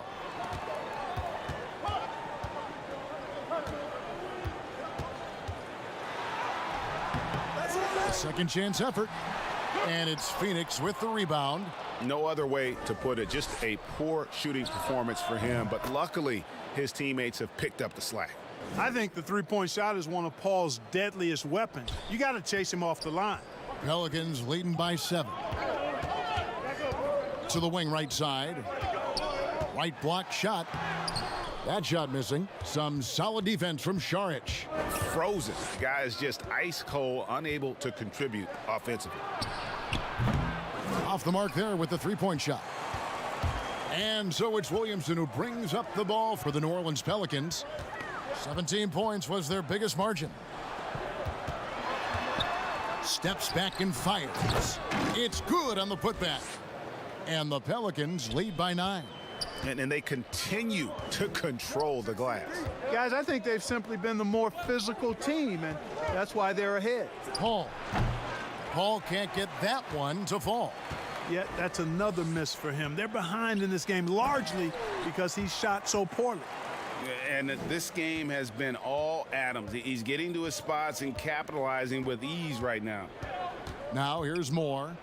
He's still scoreless so far in this one. The shot's good from Paul. And really the scoring this quarter has been just off the charts, doing all he can to bring them back. Inside. Some solid D from Paul. And it's the Suns' ball. They're on a 15-6 run. The shot by Šarić, no good. Pelicans leading by 8. There we go. Now in the scoring column with that make, he is 1 for 4. And really an underrated playmaker. Williamson with good court vision and solid decision making. Bledsoe against Paul. Oh, and he blocks it off the glass. Wow. And there's the pass to Alexander Walker. Pass to Adams.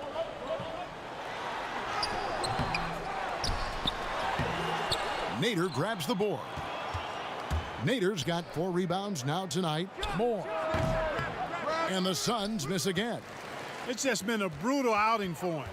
He still hasn't managed to make a shot, and the team is struggling because of it. Outside for Bledsoe. Adams trying to free himself up. Eric Bledsoe, and that's good. Bledsoe's got 10 points in the game. You know, I think it's critical that Bledsoe shoots with confidence off the catch. I mean, I like that mentality. And the Suns call time here. Steven Adams with a strong contribution so far in this one. He's really taking it to him inside. They got to find a way to slow him down.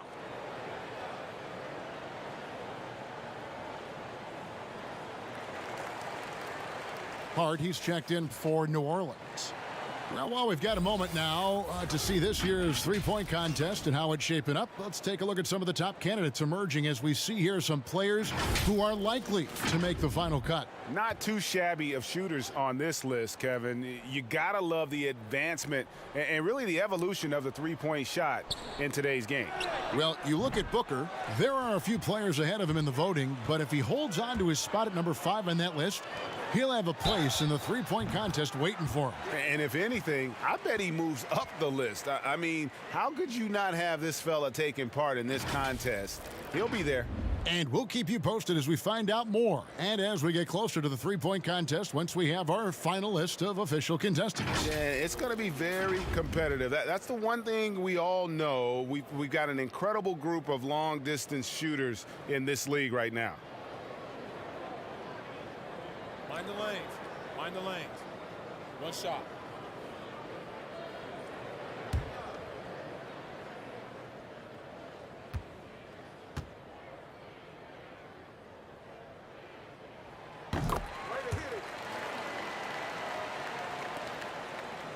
Suns trail by 17. Now Booker. He's got 8. That one misses. And the wide open shot from Bledsoe. Good, and the assist goes to Williamson. Bledsoe's got a couple of three-pointers in the second for the Pelicans.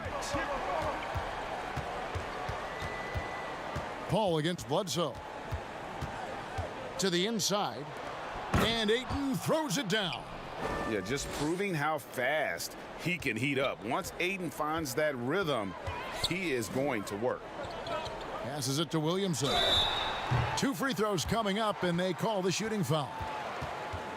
Greg, last year, Williamson entered the NBA as one of the most well-known rookies since LeBron James.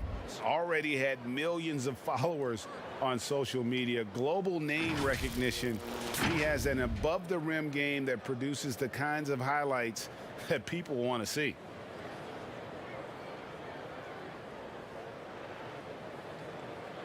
Take a break. Take a break. 2 shots.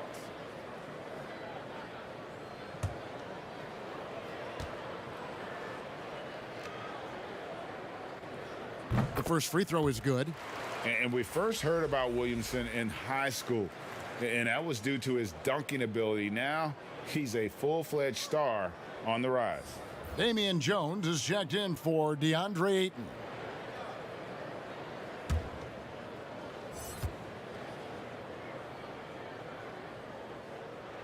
And both free throws good for Williamson.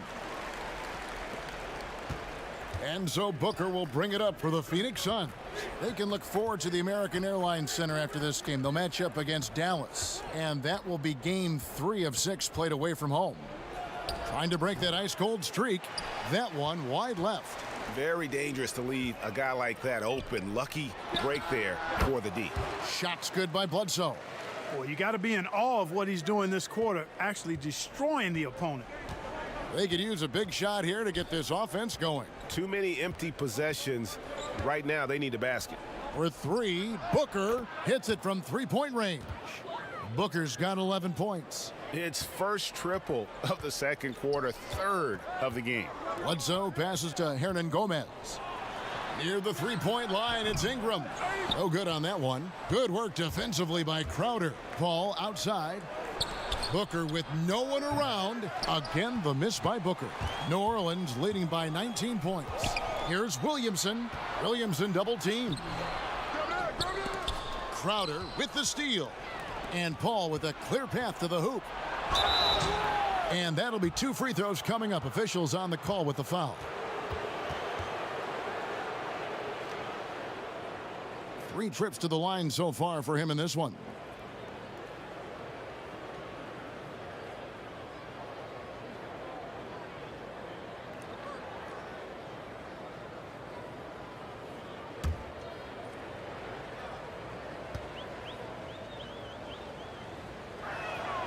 Free throw drops for Paul. So for the Pelicans, Hayes, he's checked in for Zion Williamson. And it's Lonzo Ball in for Eric Bledsoe.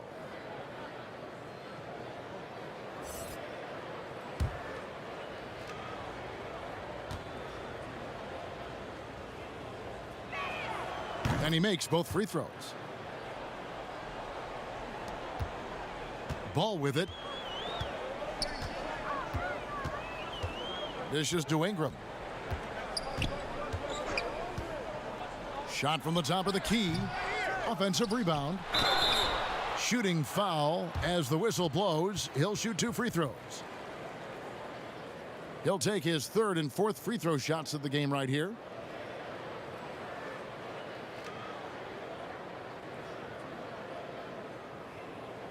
Take a break. Take a break. 2 shots.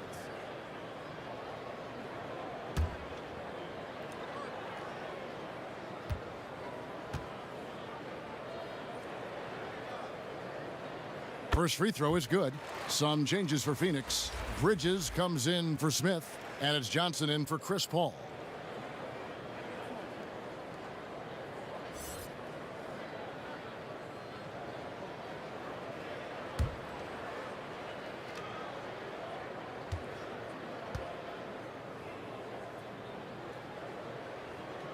That's also good, so he hits both free throws. 1:46 left here in the second. Booker outside. And yep, finally drops after rolling around the rim. Booker's got 5 points in the quarter. Pick works well there. Not much resistance from the D. Yeah, that's not the defense you need. You got to be tougher defensively. Here's Hart. He's been patient so far. Nothing on the scoreboard yet. Pass to Hayes. Some nice passing here by New Orleans. Shot clock at 5. Got a piece of it.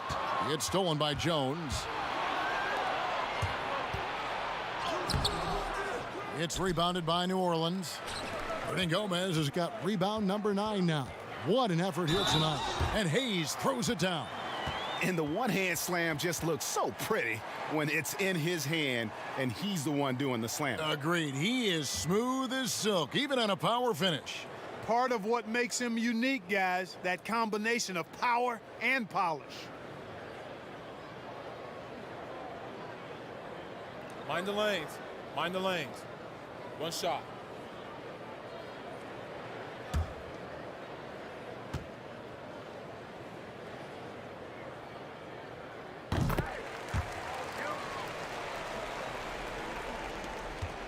Suns trail by 20. Booker looking around. Tries from 16. Gomez grabs the miss. New Orleans has gone 5 of 9 when they put up the 3-point shot tonight. And slam dunk by Ingram. Yeah, you know, he's slight of build, lanky and long and athletic, but he still finishes through contact, and he's not afraid to go in there and take the hit either. Now here's Johnson. No points in the game yet for him. Tipped away. Here's Booker with the putback. He hangs in there and cashes in on the second chance points. Love the determination he showed there, getting himself into good position under the glass. With the presence of mind to know just where the rebound was going to come down. Well timed. And then the nifty touch to tip it in as well. Near the 3-point line, it's Ingram.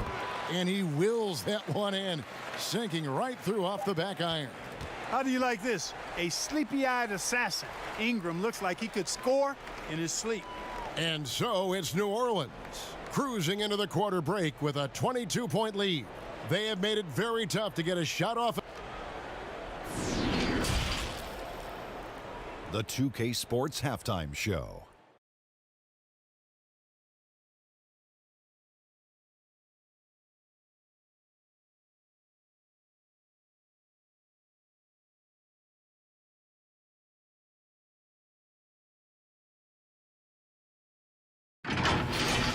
What a start it was for Brandon Ingram.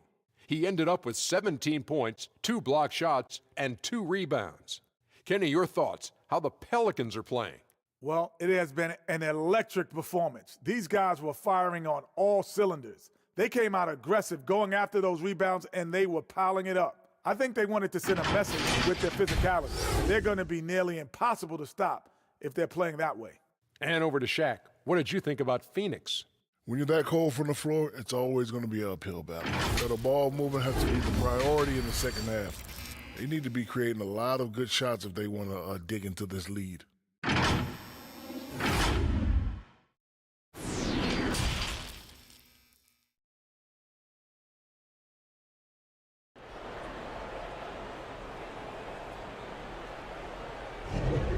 Welcome back. The calendar has flipped over, and so have we, into the second half of our broadcast. Brandon Ingram has been sensational. No problems fighting his way to the rim in this one. A lot of points in close. Yeah, you know what, guys? They gave him too many free runs to the hoop in the first half. I think they've got to be a lot tougher on him. Body him up. Be physical with him. And as we dive into the second half, we'll find out if the next two quarters are any different from the first two. So far, it has been a runaway. Third quarter action getting rolling right now, brought to you by Gatorade, all fueled up and ready to go. Here's who's on the floor. So for New Orleans right now, Ingram the 3 and Zion the 4. And then there's Steven Adams, then there's Bledsoe, and it's Alexander Walker in at the 2. On the basket by Jones. It's a great move, and he catches the defense completely off guard. Yeah, if that's a harbinger of things to come, he's looking at having a very big second half. And here's Ingram from the arc. 8 for 15 with that made basket. But he's not satisfied yet. And the speed Ingram has makes him a nightmare for defenses in pick and rolls. I mean, he constantly keeps them on skates and wondering what's next. Here's Booker. It's rebounded by New Orleans. Williamson's got rebound number 8 here tonight in the game. And foul on the shot, so he'll get a chance at the line. And with the break here, let's look at the stats for Booker. First in free throw percentage, 9th in scoring, and his sweet shooting stroke places him in the top 15 league-wide in three-point percentage. You've got to play him tight. And it's nice when you have the NBA's best free throw shooter just keep the ball in his hands in clutch situations. He's been completely automatic this season.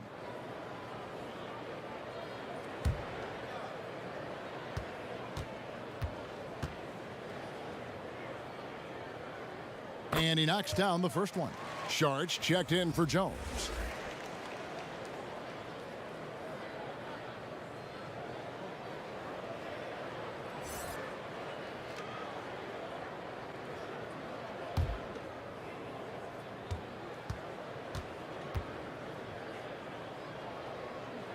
Old free throws, good for Ingram.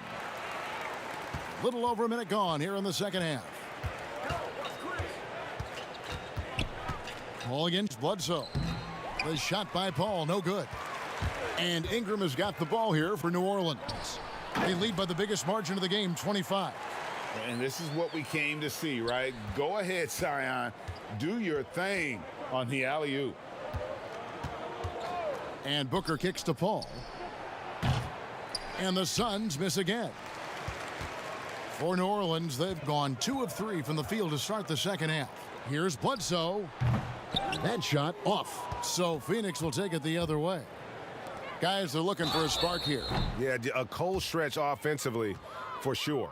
3 shots. And this is what the schedule looks like coming up for Phoenix. On Saturday, they'll go up against Kristaps Porzingis and the Dallas Mavericks. Then on Monday, they'll go up against the Magic in Orlando. And looking at that Nets matchup, it's a chance for them to come out and knock off the top dog in the league. A win there can be a big step forward for this team.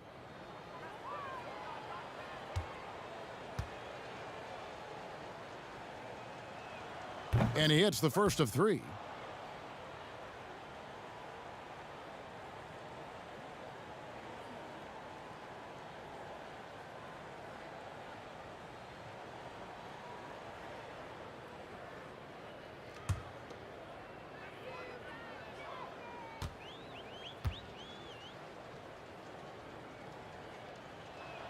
He hits the second from the line.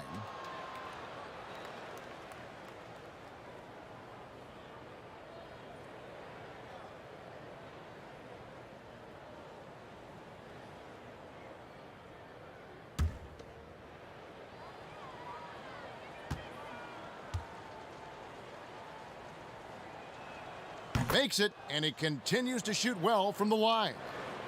Here's Bledsoe. He's got 15. Ingram outside to the paint. Here's Williamson, and the dunk by Williamson. Yeah, you know, you look at Ingram, and it's not all about scoring with him. He shows he shares the ball as well. Booker outside. And good. He got the English that time as it falls. Booker's got 15. And that's just showing off right there, guys. I mean, he is too good with that crossover. Now here's Ingram. Not a lot of room. And there's the foul on the shot. He'll go to the line for 2. And Phoenix gets called for the foul. Love how Ingram toys with the opposition. Just is unflappable, drawing contact easily on these kinds of shot attempts.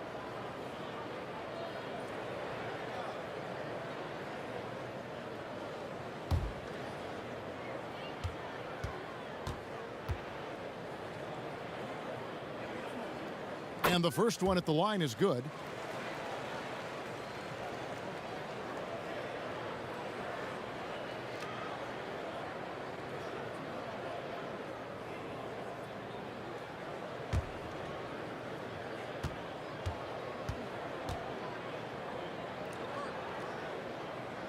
Both free throws good for Ingram. We're still waiting for that first miss from the line this half. 100% since halftime. Come on now. I'm not sure this lead's going away anytime soon with that kind of marksmanship. Pulls up, high post, and he gets the whistle. 2 free throws coming up. Let's bring out the 2K leaderboard to see the best up-tempo teams in the league. The Pelicans 4th. I think that's what really distinguishes them offensively. They really like to get out in transition. This is his second trip to the free throw line. And, you know, guys, he had a big game at the free throw line in their last outing. Matter of fact, a lot of his points came from the stripe. He was feeling it. And it's clear that's a change for the better from what he was able to do at the free throw line a year ago, guys.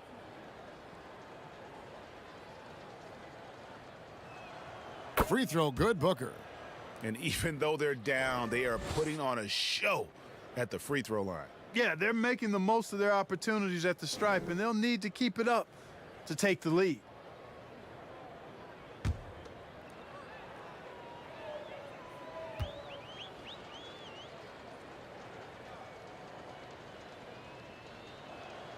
Both free throws good from Booker. For New Orleans, they've gone 3 of 6 in the third quarter, 50% from the field. Here's Alexander Walker, defended by Booker, and the dunk by Williamson. Difficult to guard and pick and roll. Zion's combination of mobility and quickness, along with that strength, just so lethal. Phoenix calls timeout. Yeah, he needs to tell his guys to just box out with some energy. That's basic basketball. They've been lazy on the backboard and have allowed way too many second chance points.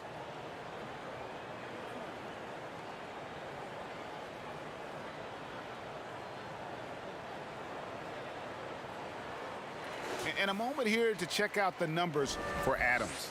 He's putting up about 12 points a game, 15 rebounds, and almost 3 blocks. And his rebounding is what's most impressive. He's shown tremendous determination on the backboards. And it's a big asset for this team. I mean, he blocks out on the defensive glass, and then he keeps balls alive at the offensive end. And now the Pelicans on the break. And it's Ayton with the rebound. Ayton's got rebound number 8 here tonight in the game. The drive by Booker. Bledsoe with the defensive effort. That's not the type of opportunity he fails to convert very often. And no question about it, Bledsoe has major bounce now. Fantastic at elevating and throwing it down. Bounce pass from Paul. And Saric kicks to Nader. Paul outside, stolen by Bledsoe.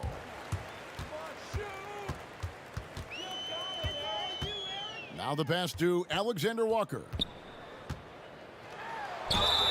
And contact on the shot, so he'll be shooting free throws here. It's going to be on Saric.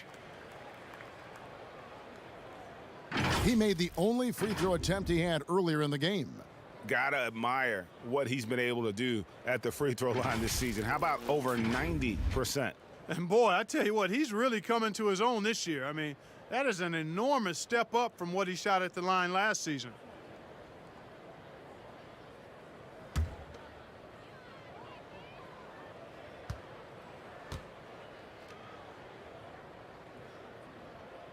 And he makes the first. Smith checked in for Phoenix. Torrey Craig comes in for Paul.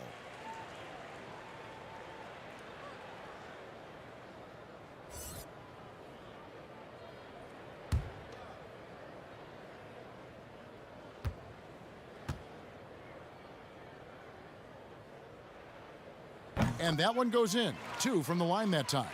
Clark, we know guys like LeBron and Michael Jordan will look for any perceived slight as a form of motivation.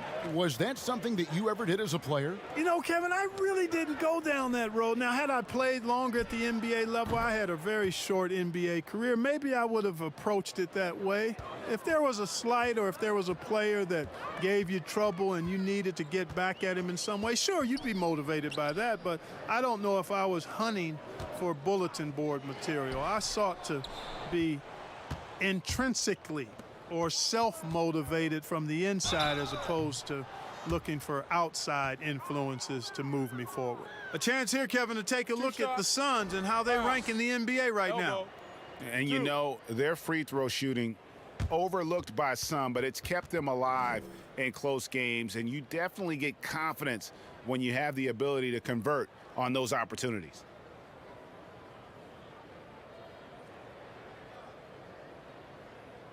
Shooting 2.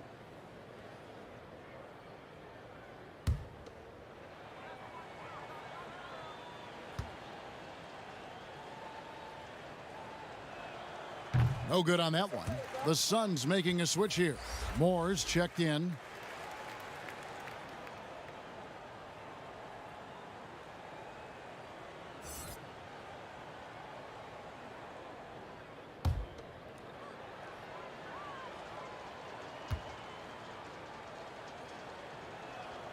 And he's good on the second. Here's Bledsoe. He's got 17.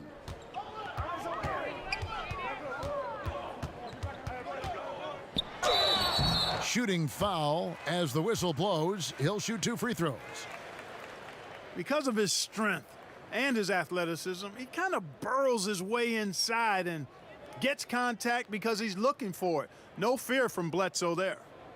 And a breakdown here, guys. The hustle stats for the Pelicans. They really haven't backed away from running and gunning at any point, but their legs still look fresh. Another part of their game that's made a difference tonight is all the second chance points they've been able to get. The free throw drops for Eric Bledsoe.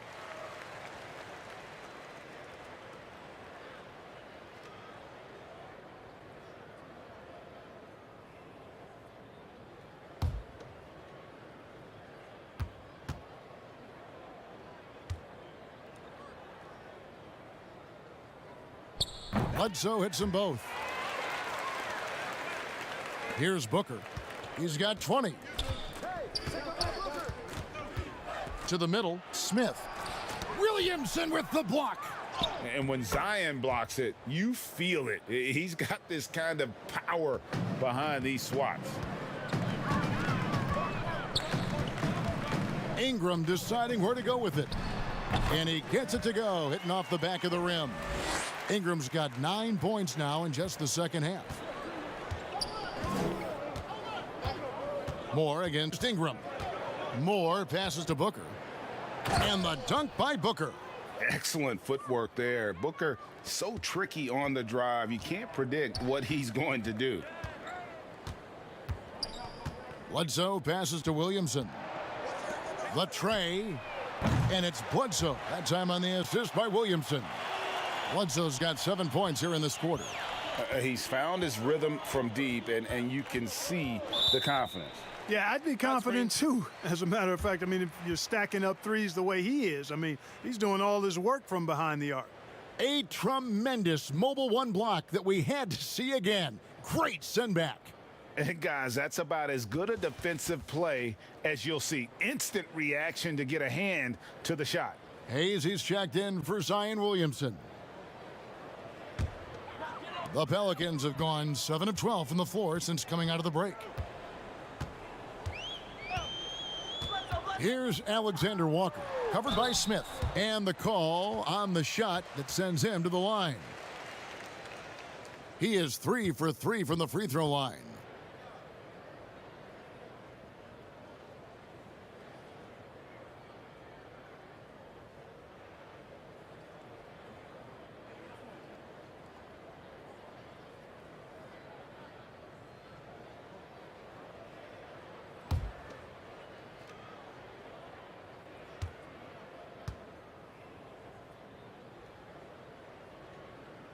And the first one drops. And the Pelicans making a change here. Ball's checked in. And a change for the Suns. Crowder, he's checked in for E'Twaun Moore.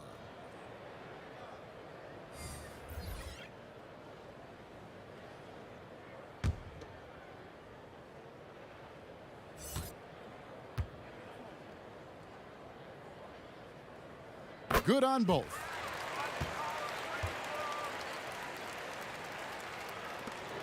The Suns have gone even 5 of 10 on shot attempts in the third.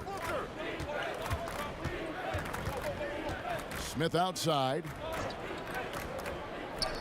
Lets the three fly. Shot by Crowder, no good. And Adams has got the ball here for the New Orleans Pelicans. And foul on the shot, so he'll get a chance at the line.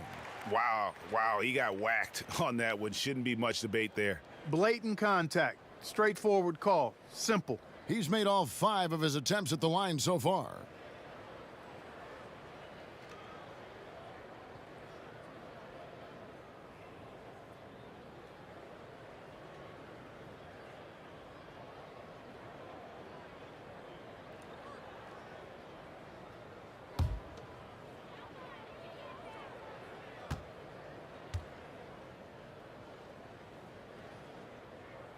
The first free throw is good.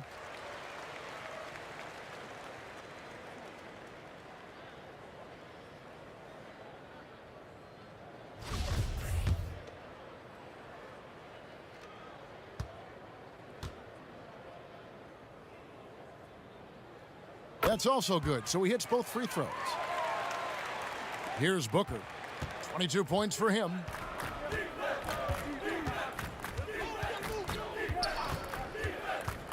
They need this. It's rebounded by New Orleans. Here's Ball.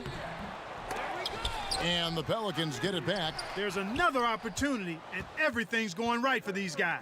And now the Suns, a fast break. And the wide open shot from Crowder buries it from three-point range. Crowder's got 7 points in the game. Savvy move to pull up from three-point range on the break there. When you can shoot it like he can, if you've got it, take it. Ingram drawing the double team. Adams dishes to Hayes. And it's Ayton with the rebound. Ayton's got rebound number 9 now. What an effort here tonight. You know, at the end of the day, size does matter, especially on the glass. And that'll be 2 free throws coming up. Officials on the call with the foul. It goes on Devin Booker. You know, you look at Ball's size and speed and confidence, very impressive. An exciting prospect who I think has an all-star future. On the night, he's gone 2 for 2 at the stripe.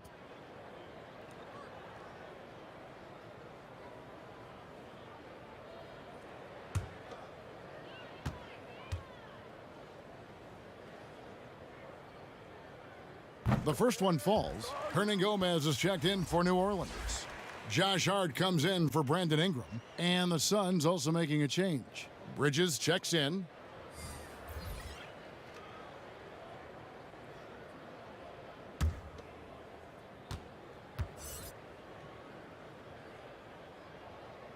And that's good as he hits both of his shots. For Phoenix, they've gone 6 of 14 since halftime. A little cold from the field. Booker against Ball. Here's Smith. And that one clearly a foul. Gets the whistle and 2 shots coming up. And let's quickly check out the best young defenders, how they've been playing in the low post lately. Your rookie block leaders for the past month. These are his third and fourth free throw attempts of the game. Shooting 2.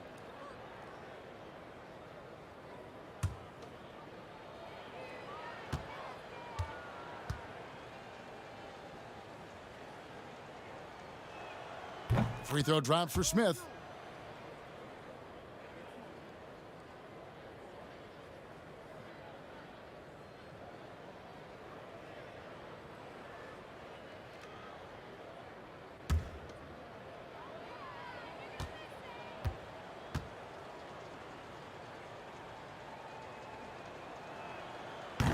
And so he's able to get 1 of 2.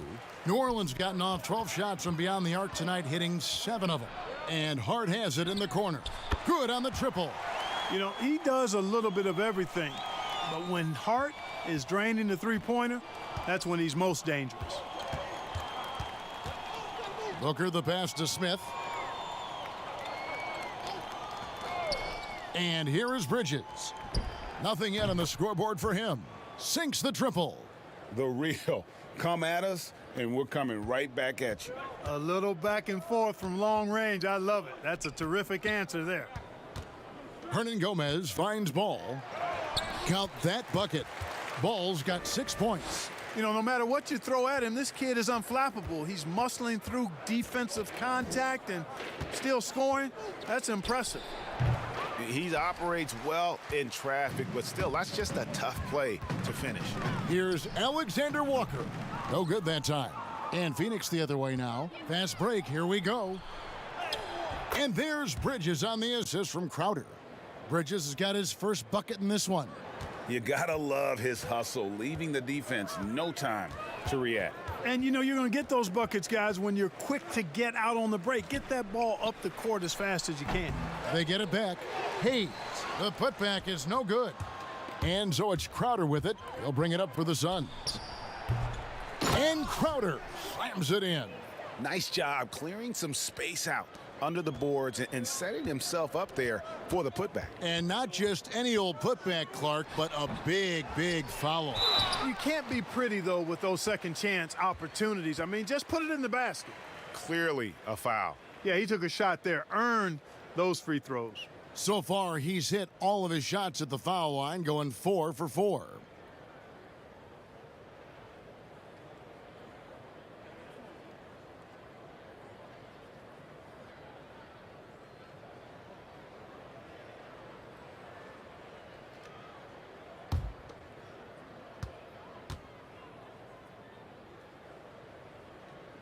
First free throw is good. Damian Jones is checked in for Phoenix.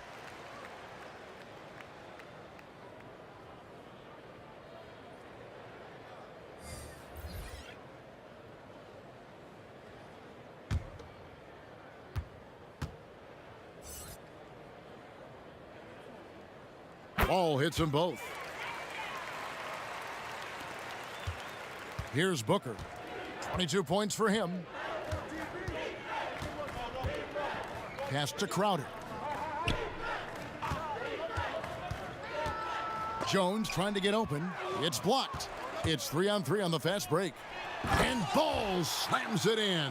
Oh, you can't let Ball get this deep. I mean, once he's this close to the rim, that far inside, he's ready for the throwdown. Now, here's Bridges, currently averaging almost 6 points a game. Jones against Hernan Gomez. 4 on the shot clock. Near the three-point line, it's Booker. They get it again. Passes to Bridges. Over Hart. Bridges misses. You look at him, and he's a little hit and miss from there, even without a defender in his face. No guarantee. Bridges with the board.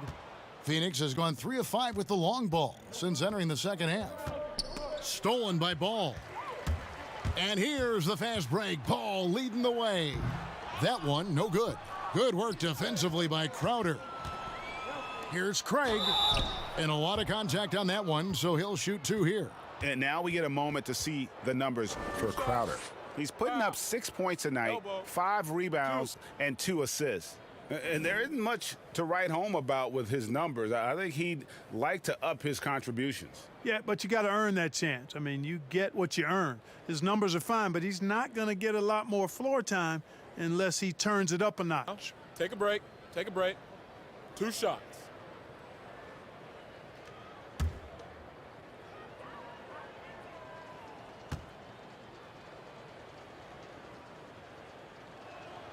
And he knocks down the first one.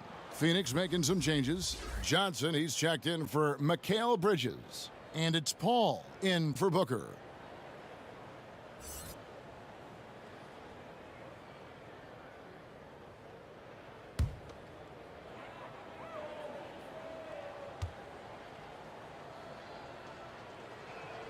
So he gets them both. 1:31 left to play here in the third. Ball feeling it out a bit.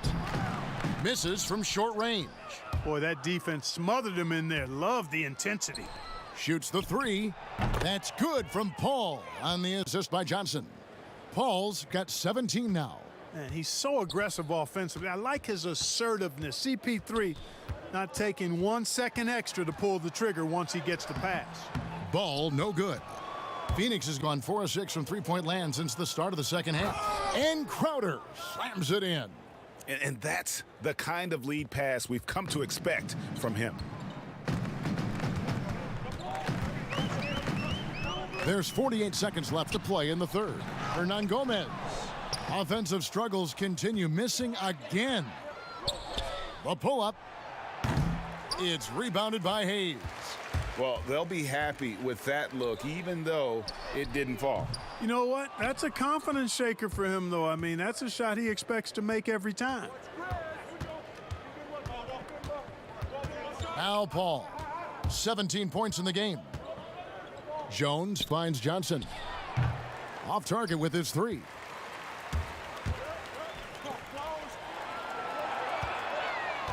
Tries it from 9. And it's off the back rim, no good. That's a 2 from Crowder, and the last second attempt doesn't fall. Brandon Ingram, he's been the guy making things happen for New Orleans. He's up to 26 points in the game now, just keeps pouring in the buckets. And we'll be back with you shortly.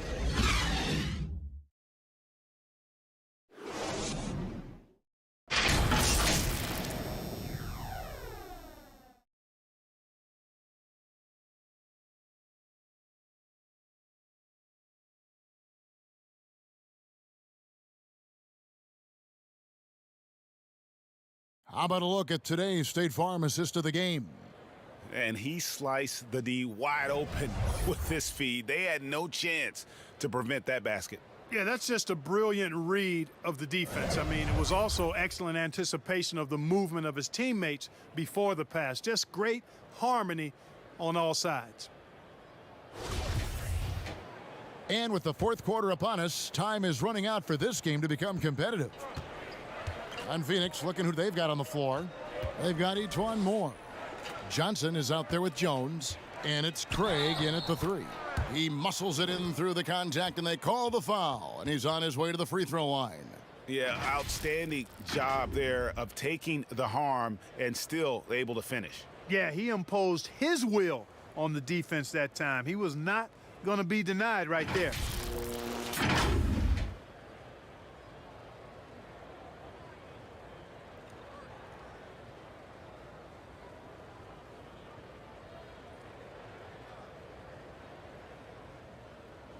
Mind the lanes. Mind the lanes. 1 shot.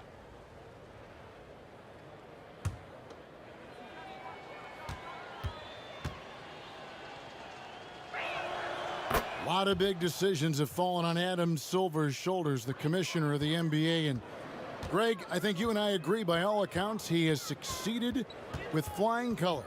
I mean, wouldn't you agree? No doubt about it. I mean, I don't know that you could have had a better person for the times. Adam Silver is to be commended. but I think also appreciated, not just from the players and the owners, but I think our fans should also appreciate who he is as a person. I've often said that commissioners typically work for the owners. He's the one commissioner, no matter the sport, that I've always felt like was a partner of the players as well. Adams trying to free himself up, and the shot is good. Bledsoe's got 11 in the second half. Booker outside. And oh boy, a lot of contact there, but he gets the call and will shoot two. It's going to be on Zion Williamson. Such an active shooter. Love how Booker gets defenders to try and be physical with him.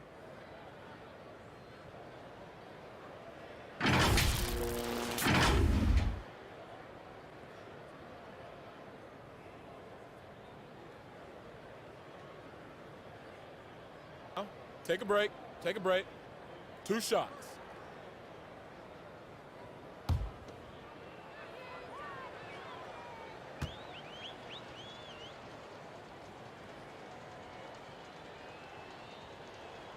Free throw good, Booker. New Orleans making a switch here. A one-deuce checked in.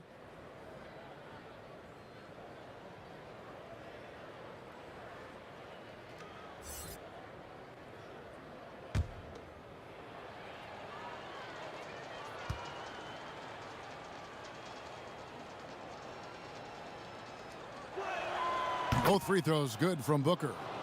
And Clark, because of COVID, the timeline for this season has been altered. Are you ready for more summer basketball? Man, I tell you what, Kevin, I'm not sure. I've always been a proponent of the season being shorter at the NBA level. I know it's impossible. The toothpaste is out of the tube in terms of obligations on the media front. But I think the league would be better served starting a little bit later, ending sooner. If summer basketball has to happen at the NBA level, I would hope it's the last time we have to do deep summer basketball. I think it's more of a winter sport that trickles into the late spring versus being a summer game at the pro level.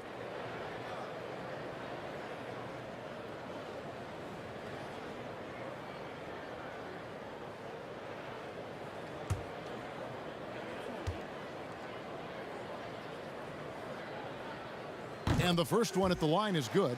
And the Pelicans making a change here. Alexander Walker's checked in.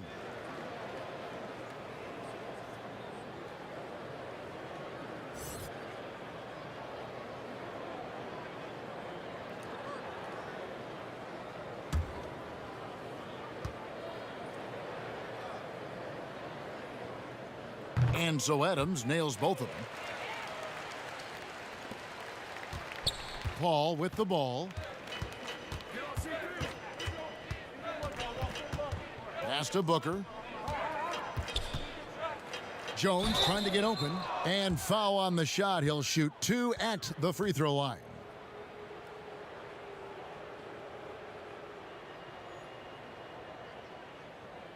And last season we saw the NBA All-Star Game introduce a target scorer, Greg, to end the game and instead of running out the clock. Did you like that, and would you widen its use? No question it's being looked at maybe for overtimes or tournament games. You know, Adam not shy about exploring new ideas. And I got to be honest, going into the All-Star game, I wasn't a fan of the proposed changes. Me too. But once you saw it all play out, I have to say I was entertained, and I applaud the commissioner and the players in the league for buying in, and I think the fan experience was made all the more better. Good point. DeAndre Ayton's checked in for Damian Jones.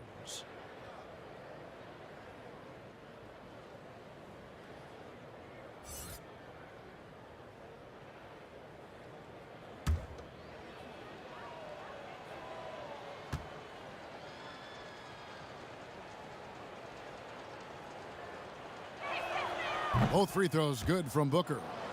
And he's been to the line much more here than he was in that first half. He's not playing nearly as tentatively as he was earlier. Now here's Ingram. D right on him. Bledsoe against Paul. And the rejection by Ayton. Tremendous at anticipating when shots are going up. Ayton is outstanding at protecting the rim. Williamson with the block. And they'll keep possession.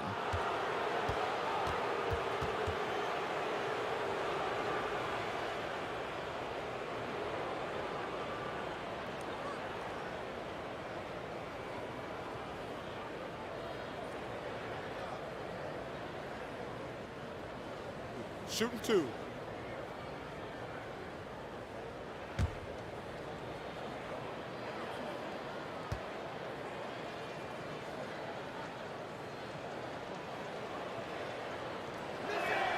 Free throw good, Booker.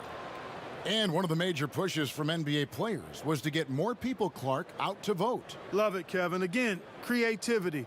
Clearly, this circumstance and the climate of our country, the platform that NBA players and all athletes have to be able to voice their concerns and inspire and encourage and help others become aware of things that are not right and what we can do to influence and inspire change. All of that is part of our responsibility as human beings to try to live right and do right by others. The things I've seen from the players in their agitation and activation and commitment is inspiring, and it's compelling me to think about how I can be more and be better and do more and do better. Booker outside. And since halftime, he has just been ice cold. Just can't seem to get anything to go his way.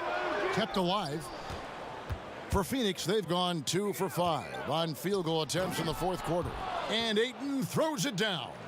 Sweet find there by Booker. All eyes on him with the ball, and Devin understands that. That has a nice feel for giving up the rock.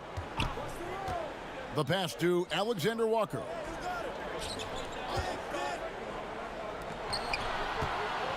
Just 5 on the clock. 2 free throws coming up, and they call the shooting foul. That one on Ayton. Hey, Clark, what were your thoughts as a fan watching the bubble play down in Orlando? Did it seem surreal at all to you? It didn't seem surreal, Kevin. I thought it was pulled off quite nicely, as a matter of fact. I mean, the fact there weren't any real fans there for the most part was a little different, but I thought the court looked good. The players were the best in the world, as they always are. I thought the broadcast came across just as it would in a normal circumstance. I didn't find much different about it other than the fact that there weren't tens of thousands of fans in the building.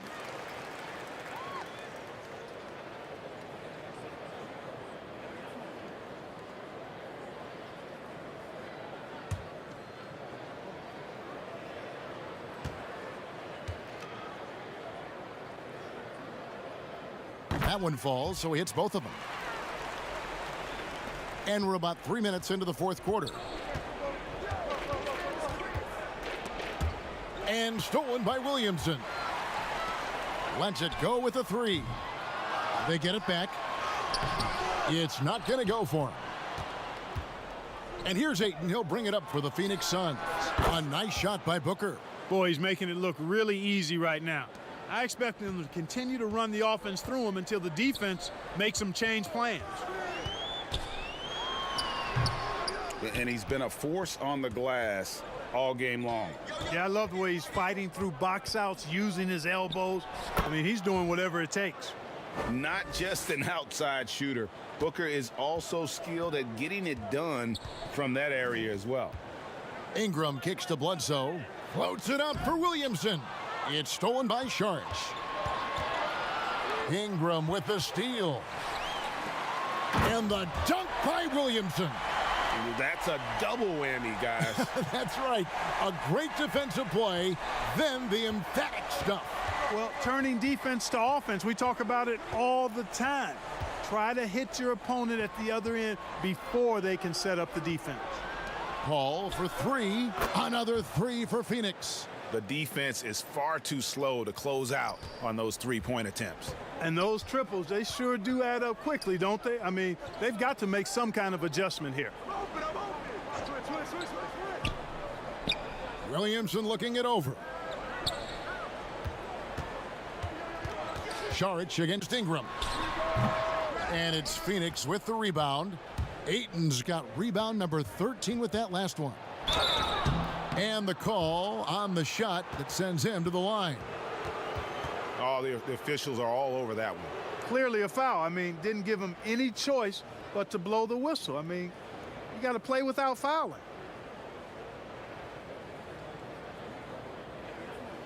Take a break. Take a break. 2 shots.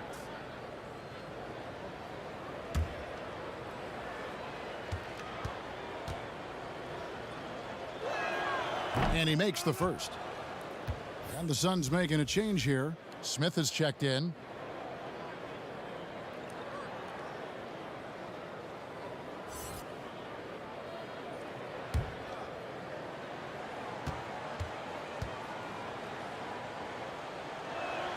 And good on the second, so he makes them both. New Orleans leading by 15. Bledsoe passes to Adams. Here's Ingram. And the Pelicans get it back. And foul on the shot. He'll shoot 2 at the free throw line. Smith. And so he's picked up his final foul. And he will sit for the rest of this game. Yeah, and luckily they've got terrific depth at that position. If there's one spot on the floor where they can afford to lose somebody, that would probably be it.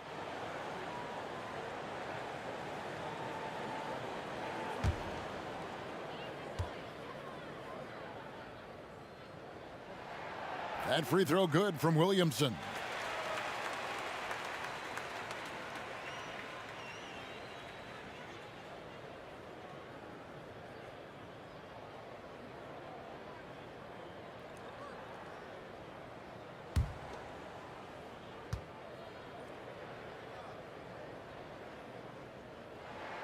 And both free throws good for Williamson. Suns trail by 17. Pass to Paul. Nails the wide open jump shot. Paul's got 5 points in the quarter. You know, I don't care how tight you play him. It's very hard to keep Paul from knocking that shot down. His in-between game is lethal. And that one's good, Williamson. And the Pelicans lead by 17.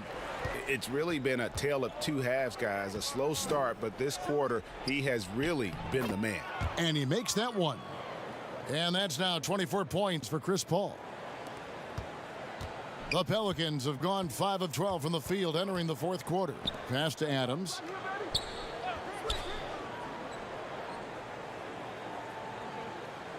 He kicks to Ingram. Shot clock at 6.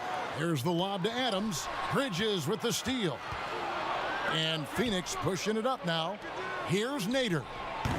And a miss there on the triple. Pelicans leading by 15.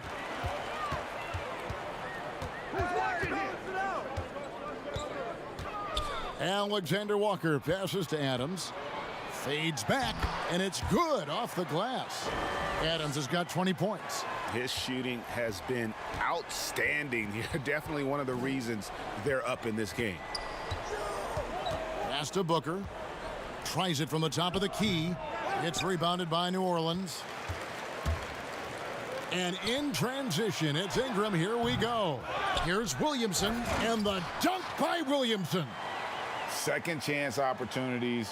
Williamson explosive into the air with the touch and concentration to finish. Booker draws the double. Bridges inside the three-point line. Good. And a nice assist from Booker. That's their 3rd straight make off an assist. And so it's Bledsoe with it, bringing it up for New Orleans. They lead by 17. Bridges with the steal.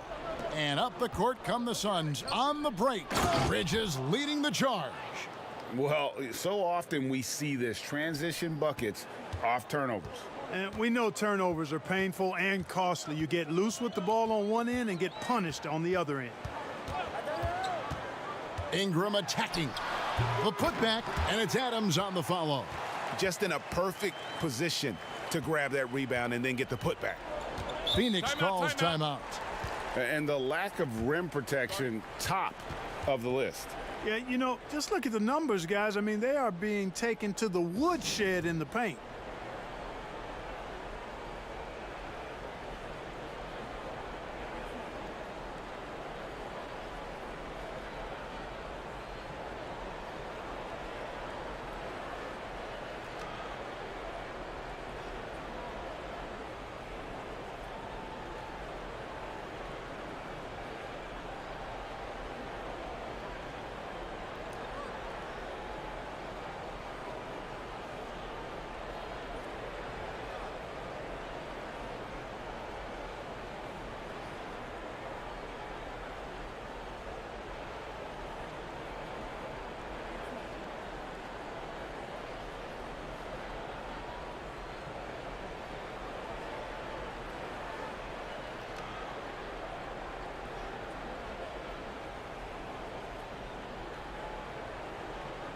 And now we present our New Balance Player of the Game, Steven Adams. And in terms of his shooting, this has been one of the more accurate performances you'll ever see. I mean, he's been in constant motion, creating a lot of good looks for himself. But still, even when you're wide open, you expect to miss some of the time. That has not been the case here tonight. This guy has made everything. The better he played, the more these fans got revved up. And that continued to play out over the course of his amazing performance. Not watching the line there, that'll be a backcourt violation. Yeah, they've gotten careless, Kevin, no doubt about it, with their turnovers in the second half. Here's Nader. Ball outside.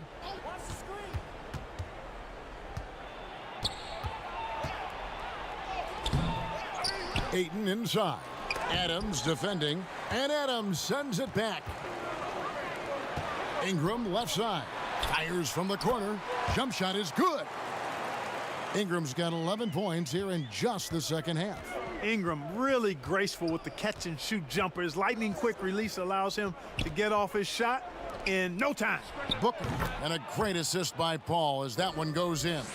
And obviously his momentum from the last game has carried over here tonight. And you know that's how it goes with him. I mean, his hot streaks, guys, don't last minutes. They last days. Lobs it up there for Ingram. An emphatic alley-oop jam. How about that high wire action from Ingram, getting up there and pulling off the Houdini. Booker outside. Pelicans with the rebound. Alexander Walker's got 8 rebounds in this game. Outside, Ball.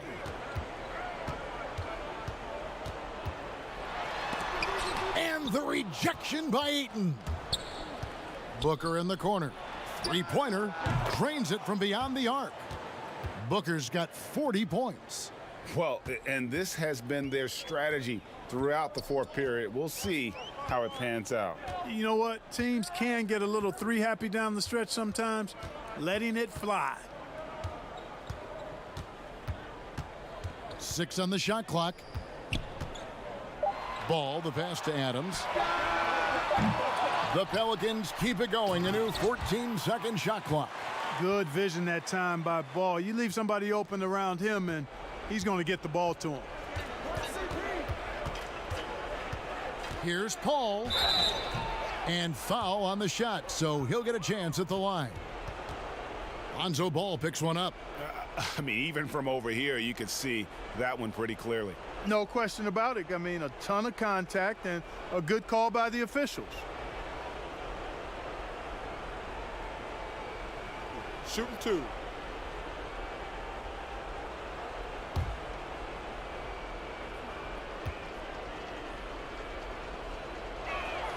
First one falls for him.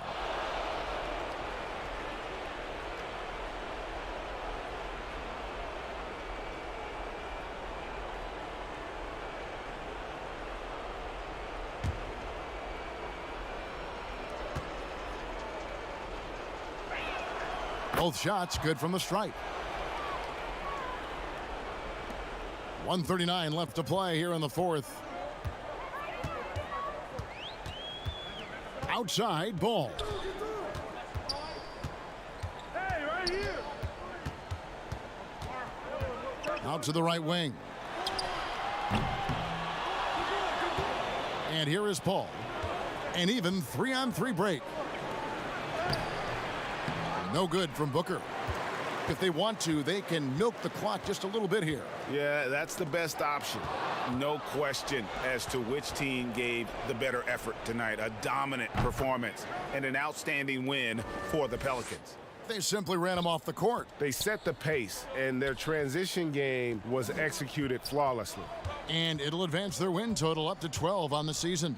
Man, always nice to get win number 1 against the opponent. You'll be seeing a total of this matchup 4 times over the course of the year. So they set the tone tonight, though, for their season series against Phoenix. And as one might have guessed coming into this game, it was indeed another big game tonight for Steven Adams. Now, he was a problem on the glass today, relentlessly crashing the boards and came away with a bushel basket full of rebounds. Booker draws the double. Down low. And slam dunk by Saric. You know, once he's in the paint, Saric is ready to throw it down. And they can just let the clock run out here. Cannot argue with the W.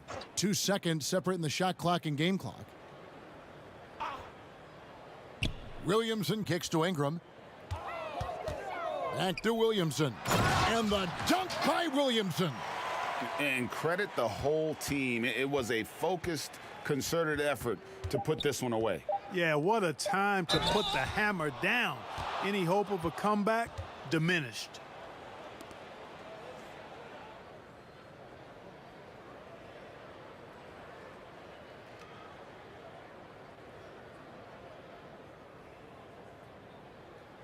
Shooting 2.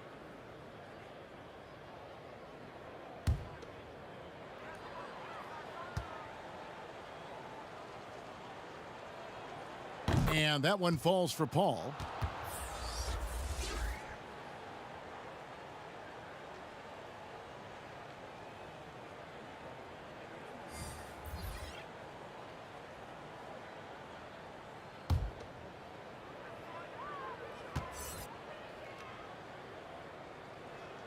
He hits both from the stripe.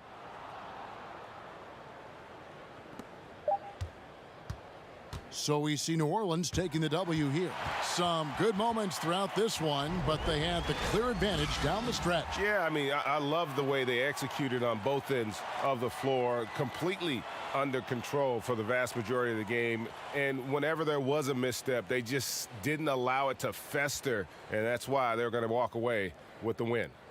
And now let's catch up with David Aldridge, who's standing by from the sideline. All right, Dave.